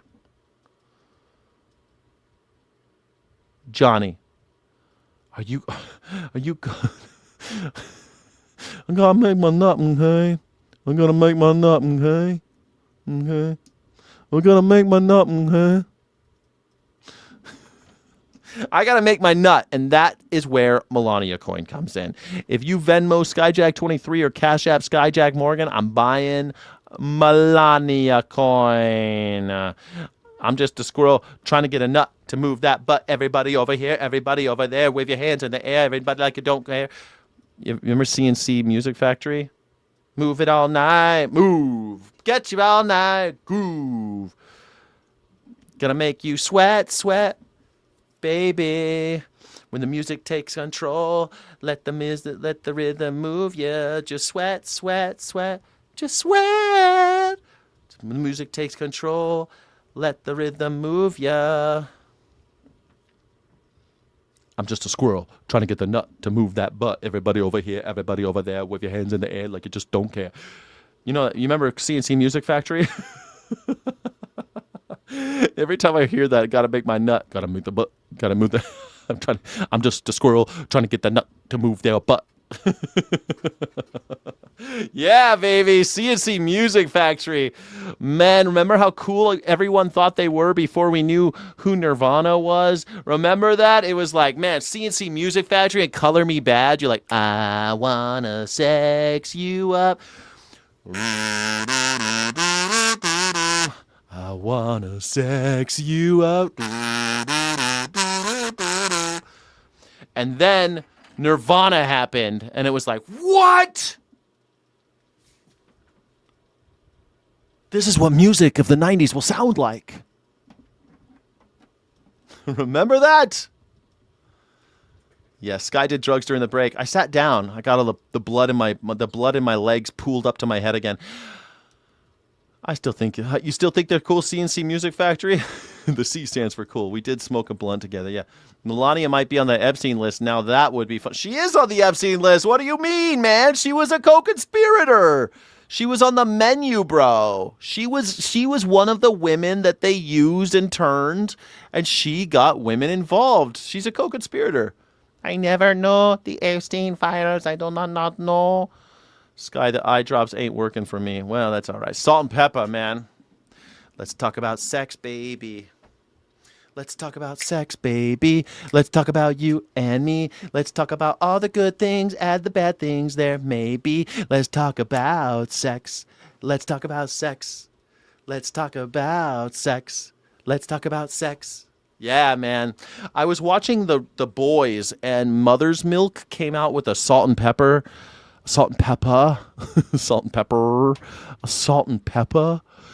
t-shirt, and I thought that was pretty cool. I thought that was pretty neat. Yeah. Then Salt and Pepper was great. Don't go chasing waterfalls. Please stick to the rivers and the lakes that you're used to. I know you ain't gonna have it your way, you're nothing at all, but I think you're moving too fast. That was a total ripoff of Paul McCartney, by the way. This is why I love music, because like the intertextuality, like if you listen to Salt Peppa and you listen to Paul McCartney, you'll realize that song is lifting from Paul McCartney. Don't go chasing waterfalls. Please stick to the lake. If you jump on waterfalls, you may make mistakes. That was that was Paul McCartney. And then Salt and Peppa does, don't go chasing waterfalls. Be stick to the liberty and the lane you're used to. It's totally inspired, you know. They definitely heard the Paul McCartney song. You know, wasn't that great? You know you gonna have it your way, you're nothing at all. Fun fact, why No Time Travelers didn't show Stephen Hawking's party, because he knew he was on that list. Poor Stephen. Waterfalls. Oh, that was TLC. It wasn't Salt and Pepper. You're right. It was TLC. You're right. Left Eye. You're right. Lisa Left Eye Lopez, T-Boz, and Chili. T-Boz, Left Eye, and Chili. You're right. I got it mixed up. Which one was which one was Salt and Pepper? No, what a man, what a man, what a man, what a mighty good man, what a mighty good man. And she also did, my name is not, no, she did the, he knows that my name is not Susan, which is a reference to another song. My name is not Susan. Man, I love all like that. You're right, it's TLC. I got TLC and yeah, we're doing a long show today, Johnny Vegas. We're going long. Prince was great back too, man. Oh, man, he was so great. Prince was the best. Are you kidding me? I bought a Tupac t-shirt on clearance from Walmart for $3. Fuck yeah. Fuck yeah, dog. 9 Cherry. That was good too. Yeah. Yeah, sorry. I got T-Boz, Left Eye, and Chili mixed up with Salt and Pepper and Spinderella. Poor Spinderella. She gets fucked, right? Wait, was Spinderella? Now I'm confused. Spinderella was Salt and Pepper, right? It was Salt and Pepper and Spinderella. But no, Spinderella never got top billing. Poor Spinderella. She was always in the videos, but she never got billing. Salt and Pepper. Who's that third lady? That's Spinderella. We don't talk about her. She's in all the videos though. You know you ain't gonna have it your way, the one and all. Cinderella was DJ for Salt. No, it was Spinderella, right? It was Cinderella? I thought it was spin, like spinning a DJ. I thought it was Spinderella. Oh yeah, spin. Okay, good. You almost blew my mind there. I was pretty sure it was Spinderella. Yeah. Before you go poop. Not after. Double tap before you go poop. Now I like Ice Spice a lot. You like Ice Spice? Yeah, I don't know that much about Ice Spice. I don't know. I don't watch Ice Spice. I'm not. I haven't watched any Ice Spice. I'm buying my Melania coin right now, though. Here we go. I'm getting my phone out. I'm gonna hold on, everybody. I'm buying. Let me check my Venmo. Oh, thank you for sending me Venmo cash. I'm gonna buy Ice Spice, Melania coin right now. Great. Buying Melania coin now. Do. Yes. Yes. Melania coin purchased. Thank you, everybody, for being here and helping me buy Melania coin. You're amazing. Way to go. It's good times. Good times are had by all. And I'm glad that we're all alive. Bum gun for the win. We did it. Double tap with your bidet. Do it. Do it. Yes. Satanic. Lucky you, Satanic. You double tap with your bidet. Nice. Double tap. You like, psh, psh, woohoo! Don't you love it when the bidet is like a little too cold? Don't you like it when it's just a little too cold? Like, you don't want it to be too warm, right? It feels like you're peeing on your butt. But when the bidet is just a little too cold, am I right? Isn't that the best? It feels like so fresh. You're like, oh, you get like woken up. It's like, it just needs to be a little intolerable, right? It has to be just a little too cold. That's perfect. It's kind of like in a movie theater. Like it's a movie theater should always be just a little too cold. So you need a hoodie at the movie theater. Don't go to the movie theater with flip flops and t-shirt. Don't go to the movie theater with the tank top. You got to bring your hoodie. You got to. I'm right. I know I'm right. We got to keep doing it. Trash racism.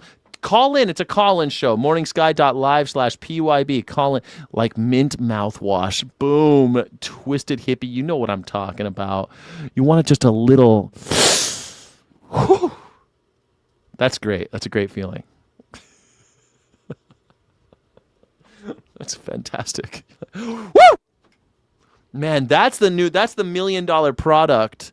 Once we get Americans, maybe that's what we need in order to get Americans on board with this bidet thing. We need to get Americans on board so they stop eating their own shit and giving themselves hantavirus and norovirus and shigella and salmonella.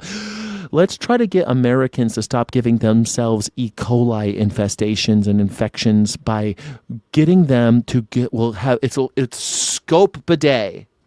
And it's basically just watered down scope. But you got to fill it up. It's like a concentrate, like a concentrate, and you fill it up. It'll last a long time. And so when the bidet, when you hit that, it cycles through, kind of like when you're watering your garden and you're throwing like some pesticides on your garden or whatever. You're throwing some plant food inside. You got that little, and so it goes through that, and it mixes with the scope, and it squirts it on your bumzo, and then you're like, whoo! And then your asshole smells all fresh, and it's all super clean down there, and it gives like a nice little minty feeling, bro. $1 million idea over here. $1 million idea. Please, let's get this in the works. Can we get this in the works? How are we going to get this in the works, everybody? More refreshing than morning coffee. Woo! Why no love for Baron coin? Well, I am considering Hegseth's Department of War coin. We're going to have a new war coin, Department of War coin, so you can give the military your money directly. It's not a pump and dump. Stop calling it a scam. My local movie theater sells beer. I never buy beer at the movie theater, though. I never do it. Do you buy beer at the movie theater? When I lived in Germany, I bought beer at the movie theater, but in America, I don't usually. It's kind of expensive, and it's like then you're drinking a beer. I don't know. It's fine. It's never quite cold enough. Maybe it's because the rooms are always so cold. And every time I'm at the movie theater and I buy a beer, it's always like, I'm not old enough to pour the beer. Hold on, I'm gonna get my manager. I was like, fuck, why did I order a beer? And then they gotta wait for their manager. The manager's like, oh yeah, okay, here you go. Click, click. And then the kid's still able to give me the beer, but they can't pour the beer. And that's been a thing in California since I was a kid. I was allowed to sell beer, I was allowed to serve beer, but pouring the beer into a glass, no. It's so stupid. Shark Tank. I've got a Shark Tank winner on there. Your name on this bomb, 100 war coins. That's it. That's happening. We're going to do a war coin, Hegseth war coin. Are you ready for it? Are you ready? I'm bringing wartime back. I'm bringing war crimes back. You other don't know how to act. You know we gonna waterboard your mom. You know we're gonna drop the nuclear bomb. This was before they sold alcohol. Oh. I've experienced that Sky, you end up missing 20 minutes of the movie trying to buy a beer. Yes. Or you know what? I've been to movie theaters. You're like, I'd like a beer, please. Oh, you have beer? I'll have one. And they're like, okay, well, first I got to check your ID and put this thing on your wrist. And then I got to get my manager. And you're like, what the fuck? Why are you guys doing this at all? Why? Now I understand why you didn't sell beer. Now I get it. Now I understand why you never did it. So annoying. Warrior ethos. You gotta have that warrior ethos, baby. You got to, am I right? You gotta have that warrior ethos. This morning, It's a President call-in Trump with a show. new threat to Iran, warning time is running out to reach a peace deal. Trump saying, quote, they better get moving fast or there won't be anything left of them. The president posting what appear to be AI-generated images of him pressing... Oh, fuck. This guy's... Why does this idiot still do this? Donald Trump is posting AI images of himself blowing up the world with atomic weapons? Is that really what we're... Is this really what we're doing? I'm chipping out, chat. I'm chipping out.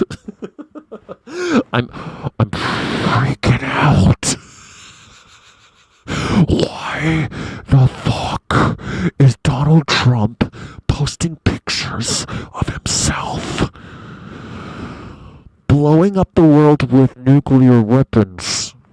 But what we don't want is the Iranians getting nuclear weapons, because they are the dangerous ones.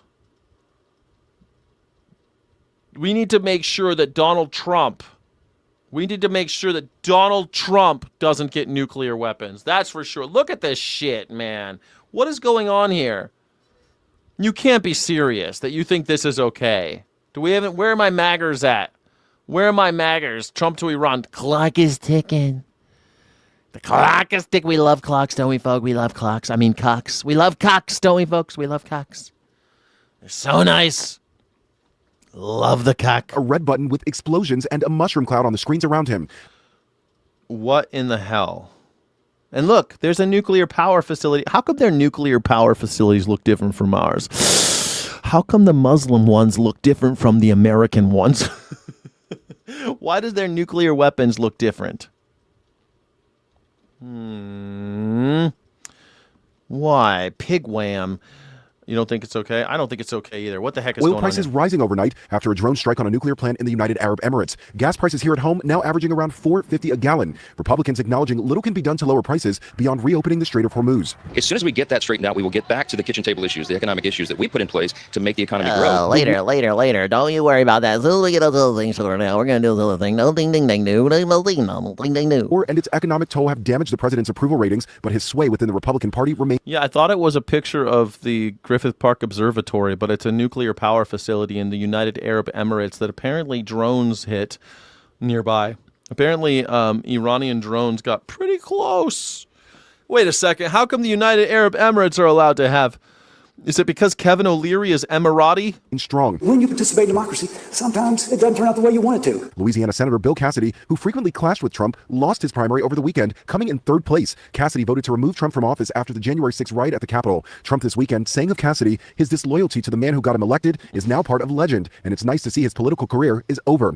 Look at this piece of garbage. Why does Donald Trump have to be why does he always have to be the shittiest person in the room? Why is that? Our country is not about one individual. It is about the welfare of all Americans, and it is about our Constitution.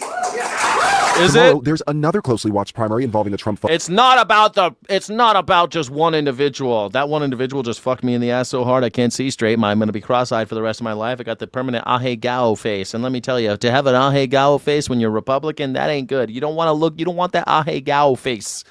You don't want that ahegao face when you're Republican. Why do all these why come all these Republicans, all these maggers are walking around with the ahegao face? They're all like the cross eyes with the tongue out. They're like, why is that? Why is that? How come they're all walking around like that? That's because Trump is fucking them so hard without lube they can't see straight. Republican Congressman Thomas Massie of Kentucky. His race is now the most expensive House primary race in U.S. history. Most expensive in U.S. history. This is Kentucky. It's Kentucky. This is the most expensive congressional race in the history of America. Kentucky? It's because 3 billionaires from outside of Kentucky have funneled millions of dollars into trying to buy a seat. Stronger than the accuser of the brother. Meanwhile, thousands gathered on the National Mall for a prayer rally yesterday that included speakers from the Trump administration. Critics saying the event blurred the lines between church and state and lacked non-Christian representation. What in the hell? Is this the same? These guys are... This looks exactly like, hey, we have somebody in the chat. Can you put how old you are in the private chat, please? In the private chat, just tell me your age so I know that I'm not talking to a child, please. Look at these guys. These guys look just like in Iran. That's what they do in Iran. Just private chats over on the right-hand side. Just tell me how old you are, and I will put you on the screen. Thousands gather for prayer rally. Thank you so much. Okay, thank you very much. We got May It's. Okay, May, here we go. We're going to have a good time. May, how the heck are you? What's the deal and how you feeling? Hi, can you hear me? I can, May. Hi, I just read, well, not just read, like a week ago, I read Peter Gelderloos' Veganism, Why Not? And I was wondering if you had any opinion already on Peter Gelderloos? No, I don't have any like ready to go opinion.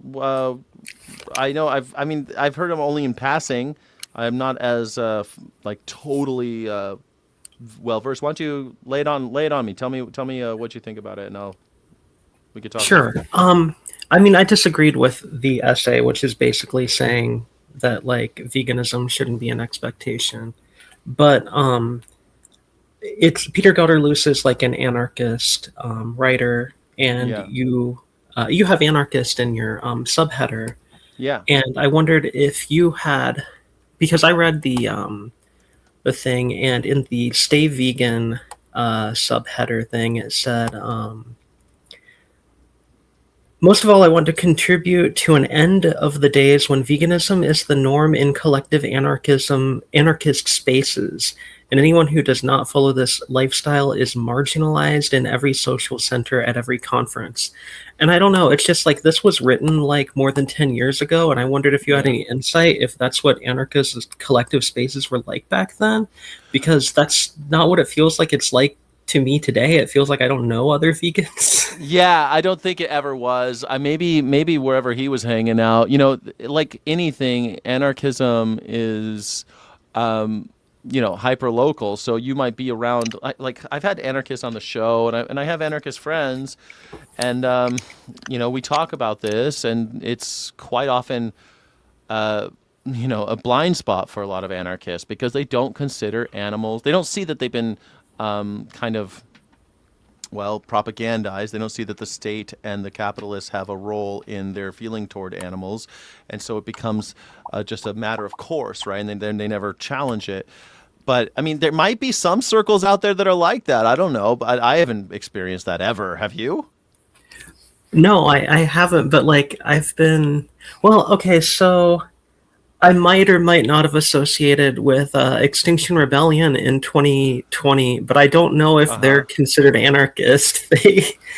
But it did feel like at least the person in my area who was like the person everyone was listening to the most seemed vegan, but I wasn't vegan back then, so I didn't ask. I think a lot of that happens, right? We start assuming that we're all on the same page because a lot of especially with mutual aid and mutual protests and stuff, you just kind of let some difference, and we're kind of trained as anarchists to like let certain differences not affect the goal at hand, right? We kind of like, we have solidarity. It's always in this case, we want solidarity. And so we tend not to ask a lot of times, right? And that's why sometimes, especially with anarchists, it's like when I find out later that someone isn't, it's like I went to an animal rights protest a while back. It was anti-foie gras in Washington, D.C. And on the way back to the hotel, because I was out there for the AVA summit, And on the way back, the lady behind me that was literally paying for the Uber for us to leave the protest where cops were there and foie gras protests get a little extreme, was talking about how she really is, she never calls an animal an it, and she was all really into the pronouns about animals. But then she was talking about her cat, and her cat's vegan. And then she says, well, my cat's vegan, but I'm not.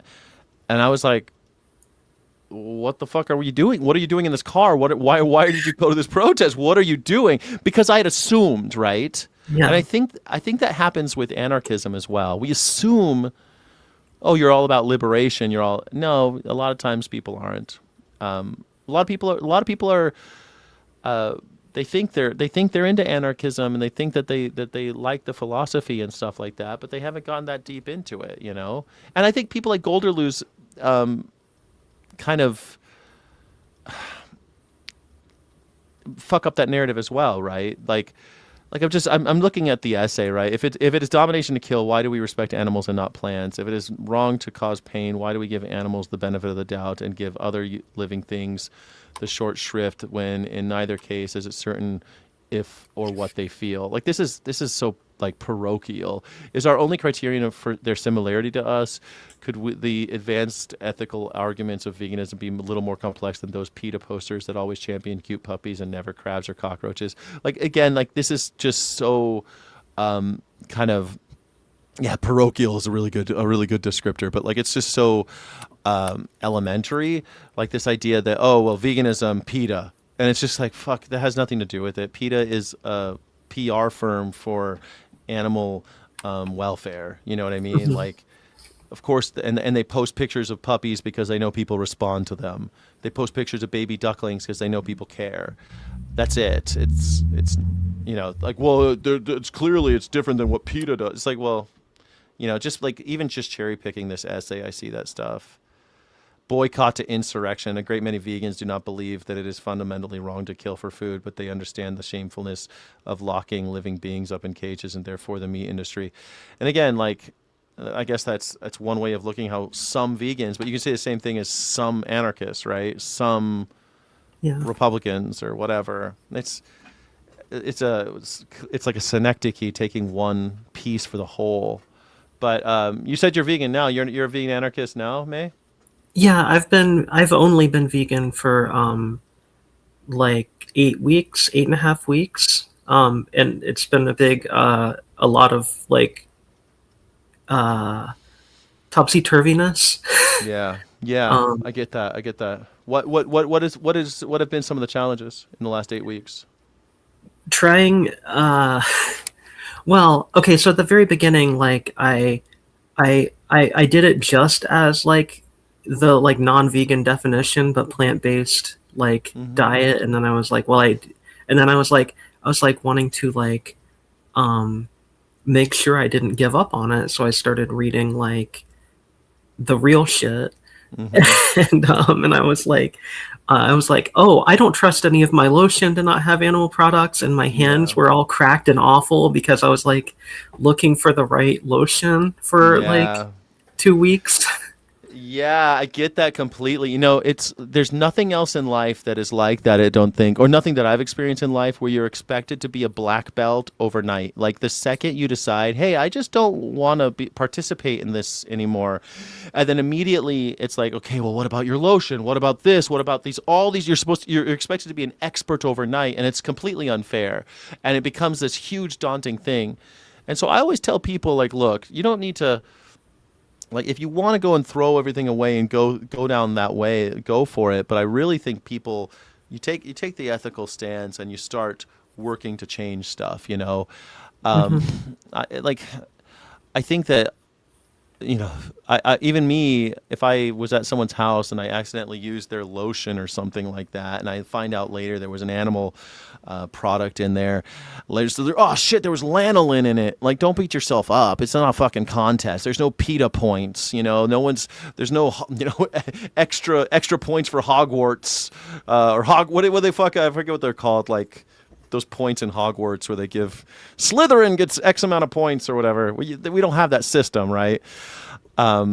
And then your friends will immediately ask you all these questions like, well, what about if it's in a dumpster? What if you found a hamburger in a dumpster and they were going to throw it away? Like, would you eat it? And it's like, man, you don't have to be an expert overnight about all these fringe cases. Like, I want to no longer partake in this exploitation. That's it. Like, I'm working on it.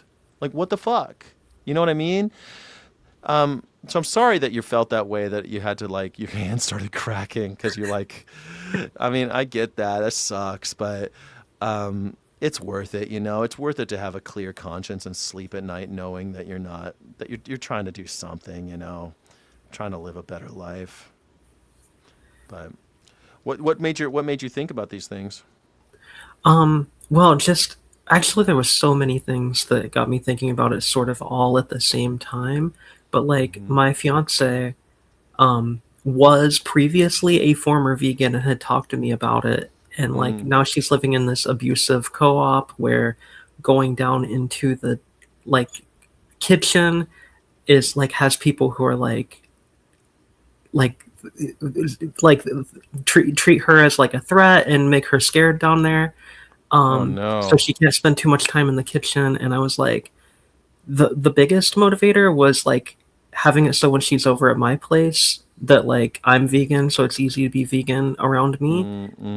But then like I like there's all these like you see everyone like saying how much they hate vegans, but then even in saying they hate vegans, they have discussions about the ethics of it, and I'm like, you if you let other people talk and you listen a lot, which is what I do when I 80-20 people. But when you listen a lot, you hear other people's cognitive dissonance, and you don't have to be ashamed because you're not the one who said the cognitive dissonance. So you have a lot of time to like think about like how it was cognitive dissonance. And I don't know, I just got tired of feeling like a hypocrite because I feel like I discussed it enough to where I saw the hypocrisy. Yeah, I think that's a really important thing. When you said people hate vegans, I don't think people do hate vegans. I know people say that they do. I think people hate hypocrites. I think people hate themselves when they're hypocrites. I think that when people get angry at vegans, it's because a vegan's here to tell you you're a hypocrite. And it feels bad when someone calls you a hypocrite. It feels horrible. I don't want to be a fucking hypocrite. When I find out that I'm being a hypocrite, I want to change immediately because it's a horrible feeling to me to be a hypocrite.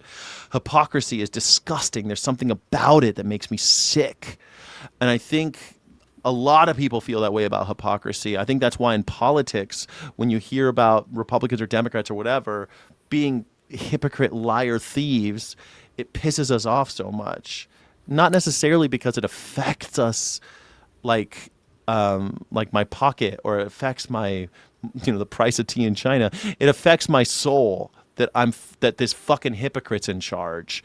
And so I think a lot of vegans are hypocrites. And so a lot of times people, they find that out. They're like, oh, well, vegans think that they're saving the world, but they're not. They're not. They're eating, I don't know, they're eating avocados and avocado plantations kill bees. That's a hypocrisy. So I hate vegans. You know what I mean? Yeah. And they hate people who are, morally, that feel that want to claim moral superiority, which is a problem. So let me ask you though, because that gets back into anarchism, because a lot of vegans that I find, they don't want to harm animals and they want to mitigate suffering or whatever. And that's not veganism as far as I'm concerned, but okay. But a lot of people call themselves vegan. Also, they really just want that moral superiority. And that's just another hierarchy. And to me, that's also not vegan. You know what I mean?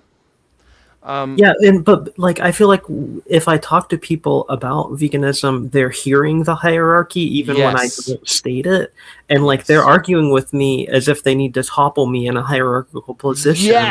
Yes, and that's that's exactly it. But because that is their paradigm, that is their framework. So when you say, "Hey," raping mama cows and killing the babies and selling the milk, that seems unethical to me. They're like, what, you think you're better than me? Immediately, that's their response, right? Because they're going to try to call you a hypocrite. That's the first thing they want to do is try to find some appeal to hypocrisy. And they hate you because you're a do-gooder now. You know, you're their moral, their beacon of guilt all of a sudden. And so they've got to bring you down because they think that you're above them all of a sudden, or that they think that you think that you're above them. But if you're coming at it from, I'm no better than the cow and I'm no better than you, I mean, we should be talking about this as peers, as equals. It's very difficult. So were you into like anarchism and stuff and anarchist philosophy before you decided about veganism, or? Yeah, and I like now I feel like I was in like sort of a like not all the way anarchist because I Yeah. feel like yes, totally. but yeah, I was well studied ish, and like I have a lot of opinions against hierarchy. Yeah. And yeah, absolutely. Especially when we're talking about, like, you see it all the time. You see how people of you see genders being constantly held down. You see races being constantly held down. You see species being constantly held down just by virtue of the fact that they are different from the hegemony, and so they're automatically on a lower rung of this hierarchy. And so when you're like, wait a second, so what's the problem here? Oh, it's the hierarchy itself. And this hierarchy is bullshit. Who made up this hierarchy? Oh, it's those people at the top. They made it up. Oh shit. And so that's anarchism right there, right? That's when you arrive at, oh, well, I don't think that we should have this hierarchy. I don't think we should be doing what they say just because they were born a different color than me, or because they were born richer or whatever. And then why wouldn't you apply that to rabbits, cows, rats, pigs, chickens? Why wouldn't you apply that to them? You know? yeah, as long as it's unnecessary, which it is. Well, it's always unnecessary. I mean, people don't kill animals out of necessity. We know that because I've been vegan for 21 years. So I'm not wasting away. So clearly we don't need to kill them for food. It's never necessary. Now, you might make an argument, well, during the Ice Age, during the Ice Age, people were eating each other. During the Ice Age, people were doing all sorts. People killed all the Cro-Magnons, man. They killed everybody. What do you mean? Like, everyone was dead. And most of the time they were eating animals they found, They weren't really hunting very much because there was just too few calories to go around. So sure, I guess, but that whatever happened during the Ice Age doesn't justify what's happening now. So like this whole necessary thing seems to be just it's never necessary. It's never necessary. There's always an alternative. And it's so funny. Have you seen Christspiracy yet? No, I haven't. I'm worried about that because the name sounds like it's going to be like some sort of like bigoted in some way, but I don't even know what it is. It's about religion. It's not just about Christ, but it really is kind of. It's heavily about Christ because we live in the West and that's how it is, But they also interview Buddhists. And the Buddhist one is one of my favorite parts. I think it's a good movie. I think you should watch it if you're interested in these things. And it's entertaining. It's a well-made documentary, and you should critique it. Documentaries should be critiqued. They should be, you should be ready to fight when you watch one. You're kind of in a wrestling match when you watch a documentary, right? That's kind of the feeling, like it challenges you. Isn't that why we watch them? It challenges your preconceptions, and then you kind of challenge it back. Isn't that why? Anyway, it's good, but there was a part where they talked to this Buddhist, and the Buddhist is like, if I were dying in the desert and it was me and a rabbit, it's against my religion to kill the rabbit and eat the rabbit. I would never. It's against my religion. I would rather die than kill the rabbit. And they say, so you're vegan? No. No. It's okay if somebody else kills them. Just not me. I don't kill anybody. What? Like, that is so funny to me. And it just I feel like that's just the whole world is like that. Talk about hypocrisy. Like that is a strong hypocritical point of view. But that's how it goes, yeah. I've done a little bit of listening to your show because I only noticed its existence 3 weeks ago, but I feel like people come on and in a way I feel like you talk about anarchism and you don't get a chance to like talk about it in a way that makes me feel like I understand your understanding of it, and I'm glad I called in. Yeah, I'm glad you did too. I'm sorry. I mean, how often do I get to really talk? People don't engage with me about anarchism, right?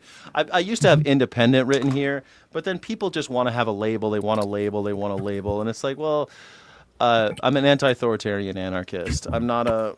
I don't really get into the whole. Well, are you an anarcho-syndicalist, an anarcho-communist? I'm like, man, that's so far down the fucking line for me. Like, I don't even care about it because right now we need to get rid of we'd have to get rid of the authoritarians and destroy the hierarchy.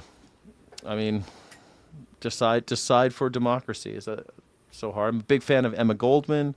She's kind of like the one that I kind of always go back to. I recently reread the 13 essays by Emma Goldman, but I've read some I'm of the so others. underread on the things I'm supposed to be read on. Like I have read like 20 pages of Emma Goldman, if that. Yeah. Well, you can get a lot of that stuff for free now, which is cool. And I like the essays a lot because they're short. You can kind of just digest. You can read them and read them before bed, and be like, oh, okay, that's an interesting concept I never thought of before.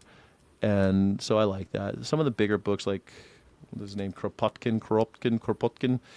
Those guys are like all those Russians and shit, and they're really fun, but it's like it's longer and it's harder to digest. And I read a lot of that stuff when I was in high school, but I don't know. I like Emma Goldman. Nice, succinct, bite size, easy to follow. I'm super picky. I started reading Kropotkin's I forget the real name, Conquest of Brad, because I was about to pull up Brad book.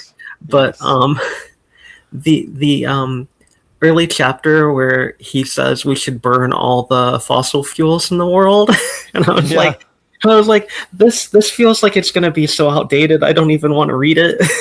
Yeah, it's funny how things do feel like that, and every once in a while, but that's all those guys. They wrote so long ago, and no one really like rewrites those things. Even though I wish, maybe we should rewrite those ideas and just rewrite those essays. But it feels like it's been done before. That's the problem. It's like, oh well, you're just having the same ideas as Kropotkin or Goldman or whatever, and you just end up rewriting the same shit again and again, and it gets kind of like, well, how many times we're going to do this? You know what I mean? Like if we update them, what's the point? We haven't even gotten to the point where we're like, I don't know. I guess we could recontextualize. I don't know. I don't know how to. I don't know that the propaganda works anyway. We can write and we can write and we can write. It doesn't matter. People still, in the opening lines of the Communist Manifesto, it talks about how everyone is talking about. It talks about how everyone who hates anybody else politically calls them a communist. And that's still true today. And that has not changed at all. And they still haven't read the manifesto. They've still not read Karl Marx. That one's super easy, at least. It's Like that's so like easy. that's like 20 pages, if that. It's like, so short. Yes. I remember the first time I got it, I was like, this is the big deal. This is what everyone's so upset about. I read it when I was in high school, and I was like, this is what everyone's so upset? Like, read it, fuckers. Read it. They won't read it. They won't read it. So, I mean, like, so what's the point in, like, rewriting these things? So unless we're in places and spaces where we can somehow converse people. Like, it's funny that you say that, like, because I feel when I'm talking from the anarchist perspective all the time. And yet when you were watching the show, you're like, oh, I never hear about this guy's understanding about anarchism. Is he even an anarchist? And it's like, I don't know how else I can kind of, what adjustment I can make to change that, you know? Oh, I'm sorry if that came off as a criticism. It's just no, please. No, not at all. Like, and a constructive criticism if it did. Because I want people to understand anarchism, but I think that through my work on YouTube, I'm kind of putting forth a perspective, and that perspective is an anarchist one, I think, and I'm hoping that people will come along. But it's very difficult to be like, let's do a show about anarchy, you know, and we'll just talk about theory, and that turns people off. They can't handle that shit. They're not interested in theory. Right. Yeah, I know. And like I hear you talking like to the masses, and I know that like the masses are listening right now, but like it's a little I think it's a little bit different when addressing like non-anarchists, how you talk about anarchism. And like most people talk differently about anarchism. Yeah, that's true. I was look at. I mean, look, this comment from Paul Costa says, "Don't need to read it." Manifesto, Communist Manifesto. Don't need to read Karl Marx. You can see the result in Cuba and Venezuela. See what I mean? So, of course, Cuba and Venezuela have very little to do with the theories of Marx. They also suffered from global trade embargoes and all sorts of other things that caused a lot of what you think are bad results. The results, a lot of those were caused by outside forces like the United States, global policies, our foreign policy. But you want to say that that's Marx's fault, but you haven't read Marx. You see how ignorant a position someone like Paul Costa has. It's just like one of the most ignorant things you can say. I don't need to read Karl Marx because Cuba and Venezuela. It's a very ignorant point of view, and so this is what I'm up against. You get what I mean? Yeah, yeah. And then if I explain communism, they're like, "Well, does it work?" It's just like it's always that, and they're so close-minded, so small-minded, and so ignorant of history that it's impossible sometimes. But we have to keep going. Oh, look, let's talk about crazy. Let's have chaos. Of course, anarchism is not about chaos. It's about leading yourself, self-governance. And the O is actually the circle, and the A-O, the circle for the anarchy is organization. Organization is the opposite of chaos. But thank you, Paul Costa, for all of your ignorance. I appreciate you. Thanks for watching. Cool. Well, May, I'm glad to meet you. Where can you tell me like what state you sound like an American? Are you in? What state are you in? Yeah, I'm in Wisconsin. I'm not originally from Wisconsin, so I've got a little bit of an Ohio accent mixed in. Okay. Okay. My mom was from Wisconsin, and I've been to Wisconsin a few times. I like it there. They have. I did a protest at the University of Wisconsin because they torture baby monkeys by depriving them of. I forget what they did. Deprive them of food and water, and fucking. I think that's where they're doing the hot flash experiments. They yank out the monkeys' uteruses and strap hot hand warmers to them and force them to and pretend like they have menopause. Because monkeys don't experience menopause, so you have to like give them menopause in order to study what happens to them. So I went there protesting that. It was pretty crazy. They were importing monkeys for that at the University of Wisconsin. But but I love Wisconsin. Wisconsin's great. It's kind of hard to be. The Ridgeland Farms thing happened there too. The dog farm was they got all those puppies out. 1,000-something puppies were freed in Wisconsin. Did you follow that story? I'm happy about the good results. I'm bummed out about like people who felt misled into the action itself. But yeah, I was bummed out by that too. But that's because a lot of these organizations are kind of culty. They've got another hierarchy. They've got a guy on top tells them what to do. They bring up concerns. They're saying, "Shut up, just trust the leaders." What does that sound like to you? Like that? That's I've heard you talk about that. I super like. I'm glad that you talk about that the way you have. Like, and I've been like in local discords seeing like, because a lot of people who were concerned like really aggressively with this were not vegan. So it was like a very early on in me being vegan, getting to witness like how serious people feel that they are about animal liberation or rights or just like or respect welfare for animals. Like, while like I feel like if I said it now that I have like a vegan role on Discord, like people would be like, no one wants to fucking hear about it. Yeah. Well, I mean, people don't want to hear about anything that's wrong. People don't want to hear that their status quo is being challenged, and they certainly don't want to hear that they are part of the problem, right? People don't like to hear that shit. They want to blame Donald Trump. Like, this is something that really bothers me about No Kings protests, right? They're not about, they don't want no kings. They just prefer a different king. And this is not an anarchist movement, right? No Kings protests. Yeah. It's about, we don't like Donald Trump, which is fine. I don't like him either. but that's nothing to get me out of bed about, right? Like, not liking Donald. I didn't like Barack Obama or Joe Biden either. None of them were vegan, by the way. And and I feel the same way about this, right? Like, you can't. It's really hard to tell people, hey, you have a role that you're playing here. You are susceptible to the propaganda, and those who are in charge are at work on you, and you are collaborating with them. That's difficult. Yeah. That's why I played that James Baldwin thing in the beginning when he's talking to Angela Davis about how when you're inundated with being black is wrong, it's preferable to be white. Being this way is wrong, it's preferable to be this way. And when you're inundated with that and you can't find anyone to corroborate the way you feel, you become a collaborator with your oppressor. And that's really rough. That's a rough thing to be confronted with. Yeah. But Wisconsin sounds great. Is it? It's pretty hot there right now, I'm guessing. I think it's great. Wisconsin's great. You got a lot of work up there, that's for sure. You got a lot of stuff to do up there when it comes to animal liberation. There's a lot of. Yeah, I went to the Wisconsin Dells and went to their water slides when I was there. That was pretty fun. It's good. I haven't been to the water parks, but like back when I was like less militant in my stance on what I might or might not support, I rode the ducks. Oh. Those military vehicles called ducks. Yeah, that's pretty cool. That's fun, right?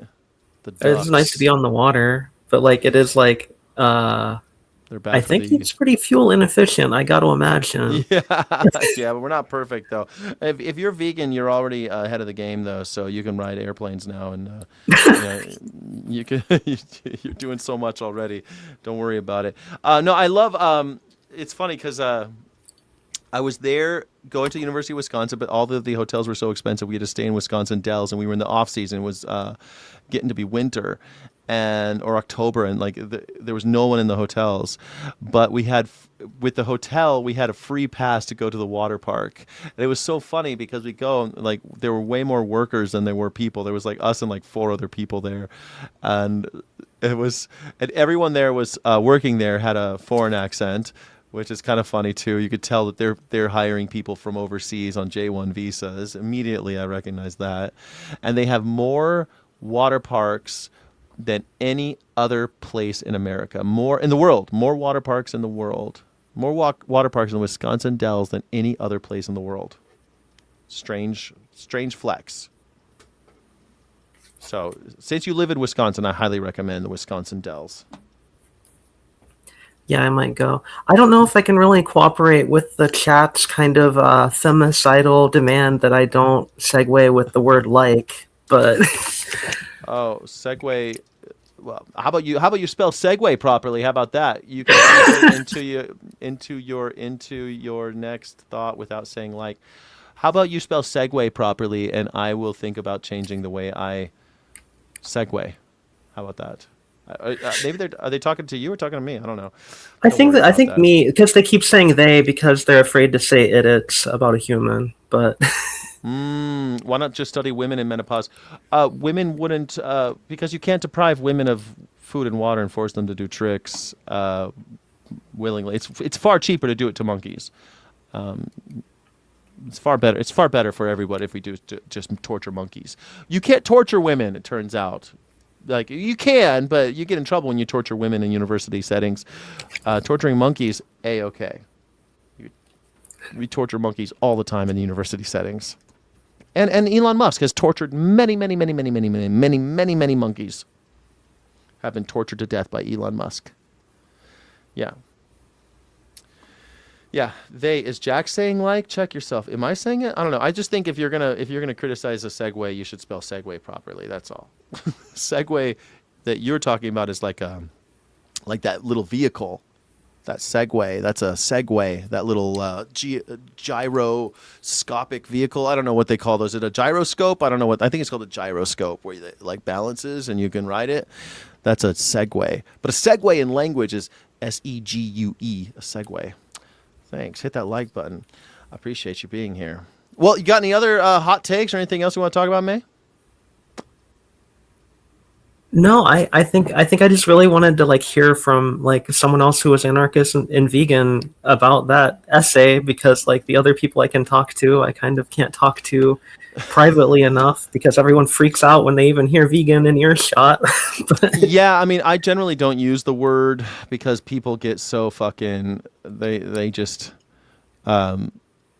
you know, that people just get a knee-jerk reaction, and we can't blame them. Part of the reason why people hate veganism is because it has been presented in this white diet culture, this toxic white culture thing about how it's about depriving yourself of something because of, I don't know, health shit, or it's a diet.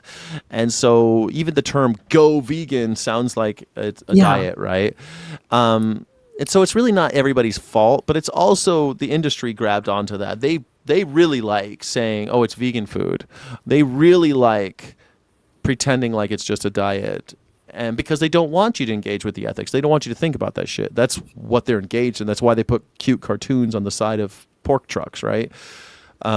That's why they show you happy cows of Wisconsin and shit. It's lies. They love it when we could say it's all diet, and so it's not really. But it's also the movement's fault, you know. And it's partly because they're not anarchists. They don't want to tear down the hierarchy. But looking at this thing, right, the first on the bottom, I'm looking at the essay, and right in the middle, it's the healthiest diet. Before I point out some common vegan health misinformation, like, what are you talking about? Why is this even coming up? The best thing. To the best of my knowledge, the following facts are solid, are rarely mentioned by those vegans who ply the supposed health advantages of their diet. I almost never talk about health advantages of the diet. Humans evolved on an omnivorous diet. First one, evolution, right? Different people need different amounts of various nutrients like iron and B12. What the hell's that got to do with anything? You see what I mean? It's just like unabsorbed iron, whether from why is an anarchist talking about this? Like this person, you know. I also like feel like this was written before the energy drink addiction, and like I don't think anyone who's addicted to energy drinks is going to be low on B12. Yeah, right. Yeah, exactly. Or you know, I've never really worried about B12, and I'm fine. Again, 21 years vegan, and I got all my fingers and toes, so looks like I'm doing okay. Get some nooch. Get some nooch. You actually don't need that much B12, and we usually get too much. Or you could take a pill if you want. Supplements are pretty fun too if you're really into it. Iron's the same thing. A lot of people take iron supplements. Yeah, yes. I just started iron supplements. I love nooch though. Like, yeah, honestly, great. like trying nooch is one of the things that made me say, "Oh, I'm definitely capable of going vegan." Like, I love nooch. Yeah, it's so good. Nooch is great. I mean, this was written in 2011, and it's filed under Food, Religion, Vegan. Subtitle. So it's Veganism, Why Non-Anarchist Perspective. This guy's not an anarchist as far as I'm concerned. Doesn't even address. Just addresses NGOs, hipsters. Like it's just all cope. Every. Oh yeah, no, I read the whole thing. I agree with you. I can't like quote the whole thing, but that's kind of how I feel too. No, it's 100%. Like I'm reading this whole thing, and it's all just cope. Yeah. American Dietetic Association. Iron needs for vegetarians are 1.8 times higher than non-vegetarians. 1.8 times higher, huh? Oh no. The only site where I found the statistic was one dedicated to the athletic trainers who now have increasing amounts of vegetarian clients. It's just like, it's all just same old shit, dude. Like, it seems like he's pretty lame. Genderloose. What's his name? Genderloose? It's Gelderloos. Although I saw, when I first heard about him, I saw the name Genderloose typed out. So, and I thought, oh, this is like a trans radical, like loose in gender. Yeah, loose genders. Yeah. Gelderloos. He's got a lot of essays on this, on the Anarchist Library. Yeah, but I mean, this is always. I mean, it's the same kind of thing where you go after. You look at Peter Singer and he's defending backyard eggs, or you talk to, because he's not he's not vegan, you know.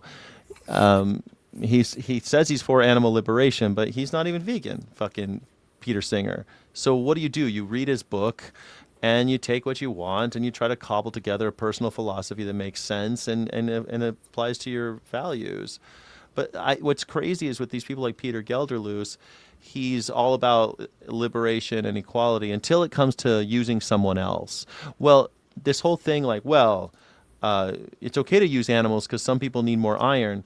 All right, well, some people are prone to back problems. Does that mean it's okay to own a slave? I'm prone to back problems, so clearly I need to own a slave to pick my cotton because I can't pick the cotton. I got back problems in my family. I can't possibly. It's a health issue. I can't. This is a health problem, man. I talked to my doctor. They said I can't live without slaves. And they probably did say that. Oh, they did. 100% they did. Yeah, absolutely. Of course they did. That's what they said, that they are predisposed because they're beasts of burden. And just like the horse, I don't expect a white man to pull a plow. Even though, of course, white men did pull plows when they didn't have horses. They pulled their own fucking plows. But when they have horses, it's easier. And when they have slaves, it's easier. But we wouldn't expect a white man to do that. Like this was the argument. And it's the same argument since Aristotle, by the way. It wasn't like it's a new American thing. It happened to be more racial when it, in 19th century America. But slavery was always a thing. And it's same thing with, like, if you have a horse, you wouldn't expect a man to pull a plow. We have horses for that. But men pulled plows. And men pulled plows. They pushed plows. That's what they did. Like, when you didn't have enough money for a horse and you needed to farm your own food, you pushed your own fucking plow. Like, this isn't that hard. Yeah, now AI pulls plows. Now they have GPS plow pullers. Yeah, they have tractors that have GPS, and there's nobody inside. That actually does happen. They're drones essentially. Drone tractors. A lot, like harvesters. It's happening more and more. It's really hard though, because like small farmers, they can't compete because they can't buy that equipment. It's still prohibitively expensive, but those big ones can, and they could flood the market with a ton more product, and the little guy can't bring his shit to market because, well, he's priced out. Like, he just can't compete.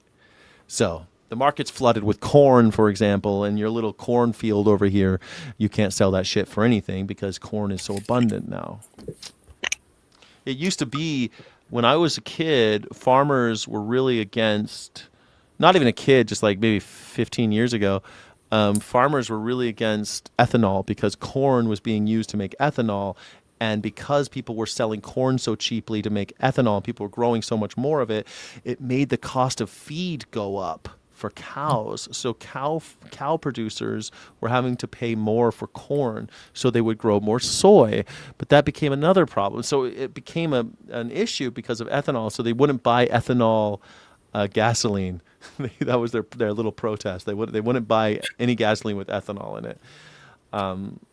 But yeah, AI pulls our strings. It sure does. If something serves your own interest, like, it's logical to do it, at least.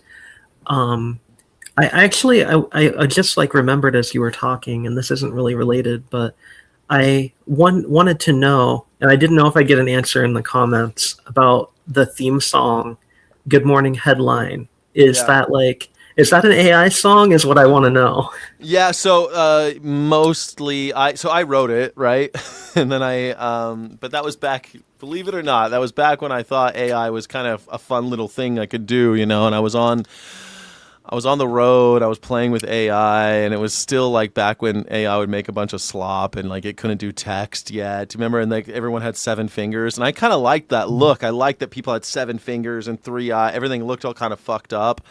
And I loved it. I was having a really good time making AI images and AI songs and stuff. So yeah, it is. But I did write all the lyrics myself, and I kind of hummed a thing and like was just fucking with it. It is AI produced, though. Yes, it is. Okay, because I wonder, because some of the lyrics are kind of interesting, right? Like, so you wrote the darling into it. Yeah. Yeah. Information for you, darling. Hot coffee in my cup. News to fill you right up. Yeah.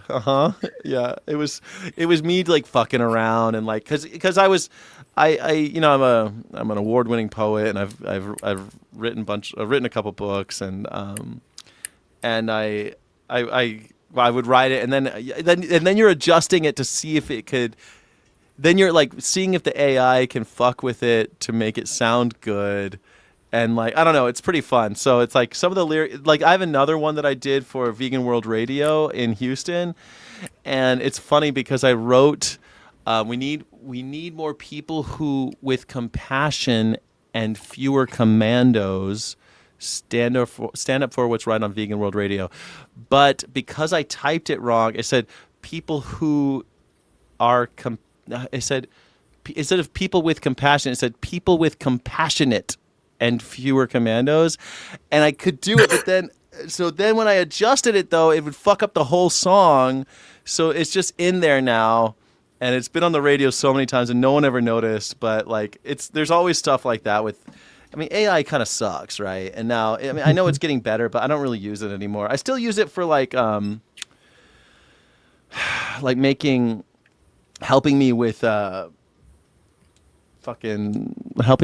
like descriptions for the videos or whatever, like because I'll write a bunch of stuff and I'll be like, okay, can you make this a description for a YouTube video, and it'll like reformat it for me. It'll help me do stuff like that.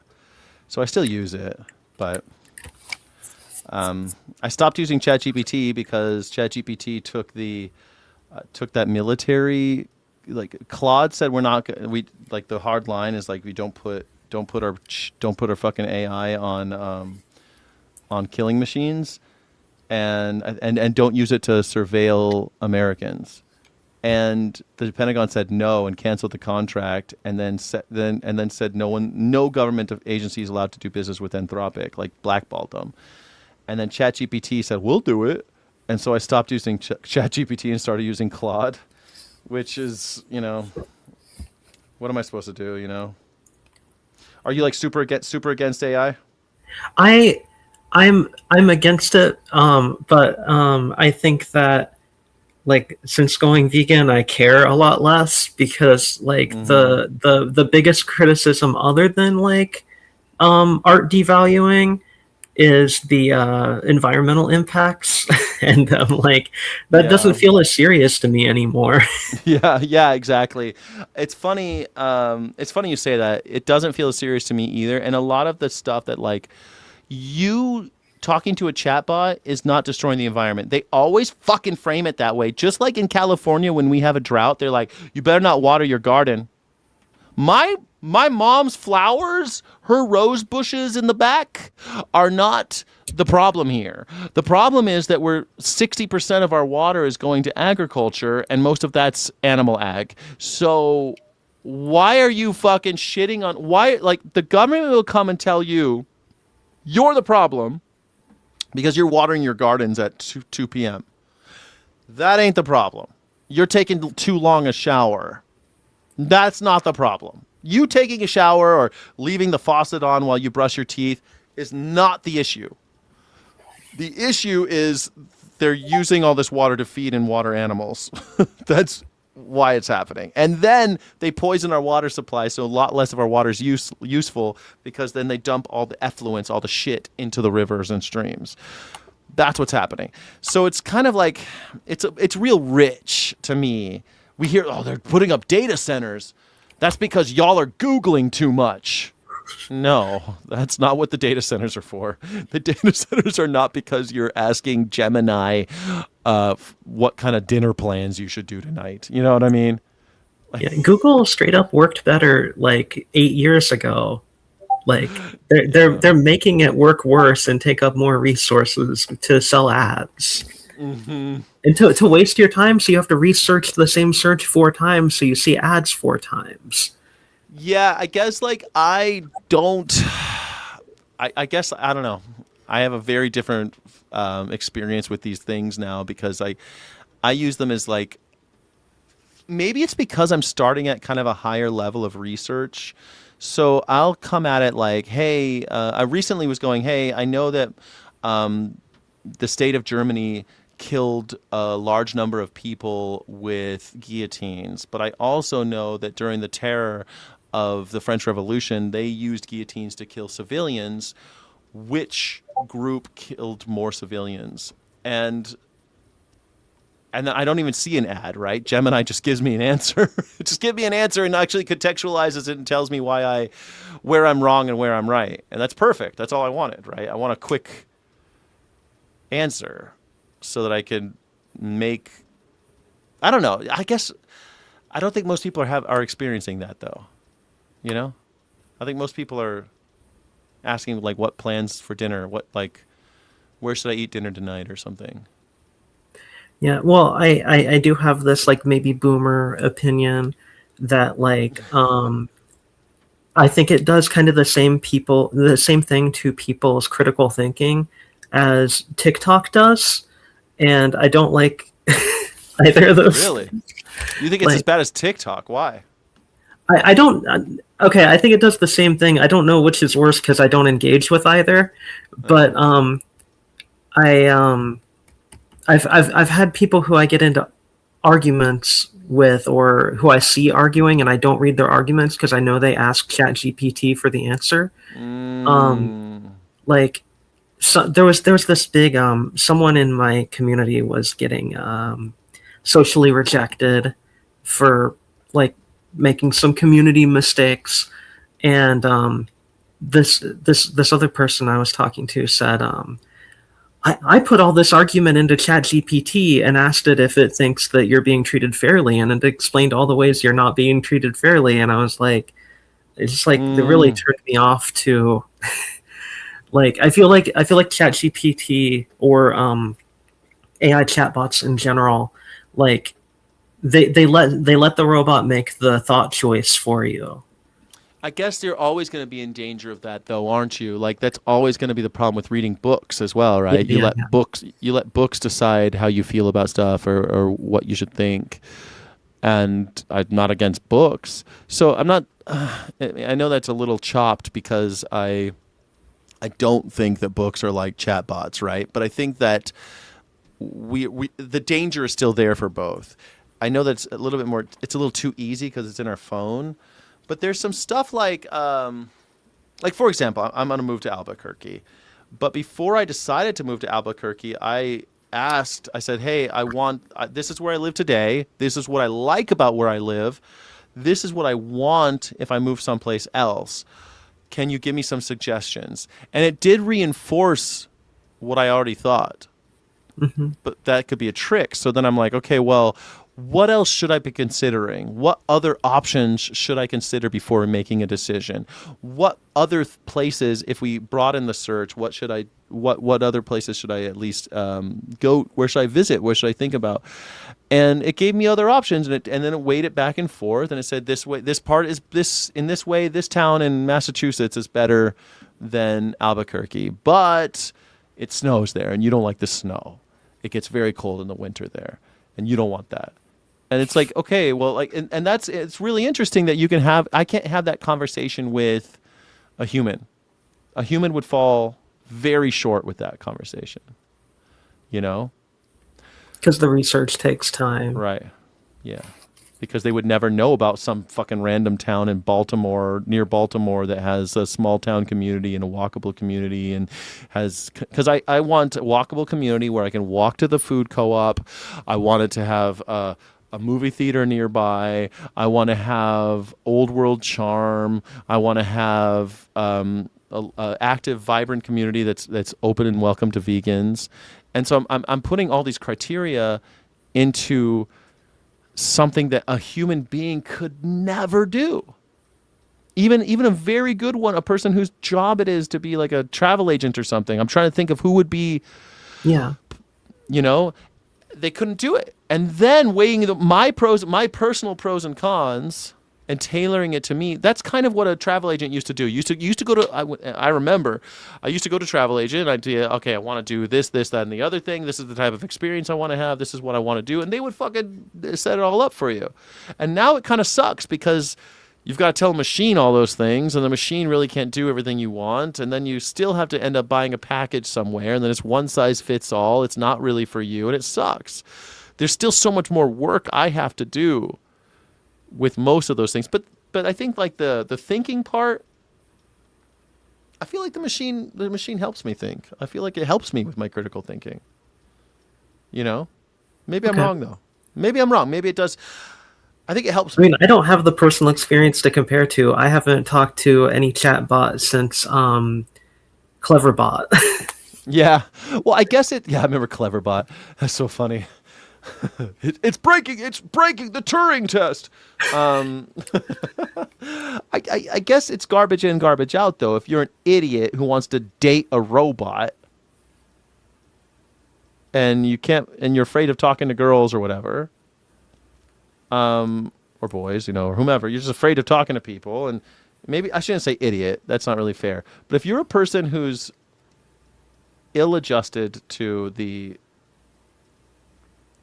society, and you can't deal, and you really want companionship, I think it's going to harm you. But then again, maybe it's more harmful to be alone. People are killing themselves, People kill themselves all the time for being lonely. So is this so bad that people are? It's a sign of the times, and it's sad. But is it so? I'd rather have them live another day.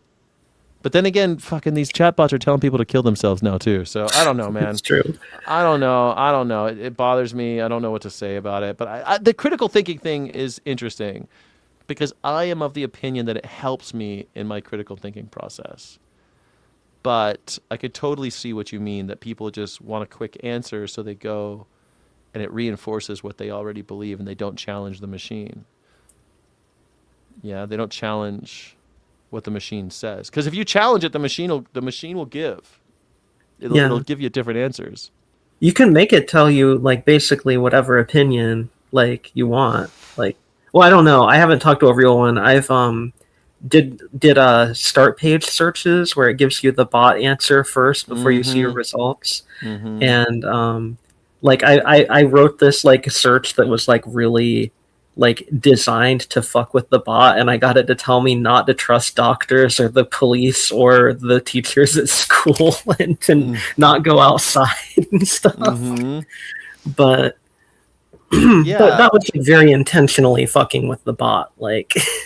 Yeah, I think that's exactly. They look like people. It says books and chatbots, totally different animals. Yeah, I guess I understand. Yeah, they're totally different animals. But I have met people, especially like when you're hanging out with libertarians and anarchists, you'll meet people that have done a lot of reading and have not used critical thinking at all, but they have read a lot, and they're autodidacts, and they're in all regards they are very educated, and yet they haven't engaged in critical thinking whatsoever. I think the danger's the same. Do you know what I mean? I think the reason why chatbots are so fucking dangerous is because they're in our phones and 6-year-olds are doing it. Like that's, I think, the danger. It's training us. I'd rather have people trained on books. You're right. The old apps that will tell you what to eat for dinner. Remember those old apps tell you what to eat for dinner? That's what I was thinking. I think that's what people are using chatbots for. They're like, "Where should I eat tonight?"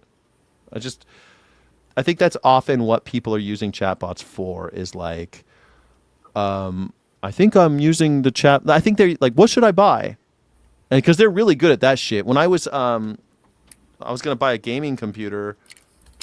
I asked, and it was such a big purchase, and it was somebody else's money, mostly, not completely. But I was like, I used 2 different chatbots, and I used the AI on Amazon. I used three AIs to figure out which one to buy. Like that's what it does, right? Isn't that what they do? I think that's what most people are using it for. Is what should I buy? I think so. I don't know. I don't know that to be true, but that's how I feel. South of France is much better than Albuquerque.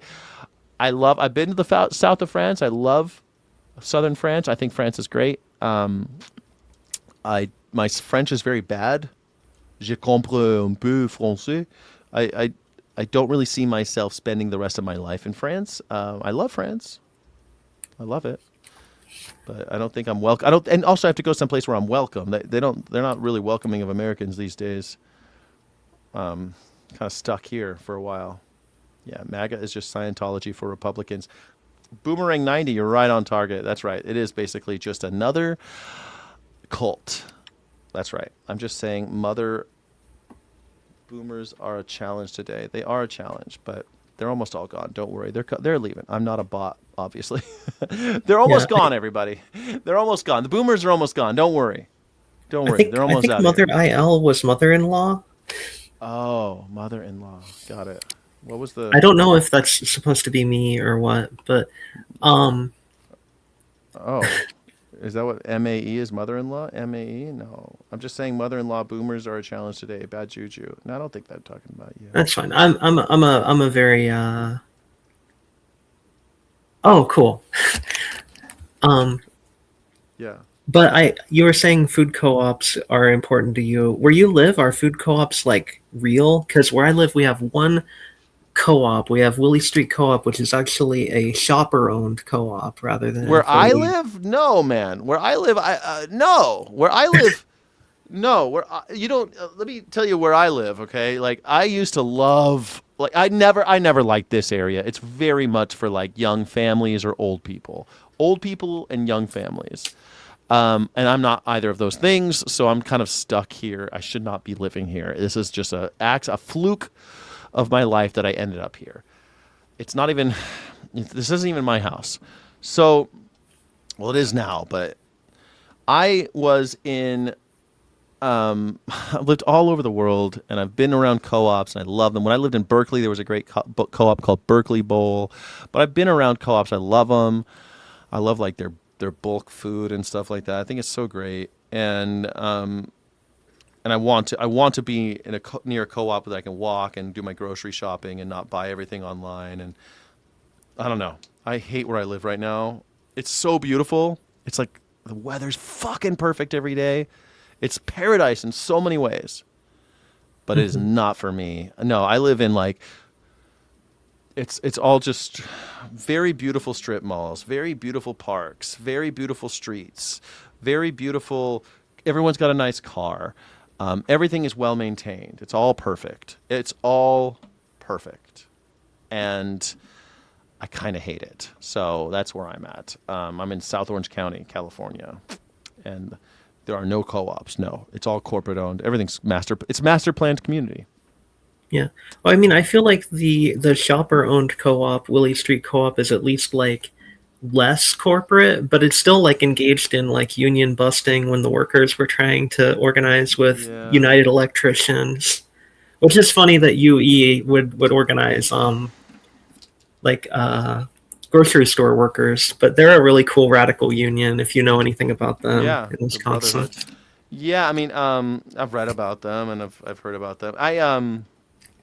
It's funny. Unions, people get really upset. I mean, PETA is a union buster, and I've worked at places always trying to bust unions. It's really sad because I've worked in union houses. I think they're great. I think they're fantastic. Like, if you've got a good product, charge more for it. Pay your people a decent wage. What's the problem here? Like, people should need to organize their labor. They have to organize their labor, or they'll be taken advantage of. But I always have been really pro-union.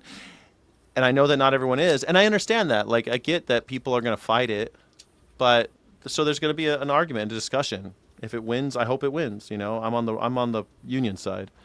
So I mean, am I going to be against every corporation, every fucking co-op that's anti-union? Probably not. But yeah, well, every boss by default is anti-union. Basically, if there's a boss, well, that undermines their authority, right? So yeah.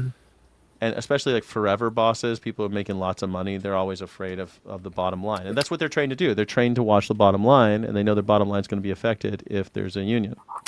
It's just the way it goes.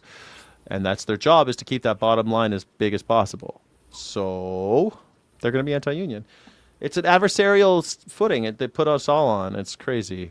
But I've always been pro-union. And co-ops, I don't know what kind of co-op is in Albuquerque. I haven't looked that into it, but there is a food co-op on the main drag, Route 66, called Montanitas Food Co-op, and there's a couple of them, so I hope that they're a reputable and good company.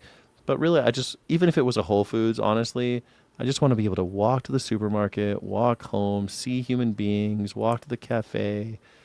I just don't want to get into a car to go everywhere I go, and you know. You want your 15-minute city.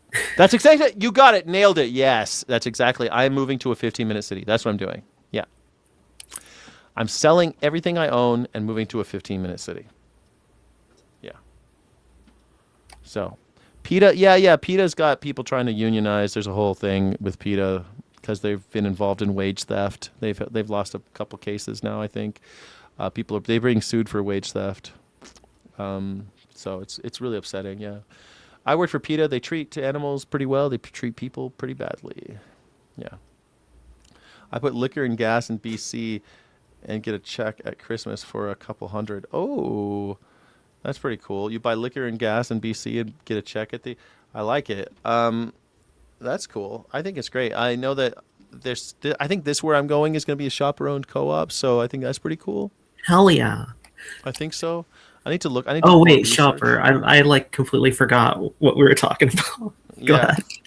No, I think it is. I was just doing kind of like barely any research because I'm more interested in the whole 15-minute city than anything. But the place that I want to move is like really close to this food co-op that I figure that's going to be where I'm going to be buying groceries. Like I've done the Google thing where you walk down the street and shit, you know? Yeah. You know what I'm talking about? Like the street view. I'm really excited about it. Yeah. Well, I don't know if I'm taking up too much time on your show or what. Like, it's a call-in show. Don't take any wrong turns at Albuquerque. I'm taking wrong turn at Albuquerque. Yeah. What's up, Doc? Yeah. Everett Towser. When I was a kid, that's how I learned about Albuquerque. It's because of Bugs Bunny. Yeah, me too. Yeah. Well, that's okay. You can go. You can go, May. Thank you for calling. Appreciate you being solidarity. Here. Solidarity. All right. Goodbye. Thank you. Call in anytime. All right. Wonderful. That was May. And this is a call-in show, morningsky.live/PYB. That's morningsky.live/PYB. We're almost done with this. And we're almost done with the show. It's coming up. We're going to do an hour. Well, I don't know if it's going to be a full hour because this is like one of the longer streams I've ever done. But we're doing Asmund Gold style. 6 hours, and then I'm doing the members only. It'll be members only after 6. It'll be pretty cool. Yes. You're ninja'd, Smokin' Blondie. The American People's Union funded by Miriam Adelson. So, I mean, what I'd like to do is start bringing in the last hour, bring in games, bring in some callers. I think that'd be really fun. I think it'd be really great. You can call me up and talk to me about stuff. I wonder how Asmund Gold does it. How does he get people to call in? He doesn't do call-ins, does he? He just has debates with people that he invites. But I like the call-in thing. I like talking to random people. I mean, I always have such a pleasant... Usually I have a pleasant experience. People call up. Even the people that disagree with me, we have a good call. Yeah, great caller, right, Co-Sider? Yeah, May was a good caller. Can I get some W's in the chat for May? Yeah, I think May was a great caller, and I really like that, you know. Can I wear my members only jacket? Yes, of course you can. If you're a member, you're not a member. No, you can't wear a members only jacket. You're not a member. This is May. I'm a wobbly. I was sentimental about the wobblies. I was America, still sentimental about the wobblies, but I didn't want to talk about that on the stream. I used to be a weeblo. I was a weeblo for a second. I saw some pictures of me in my weeblo.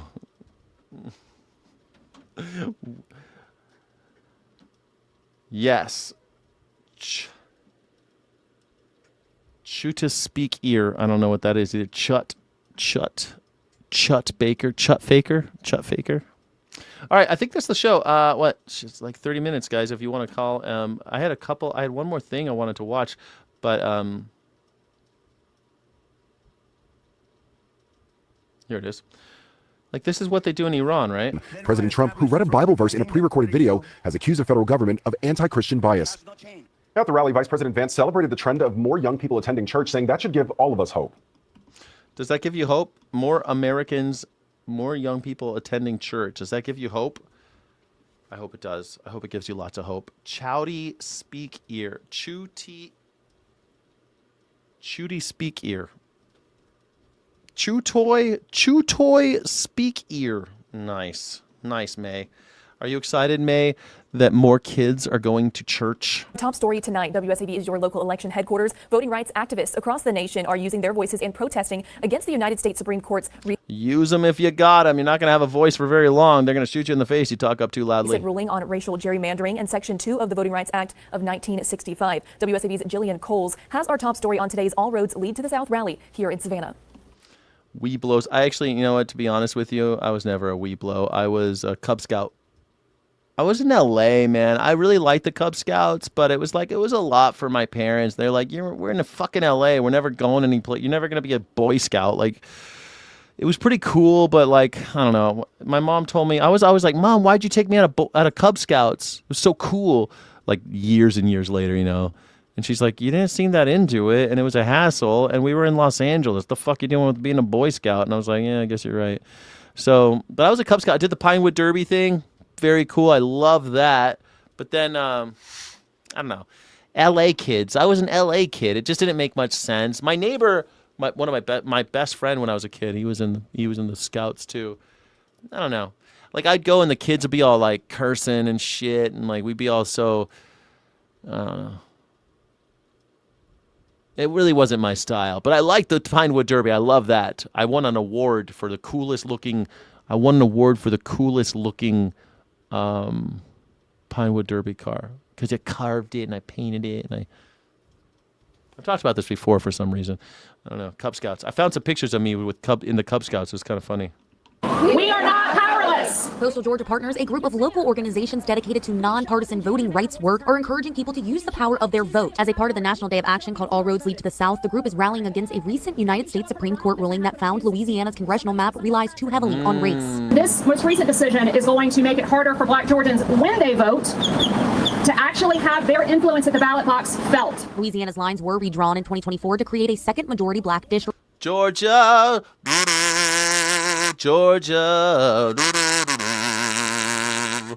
Always on my mind. Just an old sweet song. Which the Supreme Court now says violates constitutional limits. Protesters say this decision goes against the Voting Rights Act of 1965 and dilutes the voice of minority citizens. Every time I'm in Georgia, I play this. Georgia. Are you like that when you go to a city? Do you play that? Like I always do that when I was in Wichita. I played the Wichita songs. I played the Jack White song, the White Stripes song. And I also played that one, Wichita on the line, Wichita lineman, Wichita on the line. I love doing that. Whenever I go into a city, I like playing the music from that city. One time I walked into a hotel in Memphis, and I was like, I checked into this hotel, and it was really late, and it was like all Black people working there.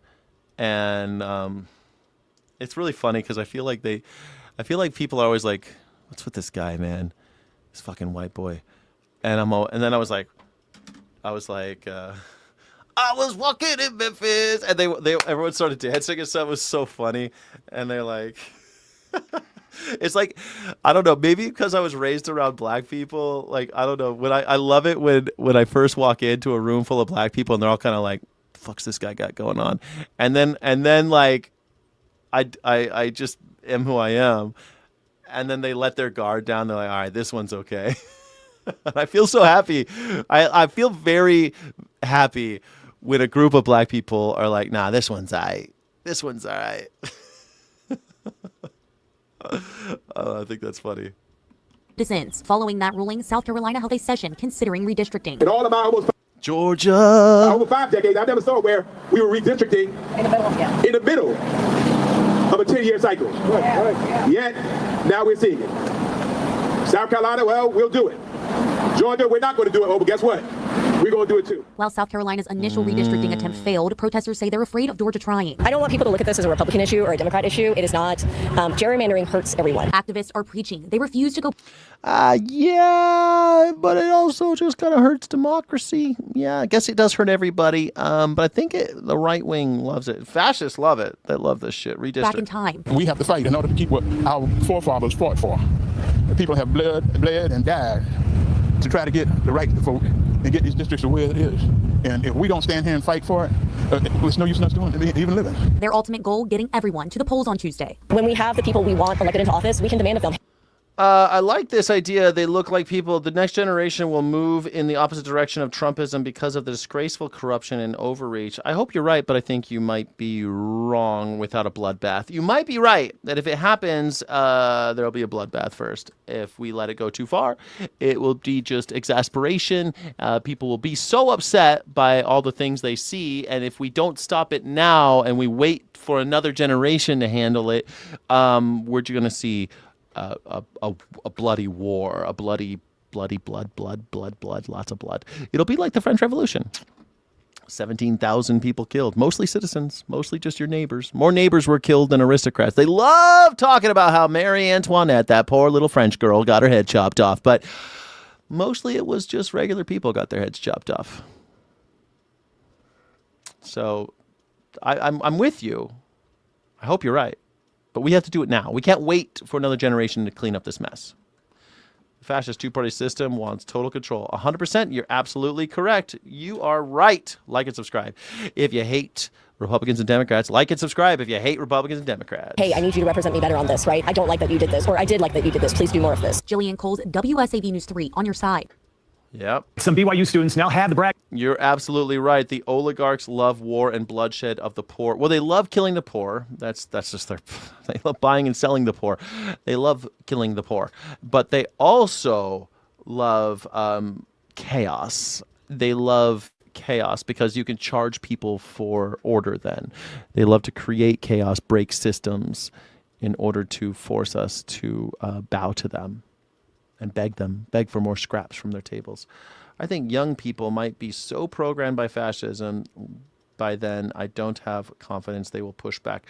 They'll be programmed by fascism, you're totally right, and they'll just invest in the next hierarchy. That's the fucking problem. That's how the French got Napoleon. That's how that happened, right? Robespierre got killed, and then anybody who had these grand ideas of a new world order, some of them stuck around, but a lot of them got killed too, and then Napoleon happened. And so it took like a good 50 years, like a whole more than 2 generations to overcome the bloodbath. But what happens is the oligarchs will twist you so tight, will grind you down so far that the only thing left to do is violence. And that is not good. Once you're pushed that far and you have to have something like the French Revolution or even the American Revolution, it takes a long time to get back up and running. It takes a long time. And usually the people who fill that vacuum are people like Napoleon. Bastards. And that's what sucks. What would you say to billionaire a relative who is visiting and likes you but is conservative? Well, first off, I'd ask you what you mean by conservative. Are you talking MAGA? Because that ain't conservative. Are you talking this person's a billionaire MAGger? Or are they conservative because they don't like paying taxes? I would ask them, like, would you prefer... The money's coming some way. Would you prefer your children being killed by guillotine and by pitchforks and fire? Or do you want to help people now? Do you have any interest in participating in the human experience, or are you just a piece of garbage? Like, why should I value your life, billionaire, if you don't value the lives of others? Do you have no noblesse oblige, noblesse oblige, noblesse oblige, oblige noblesse? You have no noblesse oblige. How do you reach their humanity? Ask them about it. You just got to ask them. Ask them what they care about. They want chaos to reshuffle the deck on the redistribution of power. Yeah, they want chaos, but the chaos ensures that they stay on top because you don't. Chaos means that you can't organize against them. They love chaos because you can't ever get together. I can't say that. I would ask them about what they care about. What do you care about? If I had a billionaire, I'd ask them what concerns them. What do they? I'd try to get at what they care about, what they believe, what their principles are.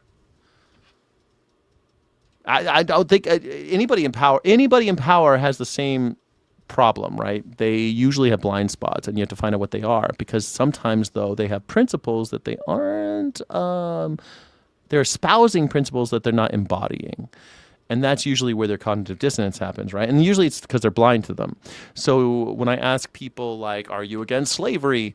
That's the question that I like to ask, because most people say, "Yeah, I'm against slavery." Really, all of it, or just some kinds? Most people are okay with some kinds of slavery. Most kinds of slavery. I'm not. You see, then we can have some kind of like, oh well, what is slavery? Let's get them there by themselves. What do they believe? What are they into?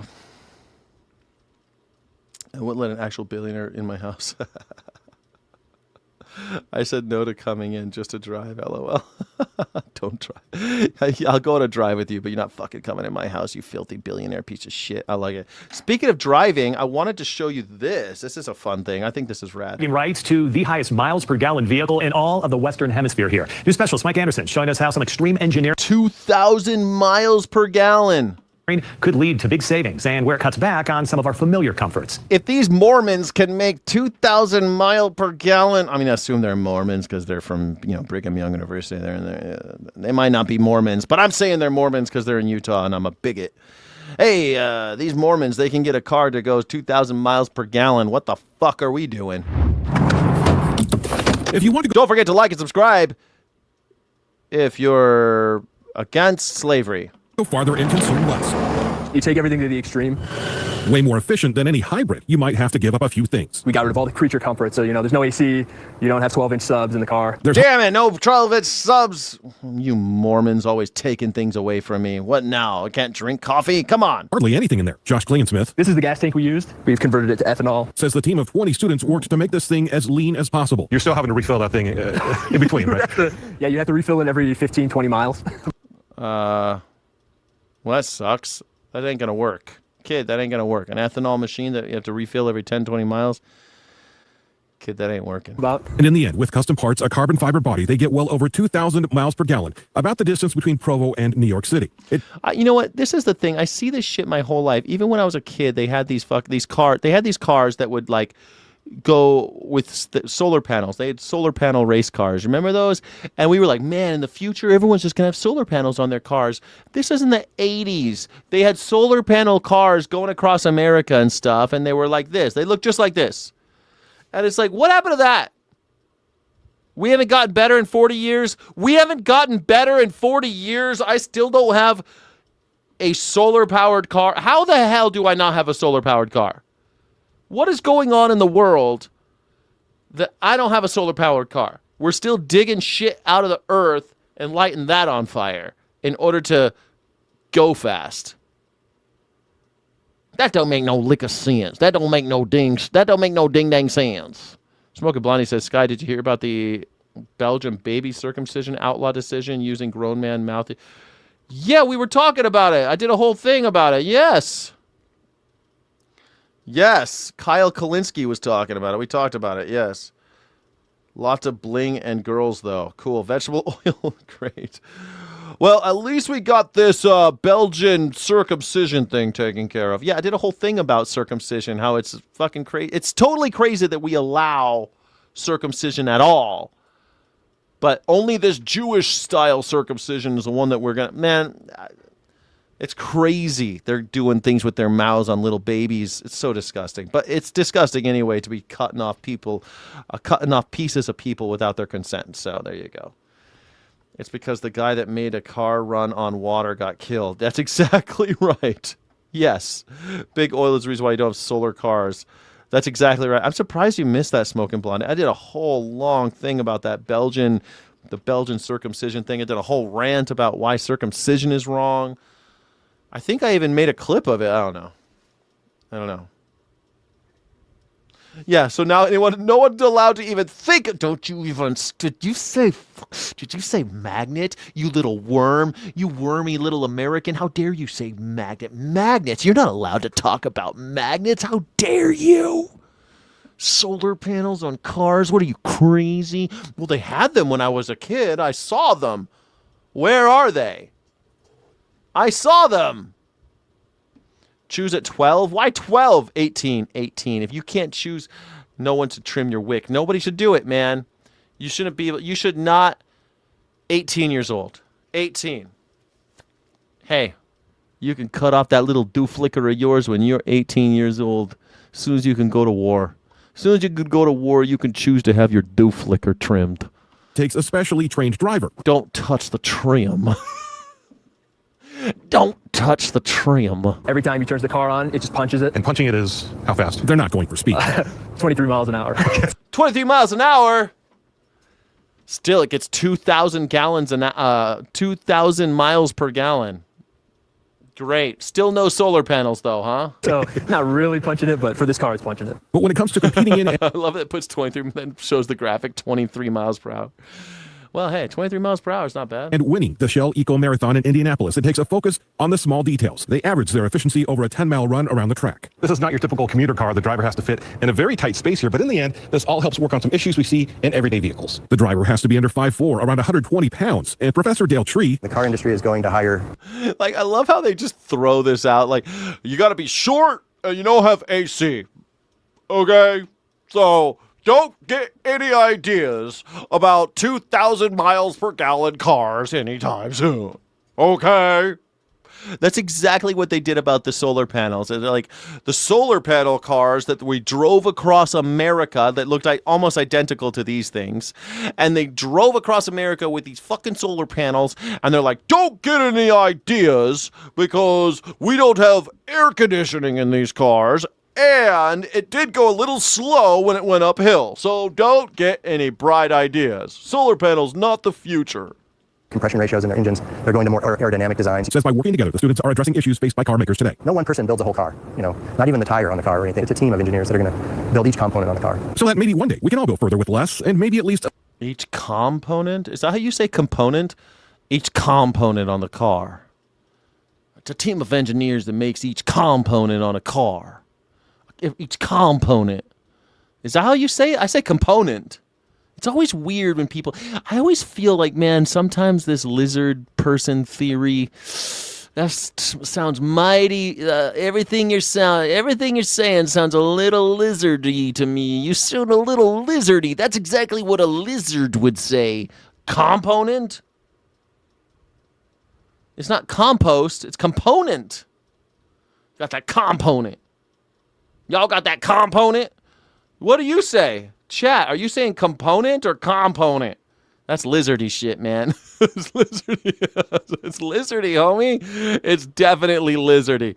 Remember the 80s? They recalled all those electric college confiscated. Yes! I remember in the 90s when they did it again with the EV1. They had the EV1 by Saturn, GM. They were all over California. They were all over the place. Everywhere you went, you saw them. And they were like, ooh. They were so cool. And they're all gone. They shredded them. They made a documentary called What Happened to the Electric Car. They were really cool. Component, ew. Same as you, Scott. You say component, right? Yeah. I think that shit's every once in a while. I'm hearing people talk and they say shit like component. So I'm like, you a lizard person? I'm not a conspiracy theorist, but damn, you sound real lizardy. Did you just lick your eyeball? Did you just lick your eyeball? You look like you just licked your eyeball. It was fast. I almost didn't see it. Did you just catch a fly? You lizardy fucks working for the oil company. This guy's an oil. Look, they've got Shell oil on the bow of this ship. So they can feel real good about them. So we got 2,000 mile per gallons. 2,000 miles per gallon, son. Everything's working out for the best. Trust us, we're Shell Oil. We never did nothing wrong. Trust us. We just murdered Maduro. A little bit faster than 23 miles per hour. That's really cool because you get to be a part of that. You get to see cutting edge design. In Provo, Mike Anderson, KSL 5 News. Man, Provo? Oh, man, they're with like, what's her name? Taylor Frankie Paul. Taylor Frankie Paul. Is that her name Taylor? I think her name's Taylor. Taylor Frankie Paul lives in Provost. Maybe Taylor Frankie Paul. Is she 5'4"? Hold on, we got to find out. I got to find out about Taylor Frankie Paul. How tall is Taylor Frankie Paul? 5'6". Damn it, she's too tall to ride in the Provo. What do they call this? The Provo Puma. The Provo Puma is too small for her. She's got to be 5'4", but she says Taylor Frankie Paul is 5'6". That's pretty tall for a woman. No wonder she was able to beat the shit out of her baby daddy. 5'6". Mom Talk. You guys follow Mom Talk? I know you guys follow Mom Talk, right? Taylor Frankie Paul. She's 5'6". She seemed to be much shorter than me, but she says that she's 5'6". Is she really 5'6"? The Reddit says she might not actually be 5'6". I don't know. This is deeper than all of us are willing to go. This is bigger than all of us. How tall is Taylor Frankie Paul, and can we squish her into this Provo-built Brigham Young University Shell Oil sponsored vehicle that has 2,146 miles per gallon? Will Taylor Frankie Paul be the first woman to travel 2,000 miles on 1 gallon of alcohol? She likes her alcohol. She left the Mormon church recently. Taylor Frankie Paul will never know because she's too damn tall. She's like, I shouldn't have lied about my height. I wanted to be on that car thing. Remember the 90s? You don't watch movies or TV? That's okay. Taylor Frankie Paul, you don't need to worry about it. Taylor Frankie Paul is just like an internet sensation. She was going to be the Bachelorette, and they filmed the whole thing, and then she beat up her baby daddy, and they're like, nope, no Mormons ever again. And so they just canceled it. ABC canceled Bachelorette. They're not going to show it because she beat the shit out of her baby daddy, like threw steel chairs at him and shit, like really went at him. So no TV for decades. Good for you, you know. Chevron's evil. Yeah, Chevron's pretty evil. Good for you. You don't need that TV. TV. Why do you want to be with all the humans watching TV? I watch TV sometimes. I watch TV. Not that much, but I watch it. And it makes me feel like I'm connected with the rest of all these humans, because humans are always watching TV. And I want to be a human. I want to be like the rest of the humans. So I watch TV too, so that I can be like them. I know what they're talking about. I feel like I'm connected with the rest of the world. I watch the only stream that matters, Skyjack. Thank you, Stan Durko. Mormons be crazy. Man, yeah, remember the crash out? You guys know what I'm talking about. Taylor Frankie Paul. I don't think she's going to be in the Provo Puma. I just named this car. I don't know what it's actually called. Oh, you buy series. Nice. That's the way to do it. That's the way to do it. You think you're better than us TV addicts, huh? I watch some TV. I don't watch much, but I do watch it. I watch shows. You know, I'm addicted to TV. I've stopped before. That's how I know. You've stopped before. I've had long breaks from TV, but mostly I get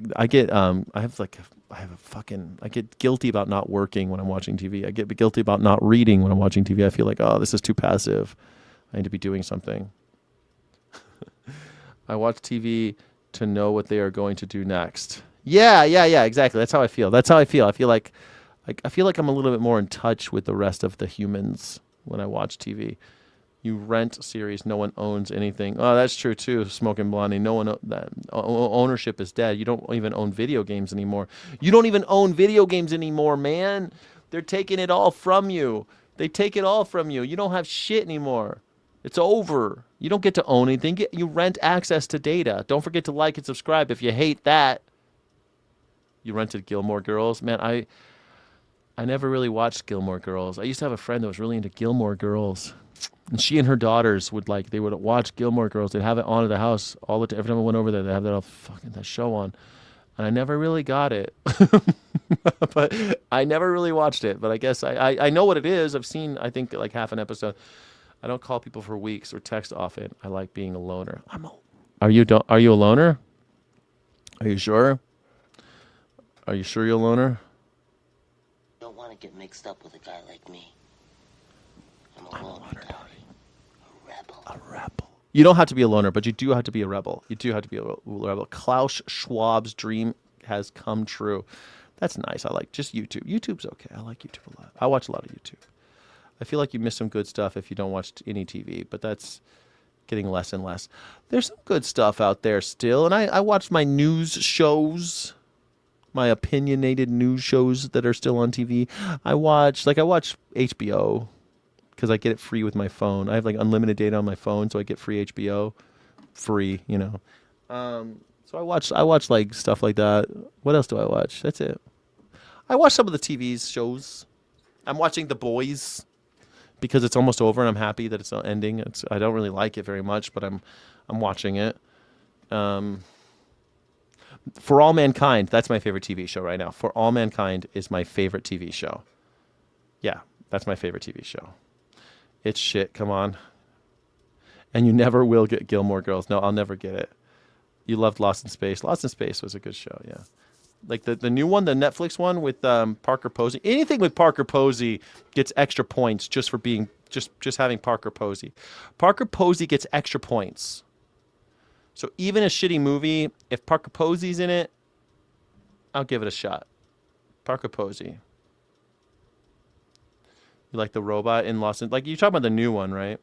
Not the, like, 60s ones. Donald Trump is Homelander. Yeah, it's a little too on the nose. I don't know. It's fine. It's good. I'm enjoying it, I guess. I don't know. I don't really like it. It's a little too, like...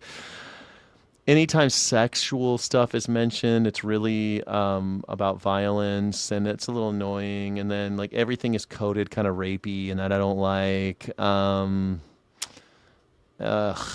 But I watching The Boys. I feel like I have to see it to the end, and now it's over. I'm not watching anymore. If they make more, I ain't watching them. It's gonna be over. It's finally done. Blockbuster had a cardboard robot that said, "Danger, Will Robinson. Danger, danger, Will Robinson." Yes.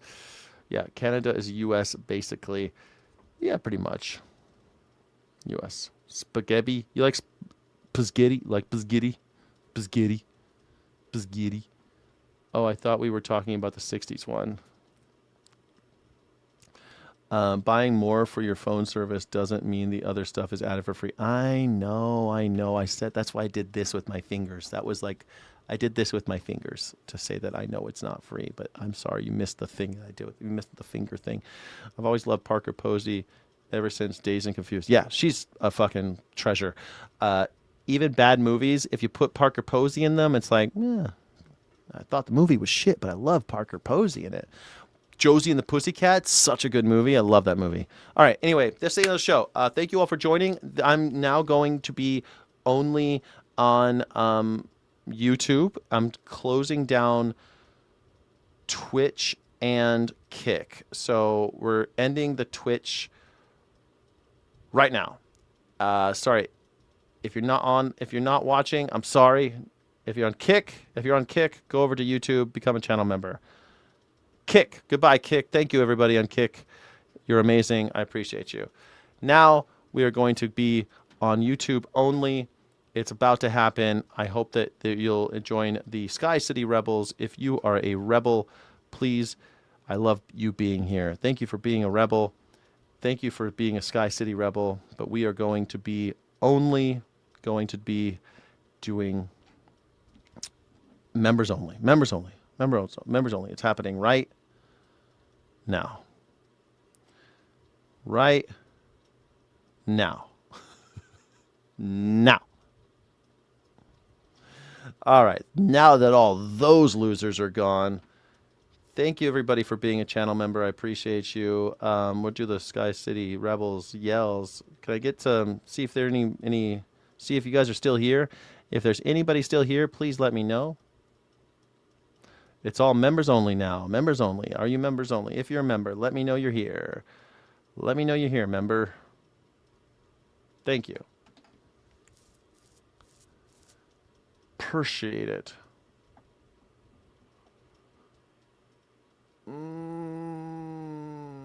Paul Cruel, thank you so much. All right, everybody. All right, Smoking Blondie's here. Fucking losers. All right, good. I'm glad you're here. We're gonna do the Poetry Foundation. Man, so what do you think about the long stream idea, huh? Do you like the long stream idea? What do you think? What do you think about the long-ass stream? What's up, everybody? Twisted. Doing the long boy stream.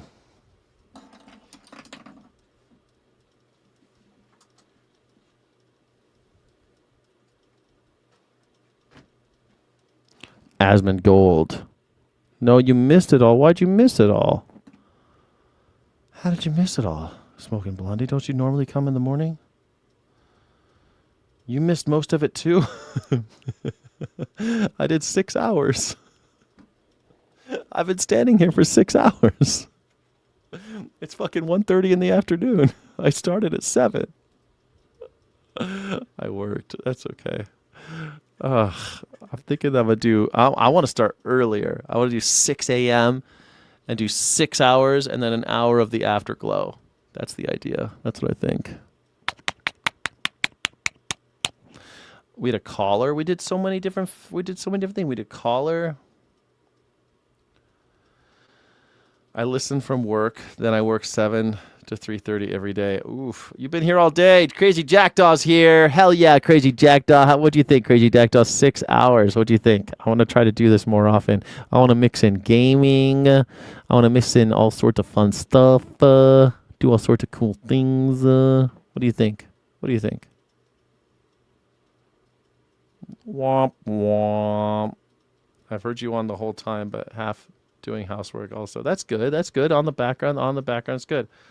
I am home in time for the call-in show. Oh no! I want to do early morning. Earlier. I want to go earlier, and then stream, and then be done. I don't know.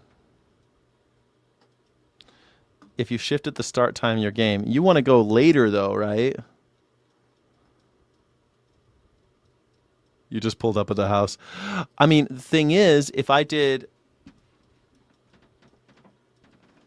I have to figure it out. Plus, things are going to change when I'm in Albuquerque. When I'm in Albuquerque, it might be a little different. Okay. A lot of people like doing it later, but I always like to do it like before work. What if it was early? What if it was like when you have your first cup of coffee? What time do you have your first cup of coffee, Smoking Blondie? When you wake up.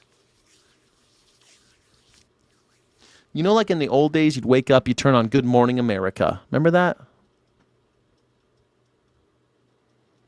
6 a.m.? And you're in Central, right? Are you in Central or Mountain? You're in Central, I think. Are you in Central time? Must be. You're 2 hours ahead of me. Is it 3:30 there? You're in Eastern. Oh shit. It's already 4:30 over there.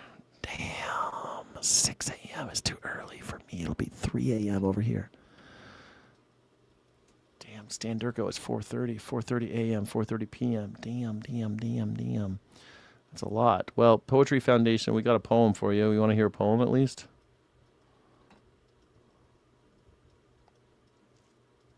Maybe I should do later.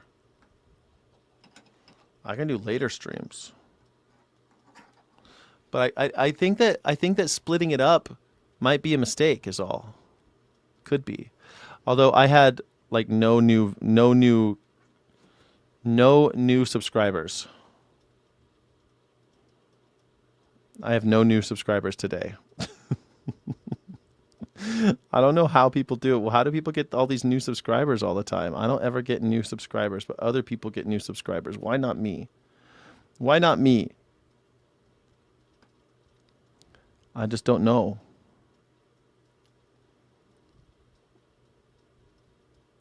How sad.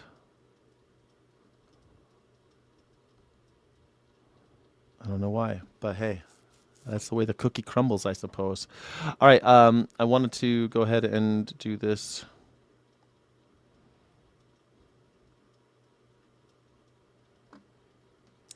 Half the country's working 4:36 my time. Smoky Blondie, yeah. Coffee at 4:30 a.m. Oh, no, you can't be in every time zone. I know, Crazy Jackdaw. You morning star, I listen, sneak off to run my mouth in the bathroom. I like the morning start. I don't know. I like waking up early and doing first thing, looking at the news and doing the show. I don't know. Maybe that's not the best thing, though. But because when I started, I was on the road. I'd wake up. I'd go downstairs before everybody would wake up. I'd wake up and go downstairs to the lobby of the hotels, and I would do my call-in show. I'd do my show. Remember? Jackie Boyle remembers. Jackie Boyle remembers back in the day. Ben, you might remember. Ben, do you remember that? Ben probably remember. Do you remember the days when I was on the road, Ben? I'd wake up really early before everybody, but it'd be always in different time zones. You never knew where I was going to show up, so it would always be 7 a.m. wherever I was or 6 a.m. wherever I was. I work best in the morning, and all those streamers aren't getting up until noon.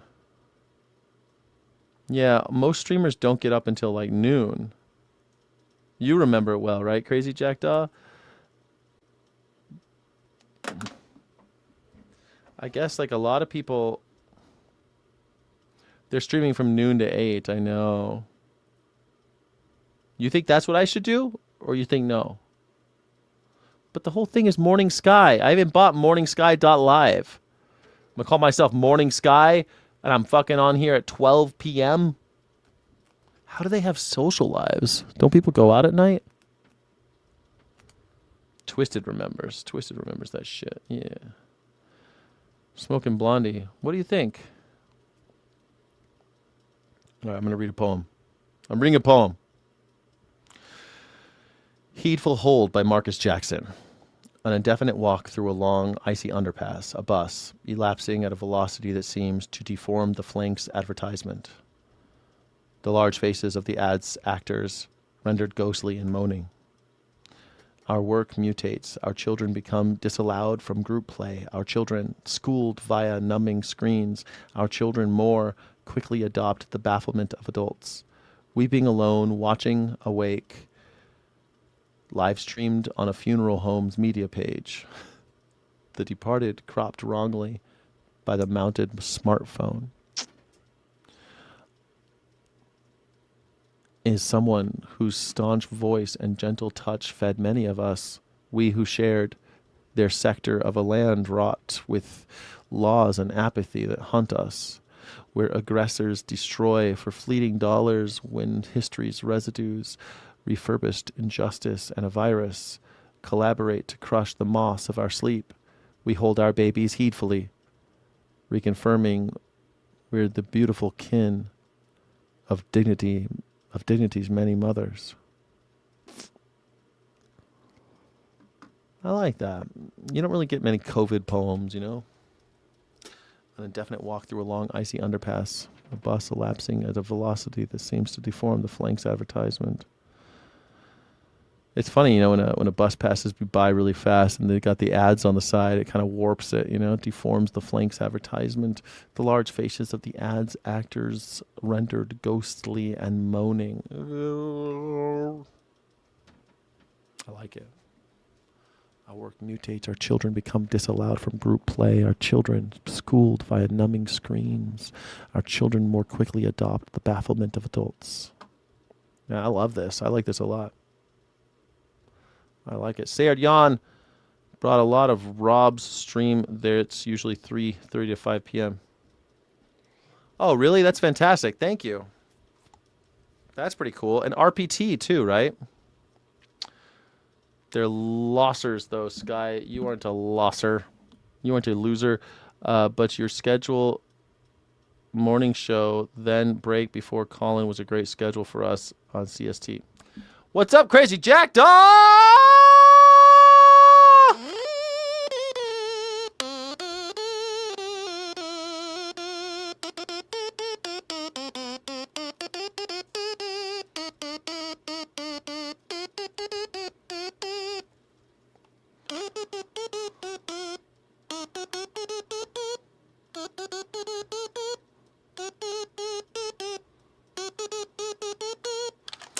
Never had one lesson. Thank you, Crazy Jackdaw.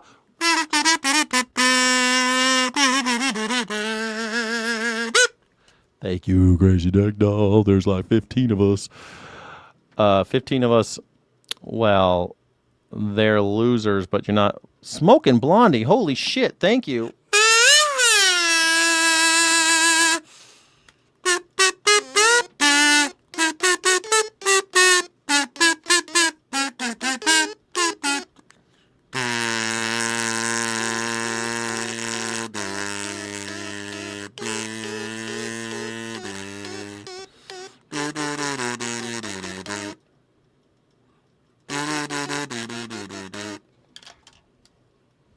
Thank you very much. I think I forgot to take out the garbage this morning. Damn it. Shit. That's going to be a pain in my ass tomorrow. Thank you so much. Thank you so much, Smoking Blondie. I appreciate that. I needed that. That came from Rob's stream, and now Rob is like, what's Sky doing? Let's go check it out. 15 of us came from Rob's stream. Rob, I guess, went live while I was live and then went off. I don't know what happened. That's awesome. Thank you. Smoking Blondie and Crazy Jackdaw. Thank you. I appreciate you. Can I get some W's for? Yeah, thank you.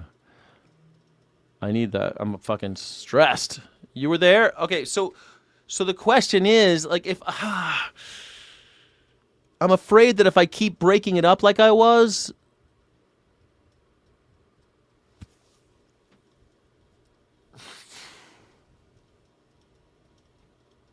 I don't know. What do I know? I don't know. Am I a streamer or am I doing a whole network? Because like I keep on doing like programming like I'm doing a whole network, and it's crazy. It's hard to do. And like I'm taking 2 hours off and then I'm doing the rest of the show. But now that if I do 8 hours straight or 7 hours straight and then do like some editing, and then the rest of the day is for me, you know, I could do work and maybe plan some stuff, do some laundry, you know.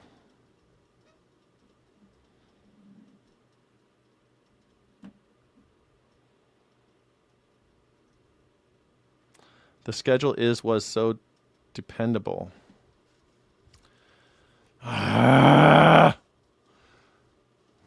Maybe I'll go back to it. I don't know. I got to figure out what everybody wants. Rob isn't a set time. Yeah, but that's what I was thinking. I'll do a set time. It'll still be a set time. I'm still doing a set time. I kind of want to do 7 a.m., 6 a.m. 6 a.m. every morning is what I want to do. 6 a.m. Boom, start. And then just go for 7 hours. Yeah. Flip a coin. Ben from Berlin says flip a coin. The thing is, like, my number one show is the Morning Sky. And so if I could just make the Morning Sky stretch out and make it a bigger thing. I was looking at all these streamers. They do like 8-hour streams. Well, I'll probably change it again soon. Don't worry. Stick with me. We'll probably change again soon. But I'm thinking I want to try this out for a little while. Plus, I'll be on the road soon. You know, I'll be moving, and there'll be some time off. It's going to be really scary. I don't know what I'm going to do. Going to move all my computer stuff. It's going to be a pain in my ass. You have an idea? What's your idea? But they don't start until noon. I know they don't start until noon. But that's because they're sleeping all day. Why are they sleeping all day? You have to try to see how it works. I agree, Crazy Jackdaw. I agree. 7 to 9:30, so I can go immediately over to RTP talks. People love that RTP, man. People love that RTP. How long does RTP go? How long are his streams, virtual reality? Because they are losers. But what do you say? But what do you say? That I should be one of them? So I should do the same thing, though? RTP's a streamer. RTP's a streamer. He wears a hat. He always wears a hat. Ben, what's your idea? He goes 9:30 to 1. 9:30 to 13. That's 3.5 hours.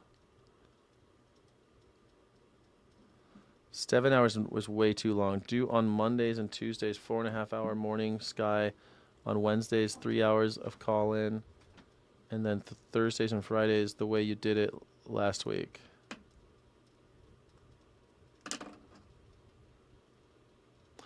Last week, I only did Morning Sky.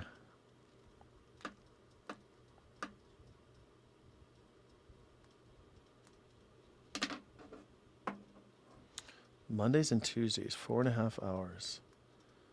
Wednesdays 3 hours call in, and then Thursdays, Fridays, do what you did last week. Oh, you meant like the week before, like the broken up.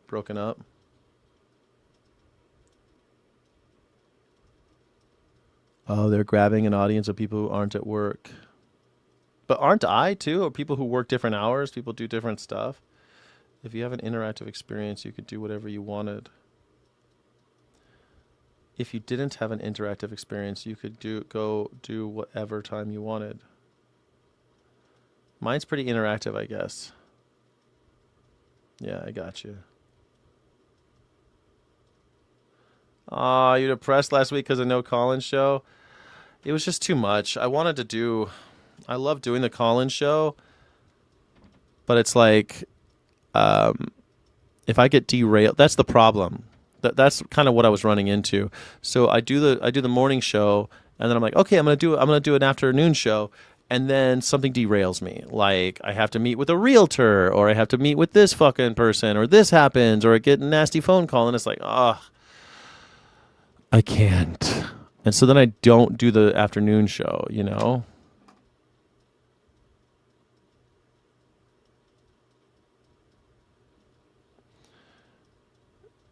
You have people calling in, and you need people to be able to be free. Yeah, that's true. Any word from Ding Dang Do? He texted me some crazy stuff about what if I get killed when I go to Memphis and somebody kills me. And I'm like, oh, man, you're going crazy. Yeah. I mean, that's the problem. It's like once I take that break, I mean, I could start later.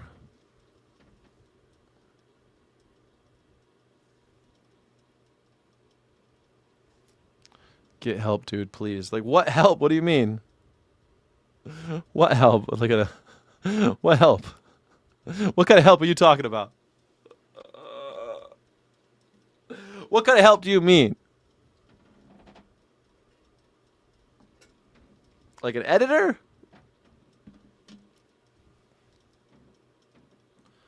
Oh, Steve. Yeah, Steve definitely needs help. Yeah.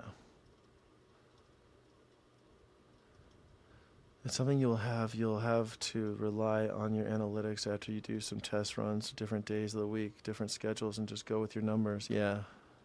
Oh, you meant Steve needs help. Yeah, he does need help. He does. He does need help. Yeah, he's a sad case, I think. You're right. Well, why don't we try it? I'm going to try to do crazy long streams this week, and then next week maybe I'll go back to the other way. Do you have a Discord? I used to. I don't have one right now. No, I closed it. But we all need help sometimes. Sometimes.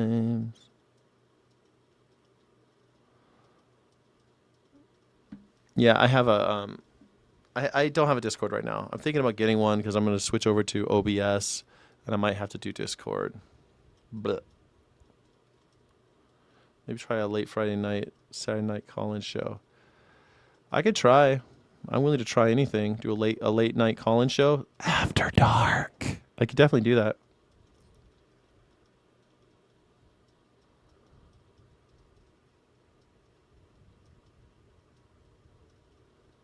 What do you mean use Discord for Rob's stream to talk through shit and keep people interactive? What does that mean? What do you mean? I used to have a Discord. It was fun. It kept people involved and stuff, but it became another thing to manage. And it's like, I want to be streaming. I want to be live. I want to be creating. And if I'm stuck on Discord all the time, it's like, it used to be, I wake up and check Discord. I wake up and check Discord. I'd be all the time on fucking Discord. And so I was like, nah. I hate his racing, but sometimes he has good takes on a couple of things. Talking about Steve, yeah. Who's Rob? Rob is Boston Rob. He's a creator. He's a streamer. Political. Marxist. He's a Marxist.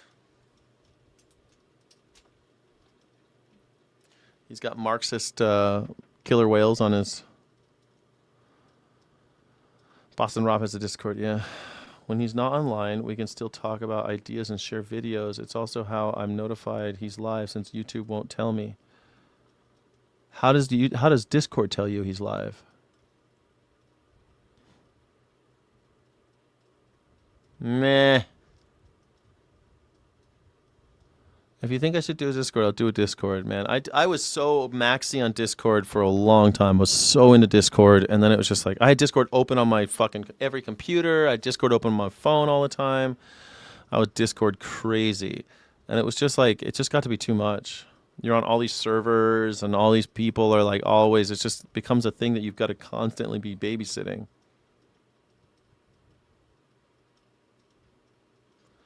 Oh, you get a notification that he's live? That's cool. He's got some bot doing that, huh? He's got some Discord bot doing that. Yeah.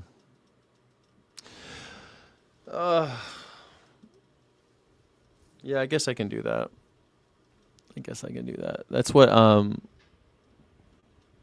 Asmongold does. He has his Discord, and the Discord tells him when he's live, because he's never on at the same time. So his Discord tells people he's live.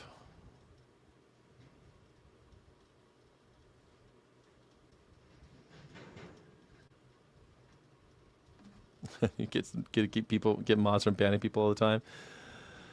Yeah, it's hard. People need to ban. You gotta ban people sometimes. Anyway. Let idiots talk, yeah. You can't ban them too quickly. All right, it's 6.5 hours. I gotta go. I gotta get off these feet. My dogs are barking. And maybe I should do a Discord, but I'll think about it. When I move, I feel like it's gonna be another kind of reinvention or another I'll have to redo the whole studio. I'll have to redo a lot of stuff. So it'll be a different setup, and I think another big change. So I'll probably change. And plus I'll be in a different time zone, and I'll be having to figure out something else. Yeah. Maybe I should do noon to 8 p.m. or something. But they're all, like you said, I don't know if I want to do that. Morning Sky is kind of the fun thing about it, I think. You, my guy, you're in charge. Yeah, but I want to grow, and I want to give people what they want. So I mean, like, being in charge doesn't mean that you're alone. You're not making decisions alone. You're trying to like give the people what they want. But meanwhile, I am gonna go. I appreciate you guys. You need a seat or you'll get varicose veins. Yeah, I know. You have a different personality on Morning Sky? Maybe you're right. Yeah, maybe you're right. I don't know. I'm trying to figure it out. Doing an extra long stream every once in a while is kind of fun. So maybe we'll do that. Maybe I'll do my two. Maybe we'll switch it up tomorrow again. All right. I'll talk to you later. Thank you, everybody. Illegitimate, non-copyrighted. Don't let the bastards grind you down, because we need each other. The animals need us most of all. And thank you so much for watching. Don't forget to like and subscribe. Thank you so friggin' much.